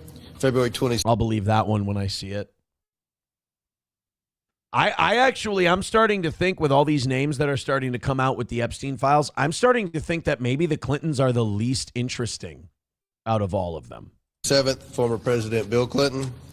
March 11th, Richard Kahn, Epstein's accountant. And March 19th, Darren Endike, Epstein's lawyer. How about, is Ehud Barak still kicking? How old is Ehud? I think Ehud Barak, since he appears in the Epstein files, talking to Epstein numerous times, I think he should have to come in and testify. He's 83. Yeah, get Ehud Barak's ass in there. Ehud Barak should have to testify, and then if he gives us anything good, Netanyahu should have to testify. Call them all in, and then arrest Netanyahu for war crimes. So we will continue to move forward and try to get answers for the American people. Do you think that Britain's royal family has questions to answer to your committee? Well, we would love to hear from anyone. Obviously, I can't subpoena in foreign countries, or I would have done that in the Biden investigation. But do you have anything to add, Andy? You know, that's what I respect about James Comer, too. He is looking into both administrations. You know, he was dogging on the Biden administration, but he's dogging on the Trump one, too. I mean, look, anybody who just says, look, anyone who's connected to this will go after him. I like that, Massie included. And Trump isn't doing himself any favors by trashing Massie's wife and stuff like that, because now this guy's like, I don't give a fuck if it's people in your own administration. I'm coming after all of you if you're going to be a fucking dick about it. But even like Ukraine, like if you want to say, oh yeah, Biden's corrupt because of Solyndra and Ukraine, we launched a revolution and we installed a guy in Zelensky, a Jewish guy who's loyal to Israel. And meanwhile, the people on their border, the Russians, Orthodox Christian country, has been saying for a long time now that America's been bought and paid for by the Israelis, kind of telling us the truth. And we now have to use Ukraine to pit the world against Russia. But maybe Vladimir Putin's been telling us all like it is all these years. I'll just add one thing that the attorney for Ms. Maxwell said that she has no indication and would say that neither Presidents Trump or Clinton are culpable for any wrongdoing. And that's one thing they said in his opening statement to us today. So Ghislaine says Bill Clinton and Donald Trump are both innocent in this whole Epstein trafficking thing. Do I believe? I have a hard time believing that. I have a really hard time believing that, because Epstein would throw parties like to close deals and shit like that. And I have a hard time believing that. Like, okay, I can bring myself to believe that Trump and Clinton didn't fuck any underage girls. I can bring myself to believe that 100%. But that none of the girls Epstein brought to these parties, like Trump and Clinton, didn't fuck any of them, I have a hard time buying it. At the very least, they were Johns, you know? Because, like, there's been numerous times in the Epstein files that they've said Trump met Melania through Epstein. So to say that they're not involved at all, I have a hard time getting that one down. Veldrain with $2 says, I found that doctor. Did you really now? All right, let's take a look. What is that? The doctor from the Las Vegas story. Let's see. Oh no. What's wrong? I'm sorry. It's bad news. It's a girl. Where's the trash can? No. Poor guy, he tried to kill the baby twice. Son of a bitch. Trump was definitely fucking young girls, as was Clinton, says Joey Caravello's mommy. It's kind of what I believe as well. But, like, if she's adamant and she's like, nope, they never did, I'm never going to believe that, like, they never once, had sex with any girls at any Epstein party. I'm sorry, that's a bridge too far for me.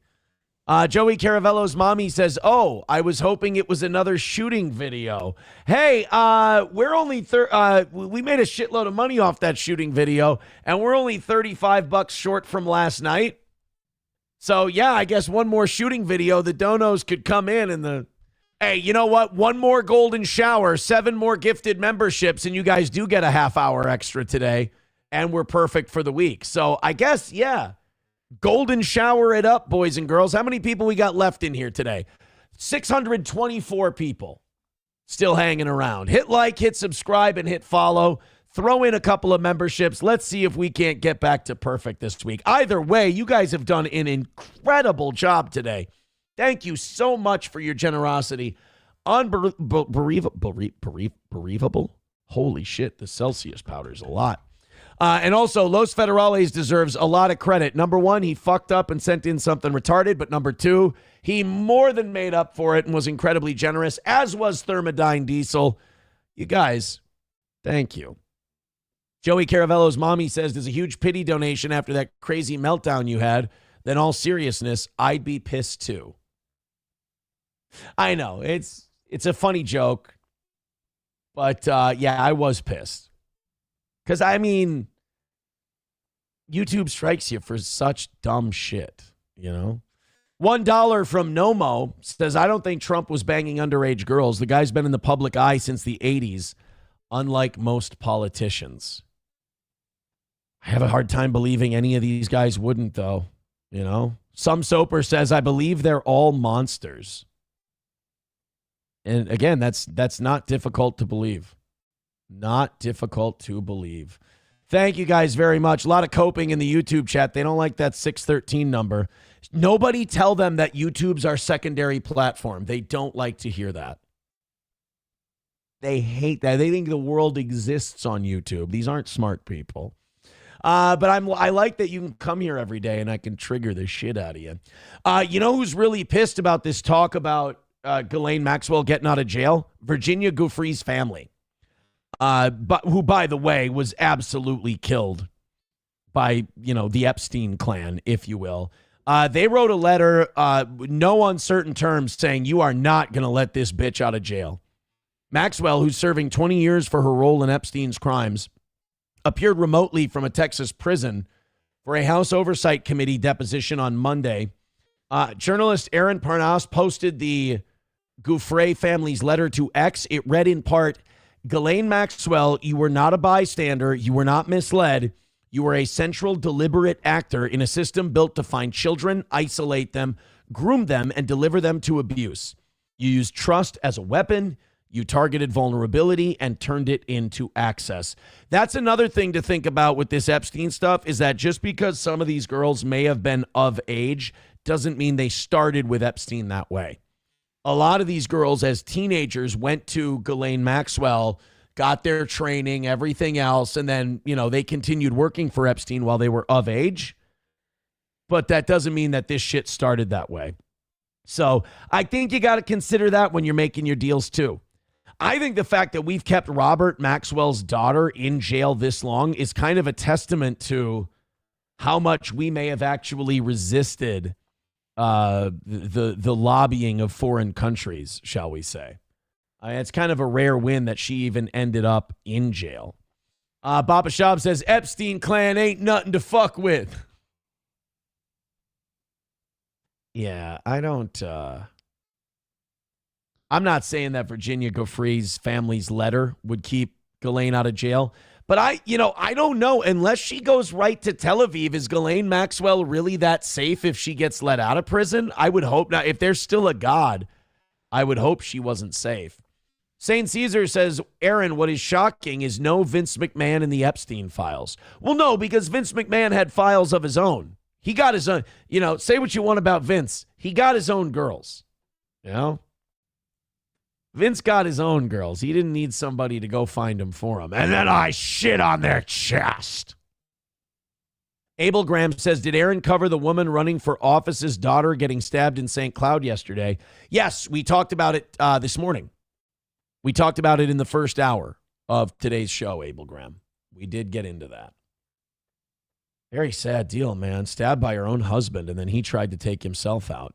All right, let's do this next story from Wisconsin. This is about Burger King violating child labor laws. And like, when we think of a place violating child labor laws, we think of like kids working in coal mines or factories and, you know, work with soot on their face, working 14 hours a day. They've changed child labor laws so much the last few years that like if a kid's still like cleaning up and finishing their shift at like 10:05 at night, all of a sudden you're violating child labor laws. So I need to know exactly what child labor laws they were violating. Oh, by the way, people pointing out in the chat, a lot of leaders in Europe are resigning. Yeah, dude, the UK's government is like falling apart over this Epstein shit. It's going to be very interesting to watch. We'll see. But anyway, this Burger King story, let's go ahead and hit play on this one. My immediate take is to go, hey, violating child labor laws, that's awful. How dare they take advantage of their young labor? But it's like the child labor laws have gotten more strict even since I started working at 16.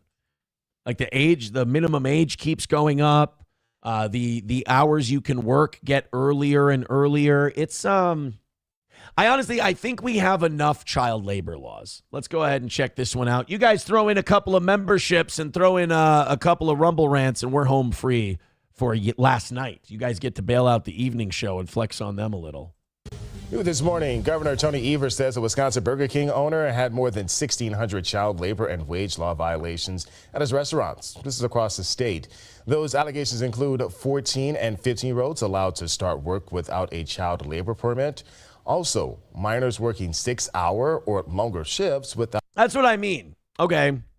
Child labor laws. What was the child labor law you broke? Well, some of the kids work 7 and 8-hour shifts. I mean, is that really the end of the world? I mean, if you kept them working the drive-thru until like midnight when they had to go to school in the morning, okay, I understand that. But 8-hour shifts, I don't think that's going to kill anybody. Out a required meal break. And children under 16 working before or after the hours permitted for school-age workers. I figured that was part of it. And also, like, working more than 6 hours without a meal break. Motherfucker, you work at Burger King. You grab a chicken sandwich quick. You eat it between drive-thru orders. You'll be fine. Like I said, I understand it's violating the law, and ignorance of the law is no excuse, but this isn't the worst thing in the world. Plus, kids make a little extra money. Working before or after the hours permitted for school-age workers, or just working more than hours allowed. We need Yeah, I mean, this isn't like he was whipping them or, you know, forcing them to clean toilets when they're not supposed to or anything. I mean, this is literally just the kids made more money. And like, okay, he kept them too late on a school night. Let's say they were working until 11. Like, they're not going to be playing video games or watching shit until 11 on a school night anyway. I don't know. Like, laws more like guidelines as far as child labor goes. Dude, years and years and years ago, we took care of the ugliest parts of child labor in this country. We did. The rest of it has all been just kind of like working around the edges. I'll tell you this, as someone who had a job in a restaurant at high school, I wish they would have let me work later. I wish they would have let me work more hours. I would have loved to. We need every state to be looking at the activities of companies and young people who are working there to make sure they're not exploiting them, to make sure their hours are limited and they're getting the breaks and the overtime that the law requires. You fucking care. Oh, they're getting the breaks and the overtime that the law requires. Okay, but like, again, I don't see this being like an immediate crisis. Maybe it's because I have a sore neck from yelling at Los Federales, so I'm like cranky and I've got shitty takes. Or maybe we have gone too far with child labor laws. Or, okay, even if we haven't gone too far, we have enough. We're good. The kids are protected. The State Department of Workforce Development says the violations included more than 600 kids from 2023 to 2025.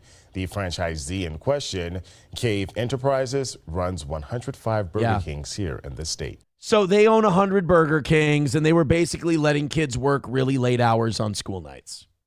And the kids were making more money, and they were probably happy. And some parents found out and they got pissed because their kids were like falling asleep at school or something. Not the worst thing in the world. I think what they're trying to do is like these organizations. Okay, I didn't think I had a conspiracy theory for this one. Turns out I do. Here's my conspiracy theory. My conspiracy theory is they want to make all these child labor laws so it becomes non-advantageous for these companies to hire American teens, so they hire cheap illegal migrant labor. There. That's so. Oh my God, Susan Greenberg. Oh my God, I can't believe they're letting these kids work so late. You have to find them and stop them. So now what is this 100? What do these 100 Burger Kings do? They go, well, fuck that. We're not going to hire teenagers anymore. It costs us money. It gets us in trouble. Let's hire those illegals. Very good. That's much smart. But then how does Susan Greenberg benefit? You know, I think this might just be busybodies and bleeding hearts over policing, really. Taste of Ashes says, don't let Joey tell you to ban me, Aaron. We know he messages you like a high school girl. You told he doesn't message me like a high school girl. He messaged me one time to say he was like doing a stream or something. And that's very nice of him. I appreciate that. Aaron, he doesn't know Taste of Ashes. He doesn't write me and say, Aaron, are you thinking about me? He doesn't do that. No. My Burger King by me is all Mexican, says Bong Time. Papa Shab says, we literally had to spell it out for you. No. I came up with my conspiracy theory. That's the best I can do. Papa Shab says, Susan Greenberg literally communes with Ball. Hold on. Susan Greenberg. I don't see anything about Susan Greenberg. Here's an obituary for one. Apparently, there's quite a few. Yeah, I mean, I don't know. Oh, Joey Caravello and Taste of Ashes apparently have some kind of feud. Joey Caravello says she's typing about me. I think she's obsessed. Taste of Ashes, you're obsessed with me. All you ever do is type about me. See, I leave the chat, I do my show, and then the show ends up in the chat. Taste of Ashes and Joey Caravello are going back and forth. Taste of Ashes says Crazy Joey. I'm going to put this up for you guys so we can watch together. Hey, put a nice little piss rainbow up at the top of the chat. The more of those memberships you gift, the more yellow shows up here. How about a golden shower, and then we knock out our miss we had last night and continue a perfect week? Let me scroll up in the chat here. Taste of Ashes says Crazy Joey. Joey Caravello says, Taste of Ashes, you're a woman. Shut up. Taste of Ashes says, a streamer. Don't cam up, Joey. Oh, it's getting petty. It's getting petty in here. Papa Shab says, Greenberg, really, Aaron? Greenberg, fucking Greenberg. I'm sorry. Joey Caravello says, Aaron just plays with his Peter. That's not. Hey, you two are supposed to be fighting with each other. You're not supposed to be fighting with me. Keep scrolling here. Taste of Ashes says, every woman who yells at Joey is obsessed with him. Oh, boy. I love that, like, the whole chat is clearing out. And I'm way behind in the chat. I'll scroll down in a little bit here. I've got it paused where I am. I love how everyone's clearing out in the chat to let Taste of Ashes and Joey Caravello fight it out. But Papa Shab is in there in all caps. Like a Jew, Aaron. Like a Jew. Sorry. Trying to keep up with the fight. Streamlabs, PayPal, Venmo, Super Chats, Rumble Rants. Approachable says, or a better idea, how about put both of them in a timeout for the rest of the day and we can get on with the fucking show? Did I tell you that I have a neck thing and a head thing going on right now? Did I tell you that? Aaron is fat and gay. No, come on. No, let them fight. Why are we doing this? Joey Caravello says Taste of Ashes wants him to piss in her ass. There's that pissing in the ass thing again. Taste of Ashes says, Joey DM'd you to do that. How much did he pay you? I mean, if he gave me $100, I'd do it for sure. Taste of Ashes has a cute ass, says Joey Caravello. Hey, see that, Taste of Ashes? Joey said something really nice about your ass. You say something nice about him. I want to nude mud wrestle her. All right, it's getting weird. Nobody doxes people, retard. He won't time me out. I pay him, you don't. Oh, shit. Yeah, you pay me, I let you get away with murder over here. Fucking, what's his name? Los Federales almost got my YouTube kicked off. And he sent me a bunch of money, and I apologized to him. I'm a whore. Papa Shab says, all that yelling hurt your dewlap. Taste of Ashes says, what if I gave you $100? I'd think you were the most amazing person who ever lived. Joey Caravello, you did not give me $1,000. Don't tell people that. Taste of Ashes says, what if I gave you $100? You'd be the coolest fucking person alive. Do you want me to put the links in the chat? There you go. There you go. I mean, it's up to you. Hey, ball's in your court now. Oh, wow. Let's see.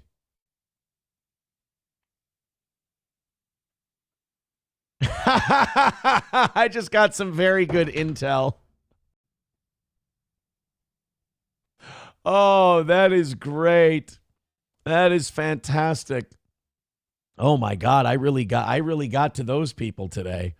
Hot shit. What's the matter, guys? I thought we were all having fun. I thought we were having a good time. They are, boy, and you know what? They're spurging out in the YouTube chat too. Holy shit, did I stir up a hornet's nest today? I fucking got them.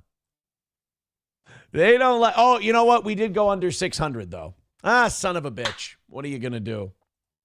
They're obsessed. There's this new thing in that sad world where they try to dilute themselves on people's viewership because it doesn't fit their narrative. And I got to tell you, I need you to keep doing it because it's fucking beautiful. I'm really sorry this last month where between Rumble and YouTube, we've done about 1 million views.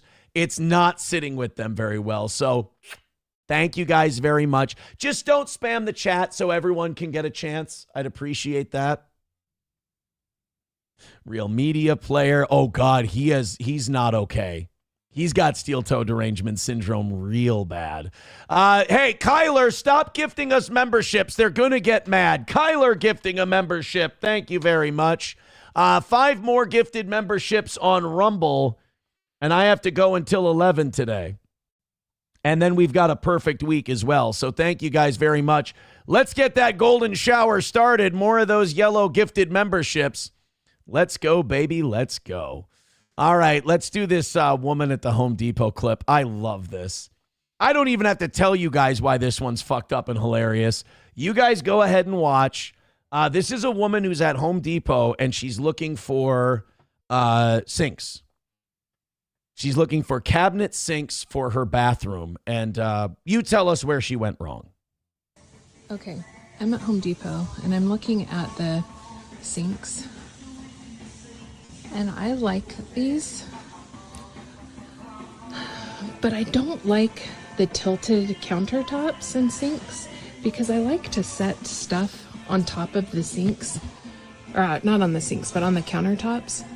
And you can't on these, it would just roll right off. And that's how most of them are. I hate that. Don't you guys hate that when you order a new sink and countertop for your bathroom and they make the fuckers slanted? I don't understand what the 45-degree slant is about. How are you supposed to keep anything on your... And by the way, if you're watching this clip and you're going, Aaron, I don't understand why you're laughing at her. Yeah, that would suck if your bathroom countertop is slanted. Why are all these displays slanted? That's a terrible way to do countertops. I would be mad if I were this woman too. You also need to get a fucking rope. I much prefer these. Yes. Because you could set stuff on them and it wouldn't just roll right off. Ladies and gentlemen, they really should be the next president of the United States. It's time to give them a chance to lead. Sexism makes my neck feel better. So she's at Home Depot. She's looking at the displays and she says, these are all bullshit. She thinks they look nice. They're fine. She doesn't want to hurt anybody's feelings, but they're slanted. So how are you supposed to set stuff down? But these over here, they're nice and flat. Those are the kitchen or the bathroom countertops that you want because they're flat.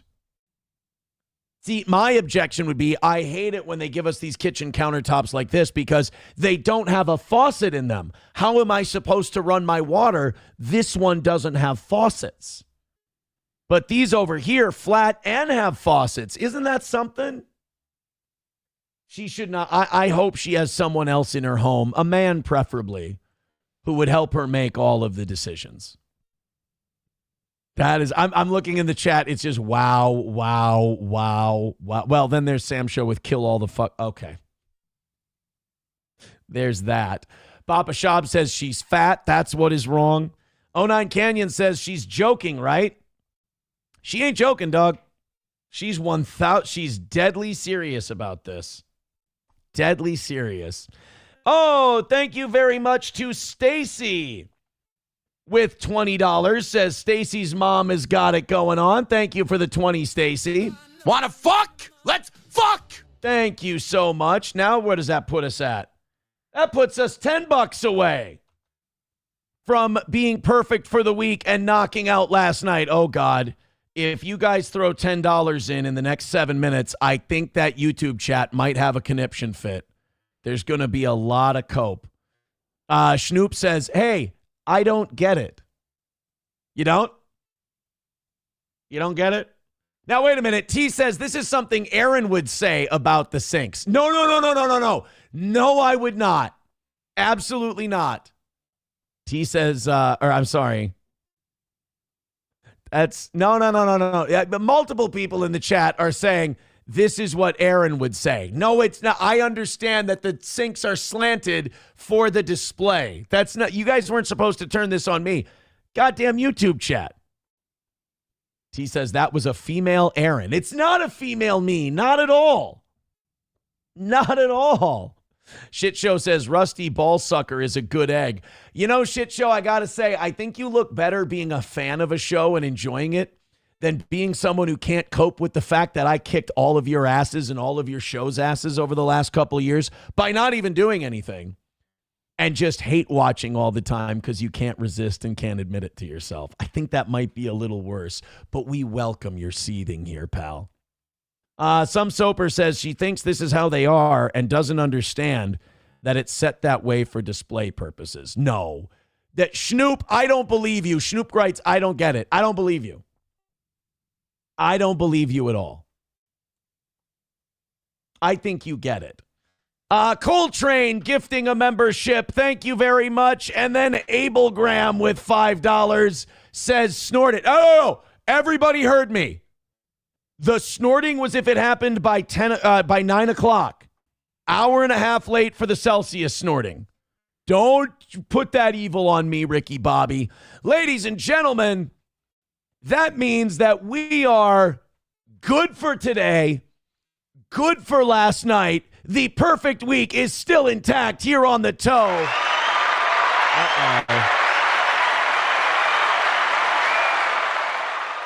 Uh-oh. J-Dog says those counters are for when you're bent over it, Aaron. No, that I don't get bent over counters. I don't know who you've been talking to. T says it's not hate watching for me. It's just mild annoyance watching. You know what? That's fair. I respect a mild annoyance watcher.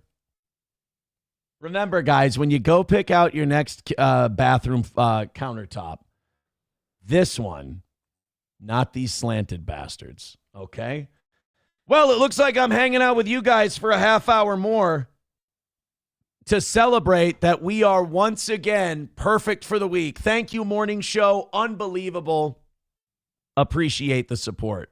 I'm also getting reports that we have caused a lot of seething for a lot of people today. Go ahead. Deny it. Deny it. Los Federales sent me a photo. Is he back in my good graces? I don't know why you would send me this. That's not me. It's not me at all. What are you talking about? It has nothing, ain't got nothing to do with me. Mr. Beat says, women are so dumb. There goes my 2 cans at Stoney's. What are you talking about? Cheetos hates women. No, I'm kidding. I'm joking. He doesn't. No, Cheetos does not hate women. That is not true. Mexican restaurant offering free meals to ICE agents in Arizona. I actually think this is low-key brilliant. I think this is what every restaurant should do, especially if they have a shitload of illegals working for them, because this keeps your enemies close. This keeps them at, like, you bring them right in. There's no way. Hey, there's no way we should raid this restaurant. I mean, they give us free meals. Why would they give us free meals if they're loaded with illegals? Why would they encourage us to be here if they've got illegals working for them? All right, well, we'll leave these guys alone. This is what you absolutely have to do. A Mexican restaurant in Arizona is offering free meals to all ICE agents. Hey, you lick the boot, you get to stay in the country. That's how it works. That plus a lot of Mexicans who are here legally have no love lost for Mexicans that are here illegally. So there's that part of it too. The idea that they're like, well, what the fuck? Like, we waited our turn. We did it right. Why do they get to jump the line? There are a lot of legal Mexican immigrants in this country that are like further to the right on certain social issues than a lot of our quote unquote MAGA Republicans. Like, they are way to the right of like Trump and his cronies on stuff. And I get it too. I can see where you'd be like a little bitter if you took pride in doing it right and getting here the right way, and then a bunch of people just hop over the border. I get where you'd be a little pissed about that. Everyone who works for ICE, all federal agents, can come to Sammy's Mexican Grill. Here they will be treated with respect and as they deserve. The Salvadoran owner accuses critics of having Trump derangement syndrome. I mean, he's definitely going to rile people up, but I feel like there's like this silent majority on issues like this that they show up for things like this, where a lot of the people who bitch and complain that he's doing this probably don't eat at his restaurant and don't spend money with him anyway. But the people that won't like verbally say, oh yeah, I feel exactly the same way this guy does, they will low-key just go and eat a meal at his place to show him support. So this is probably a net gain for him. I mean, first of all, ICE is going to be there. Second of all, there will be people who support immigration enforcement that'll show up at his restaurant. There he is. Oh God, he's got Trump photos on the wall and everything. The real tragedy of this story would be as if his food sucks shit. He's like, I got the great idea. I'm going to give all the ICE agents the free food. Like, yeah, I would. But the last time I ate there, man, I got the thunder shit, something fierce. I'm going to go ahead and pass. Chevy fan says, put an ice patch on your plate carrier. Boom. Free meal. Exactly. Rusty Grammar says, sometimes my chats don't show up on the screen and I'll refresh and then they appear. Usually only if I fall behind on audio only. Conspiracy. Conspiracy. J-Dog says, Aaron, would you fight Gino for Kiki? No, why? I'm not interested in. I'm not insulting Keanu. She's a beautiful girl, but I'm not interested in Keanu. Cheeto does hate people of color, though, says Ricochet. No, he doesn't. He did kick a pedophile out once. That was funny when he like humiliated him and just went, no, we don't serve pedos here. And he kicked him out of his bar. So sad that Fatso ripped his pants. I wouldn't show my face in public either. That was probably a smart move. No, I wouldn't fight Gino for Kiki. Vince Griswold says Melton fans typing his blood pressure in the chat. Oh, no, that number's way too low for that. Way too low for that. Poignant Pachyderm says Melton is a map. Sorry to break it to you. Yeah, you guys kind of riled him up in the YouTube chat. You can tell when we're doing well. They get really, really pissy. I swear to God, I'm not trying to puppet master. They just dance to my tune. All right, let's go with our last thing we've got. Well, you know what? We got another 25 minutes. We might be able to get a couple of different things out there. We might be able to get a couple different topics, but this one's great.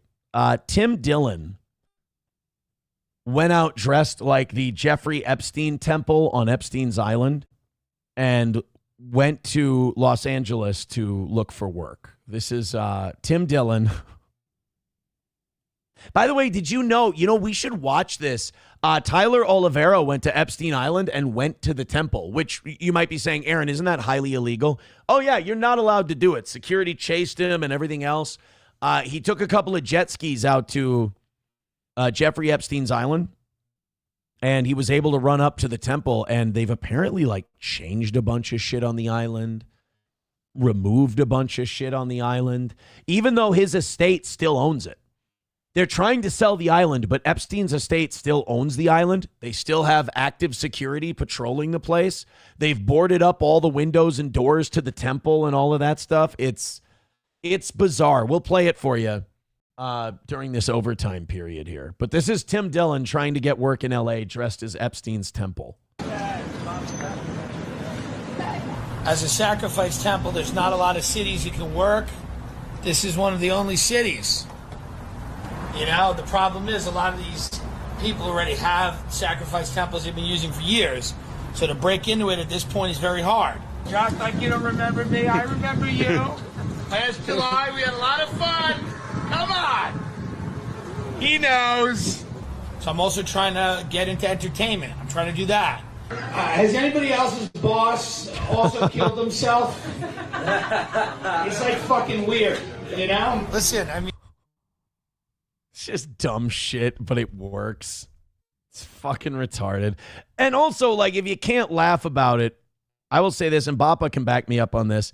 For those of us who have been following the Epstein file stuff, if you don't find some kind of outlet to laugh about this shit, you do go a little nuts. You go a little crazy reading this stuff and finding and coming to very difficult truths. You start to, you really start to go a little wonky, a little blinky. So stuff like this, very, very important. This is the next phase of my life. I didn't expect this to happen. I thought I would work until retirement, but now I'm fucking, I'm out here in LA trying to break in entertainment. This is my dream. I always wanted to be a stand-up comedian. Even when Hillary Clinton was slicing the throats of children, I said, I just want to make people laugh. Human sacrifice, typically not funny, but again, you cannot read that stuff and go through all that shit and not try to find some kind of an outlet. An investor bought the island and wants to turn it into an adult resort. That's not what I've heard. I've heard that he still owns it. Who owns Epstein Island? Little St. James, owned by billionaire Stephen Dekoff. Managing principal of SD Investments, purchased the properties for approximately $60 million in May 2023 following the death of Epstein. Stephen Dekoff, Epstein relationship. Doesn't say anything here. Let me see this one. Stephen Dekoff founded Black Diamond Capital Management, which manages $10 billion in assets. His parents were born to Jewish immigrants. Okay. And he bought Epstein Island. Real quick, Tyler Oliveira, Epstein Island. He made it out there and he went up to the temple and it's just it's all boarded up. This was back on February 5th. Oh, by the way, you probably didn't see this a lot, did you? You probably didn't see a lot of this Tyler Oliveira Epstein Island thing. Skis while being goofy tourist vloggers asking if there were any nearby islands we should take a look at while we toured the ocean. Should we go through Little James and Big James or those no-nos? No, don't go through there. They'll shoot us. What will happen? Don't go over there. Should I go to Little St. James Island? Don't go over there. It's not a good idea. Somebody's island. Oh, it's privately owned? Yeah. By the government? No, private. What would happen? Not that we would ever do that. I don't know, but you don't want to find out? Easy. Yeah. We're good then. You watch Netflix a lot, right? No. It's good for you. Okay. He's trying to say, that is the child rape island. You've watched Netflix? No, I don't. Okay.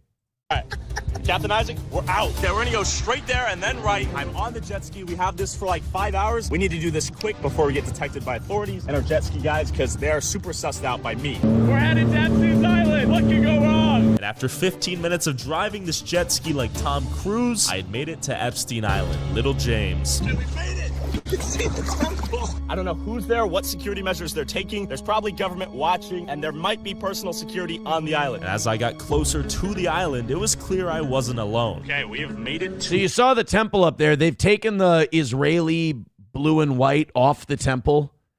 They've gotten rid of that Epstein sundial that like had all the creepy drawings on it. The island, look at that sign. Private property, no trespassing. And there is Epstein Island, Little James. There's a boat on the island right now. The question is, who could it be and why? There's literally someone right there on the island. Okay, we have more people. Look, it's a whole operation out here. Look at this. A golf cart, people that work here. We have a dog. Who is this man? Okay, we have another person, bigger woman and her dog. Probably security. That is just a big black lady. Like, what the, is that Stephen Deckoff? Is he, I mean, he's a old white Jewish billionaire. Oh, sorry, I said white. I'm going to get shit for that one. I don't, why is there just some fat black lady with a dog on Epstein Island? Maintenance, but hired by who? A new owner? The government? I'm not sure. And it turns out Epstein's Island is for sale by Epstein's estate for over $125 million. But why is there still so much security on the island if he's dead? And what are the owners of Epstein's Island still hiding? Why did he post this on February 5th?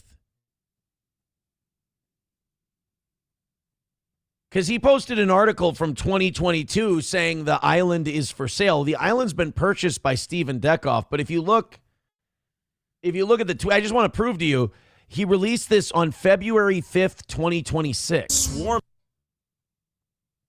So is he trying to pitch it like, did he go to Epstein Island recently, or did he do this a while ago and he's just releasing it now? That seems kind of opportunistic. Inspect the area. Now, while at first it seems like a normal island a billionaire might abandon, once the drone flies in a little closer, you begin to notice these carts driving across the island. But who are they and what are they protecting? And then once the drone... I mean, there's security for private property. I don't think this is a big surprise that like private property is patrolled by security from some billionaire's estate, or if it's Deckoff's now, a billionaire. And that they wouldn't want people, like, that private security is going to kick people off the private property because they don't want people coming to Epstein Island and, like, taking pictures and fucking around with the temple and vandalizing shit. So, yeah, I mean, they're not going to want you there. Drones started getting closer to the temple, this weird white building on the highest point of the island where people believe it was used for evil satanic rituals. Our drone began to experience unexplainable signal interference. RF signal interference. We lost it? I don't know. This seems with the drone? They don't have this seems a little Candace Owens-y, dramatic, like a little flair for the dramatic kind of a thing. I don't think this is really, oh man, our drone's malfunctioning. Oh, they got some kind of radar jammer up there. Now, it's important to note that in the last known footage of this temple, the temple was painted in this blue gold pattern, and there's a giant sundial adjacent to it. This now means that the sundial was recently removed and the temple was completely repainted white. Which would make sense if Stephen Deckoff bought it. That he would paint it and he would remove shit he didn't want if he really is trying to build a theme park on Epstein Island. Question is, what are they covering up? And then I saw this. I mean, pedophilia, satanic rituals, of course. Like, I don't know, man. This one's a little weird because it's like, yeah, if I bought an island that was known for pedophilia and satanic rituals, I'd want to hide that part of it too, because I don't want to do that. See a guy building right there. Look, literally right there. Look, look, look. Yep, there is another golf cart coming this way. Oh, it's going to get the drone. Okay, don't get caught, Pasha. There he is. There he is. Who is this man? Who is this man right here? We're going to storm the beach like Normandy right now. Okay, this is where people say that, like, yeah, Tyler Oliveira, like, he does really interesting work, like that Jewish community in New York. But some people have said he's kind of a needy douche and like a dramatic douche. He's also the guy who went to the shit village, right, in India, and they threw the shit around. This is cringe. island and hopefully not get shot or apprehended. After barely... Because, like, what are you going to do? Are you going to, like, go and you're going to find kids in a basement somewhere? No, you're going to run up, you're going to touch the temple, and you're going to go, na-na-na-na-boo-boo, and then you're going to run back to your jet ski. The drone back in after losing signal and confirming this place was swarming with what we believe to be armed security. It was time to storm the beach like Normandy. There's the temple. Like Normandy. There's machine gun nests and artillery shells going off all over the place. And men are just biting it by the hundreds. And that was exactly where I was headed. Mysterious stairway, almost like it's inviting us to enter. Okay, we have another no trespassing sign right there. No trespassing sign right there. And after a full peripheral scope of the island, it was now time to infiltrate. All right, go. Pray for me. Get on shore. Let's get on shore. I'm on the island. The temple's behind me. Going straight for the temple. There's the arches. It's more than a bit dramatic.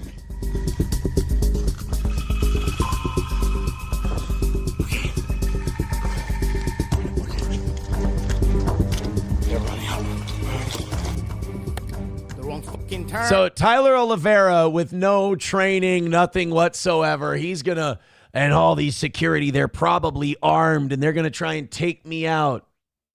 But this untrained kid is just going to run up this hill to this temple. I tell you what, guts. I had made it to the beach undetected, and I was headed towards the temple. Now, with this temple as the source of the signal interference, it was only logical that there might be something hiding there waiting for me to find. And keep in mind, this... You don't think that they stripped that shit out the minute that guy died?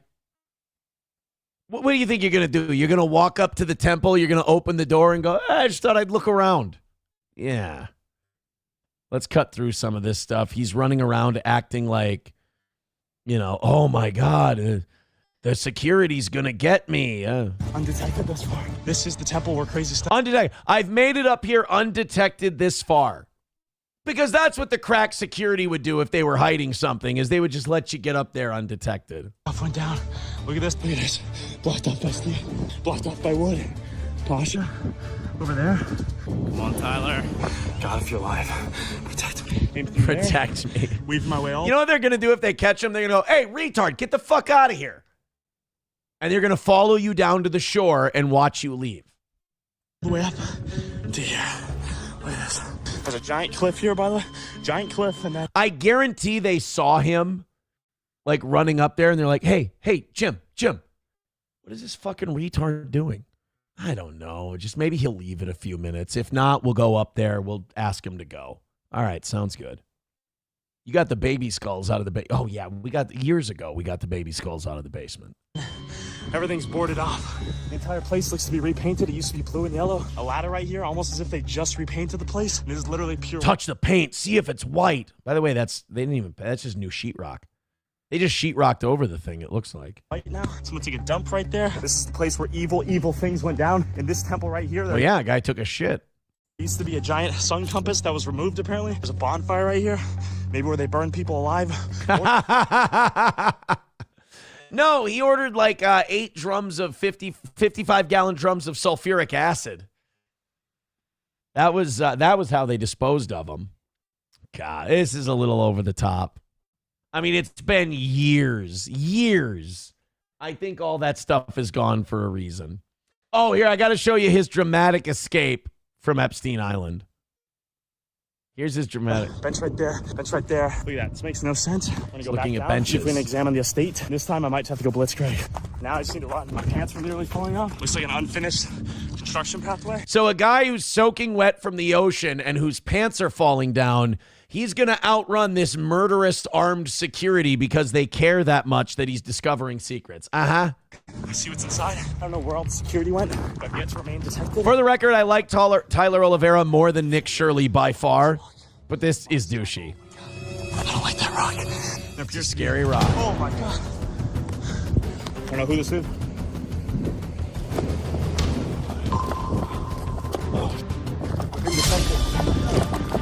I'm running. He's not fast enough on foot. So again, the guys on the golf cart, they're just like, what the fuck is that guy doing here? You know what? Let's make sure he gets down to the ocean. He gets the fuck out of here. Meanwhile, Tyler Oliveira is trying to pitch it like, oh my God, they're going to shoot me, guys. My life is in danger. As I ran away from security, I saw this. Oh no. They got me. I need to run. I need to run. Now, security was right behind me, going full speed in my direction. Oh no. You can't stop me. I can't exactly understand what they're saying, but they're screaming at me the whole time. Hey. No, I'm good. We're good. We're good. I'm out of here. They're behind me. We made it down here. Once we get to the beaches, we're good. A brand new pool right here. We seeing this? Security behind me. Look at this big rock. Look at those benches. You see this pool? Oh, shit's fucked up, right, guys? As fast as we go. Gotta keep going. Been training for this day. He's acting like we're seeing baby corpses. He's coming. Oh, he's coming. I began to run away. Pasha notices this, pulls the drone in, and begins zooming over on his jet ski to pick me up, right as I unknowingly approach a cliff. Oh, and he fell down a cliff. Oh no, he just gently ran at a faster speed down the cliff. That's all. Jesus. This is too much. This is too douchey. Pasha needs to pick me up. So yeah, the security just looked at him and went, all right, just make sure he gets to the water and he gets the fuck off the island. I'm swimming as fast as I can. Waiting for Pasha to pick me up. Come on, Pasha. Shoot me if you dare. I'm in international waters. What are you hiding, Epstein? Jesus. What are you hiding, Epstein? What are you hiding? This is fucking gay. Ew. And he released that on Friday. He released that on Friday, and he's like, oh, guys, you're not going to believe this shit. It's like, no, I believe it. It's everything you did in that video was completely believable. Historically White says, it's a bit, Aaron. I don't think it's a bit. 09 Canyon says he snuck onto Scientology's gold base, too. I don't know how, because they have cameras everywhere, and I've seen videos from years ago where security goes after people parked on the street outside. Yeah, they did it in that Louis Theroux documentary on Scientology. They gave him a bunch of shit. But, like, getting into the gold base in Scientology, that's impressive, because they really do watch that. Like, a defunct Epstein Island owned by somebody else with all the baby skulls cleaned up. I mean, crazy, I guess. Toad Climbs Mountain says, please let me hear a gunshot and the camera rolling across the ground.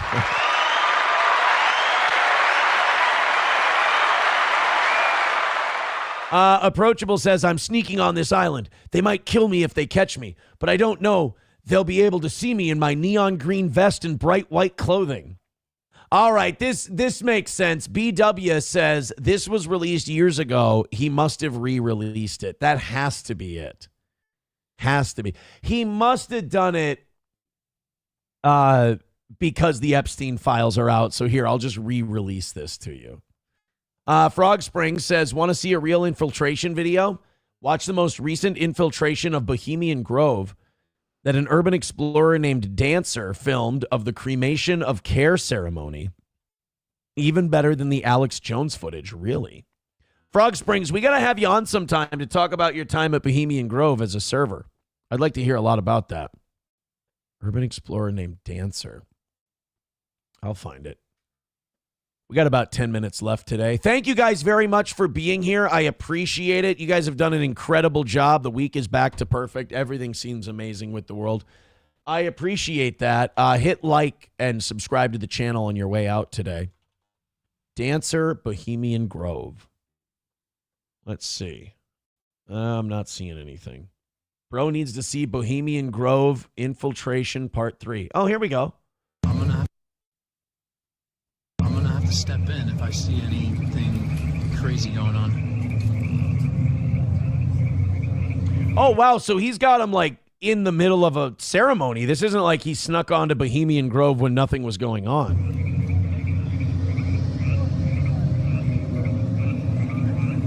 That is fucked up and satanic looking, though. It is really strange. They're all Luciferian pedophiles.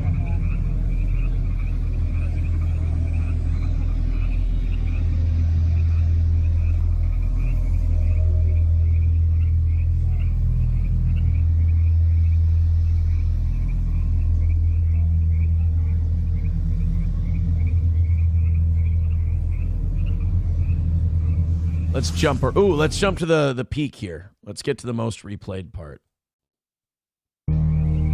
Oh, they're marching with like banners and streamers and shit. And these could be CEOs, these could be politicians. I mean, Bohemian Grove, the artists and movie directors and all this shit. You know, now that all this stuff has come out, like I watched the Super Bowl and they were showing us celebrities in the stands and I'm like, ew, gross. This is like a celebration for satanic pedos. I can't enjoy this the way I used to.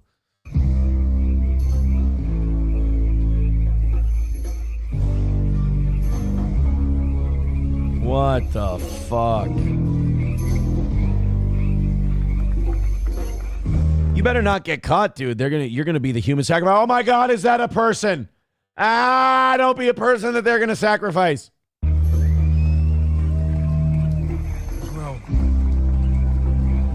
is one of my buddies in there? No way. They're sacrificing.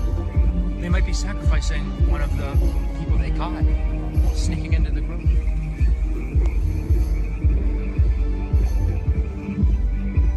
See, if we had a real country and we were ever liberated, you would know, because the Marines would storm Bohemian Grove and they would just take all of this out. And that would be like Liberation Day, was the day we took out Bohemian Grove.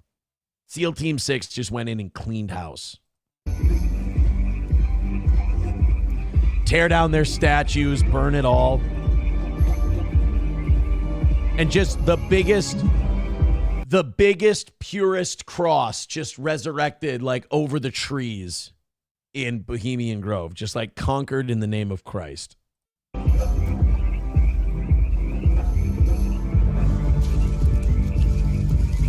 This is fucked up. This kind of looks like where Mel Gibson was hiding before he ambushed the British in The Patriot. Does this guy have a Cherokee tomahawk on him? Or like the Klan rally in Oh Brother, Where Art Thou? That's fucked up. What else we got? Here's another heavily replayed moment. Who's this asshole? Was he just texting?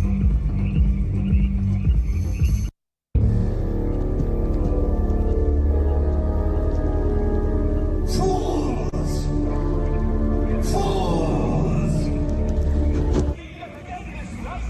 Not with this flame, which hither ye have brought from regions where I reign. Fools of the world, your night of liberty is burned, and the last. O thou, with Sultan of all mortal wisdom, hour of Bohemia, we beseech thee, grant us thy counsel. There was a fucking guy trying to sneak up behind me. From the world what perish, nourish on his hand. Fucking shit. God, it's so gross.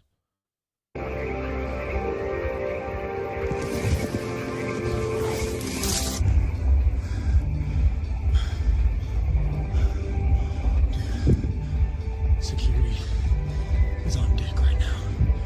Holy fuck.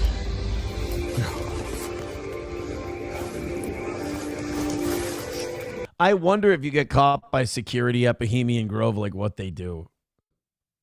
This is 1 year ago?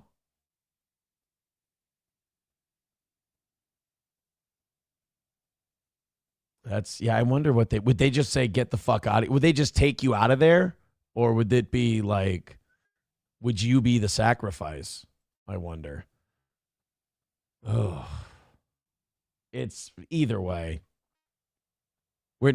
Taste of Ashes says, kill them all, kid. We're rooting for that kid, but we need him to stay safe at the same time. Guys, thank you very much for an unbelievable show today and an unreal result. We really appreciate it. Hit like and hit subscribe on your way out. Unreal. Perfect week for the toe. Hopefully we bring this same energy to the evening program. Take it easy. We'll talk to you again later. Have a great rest of your day.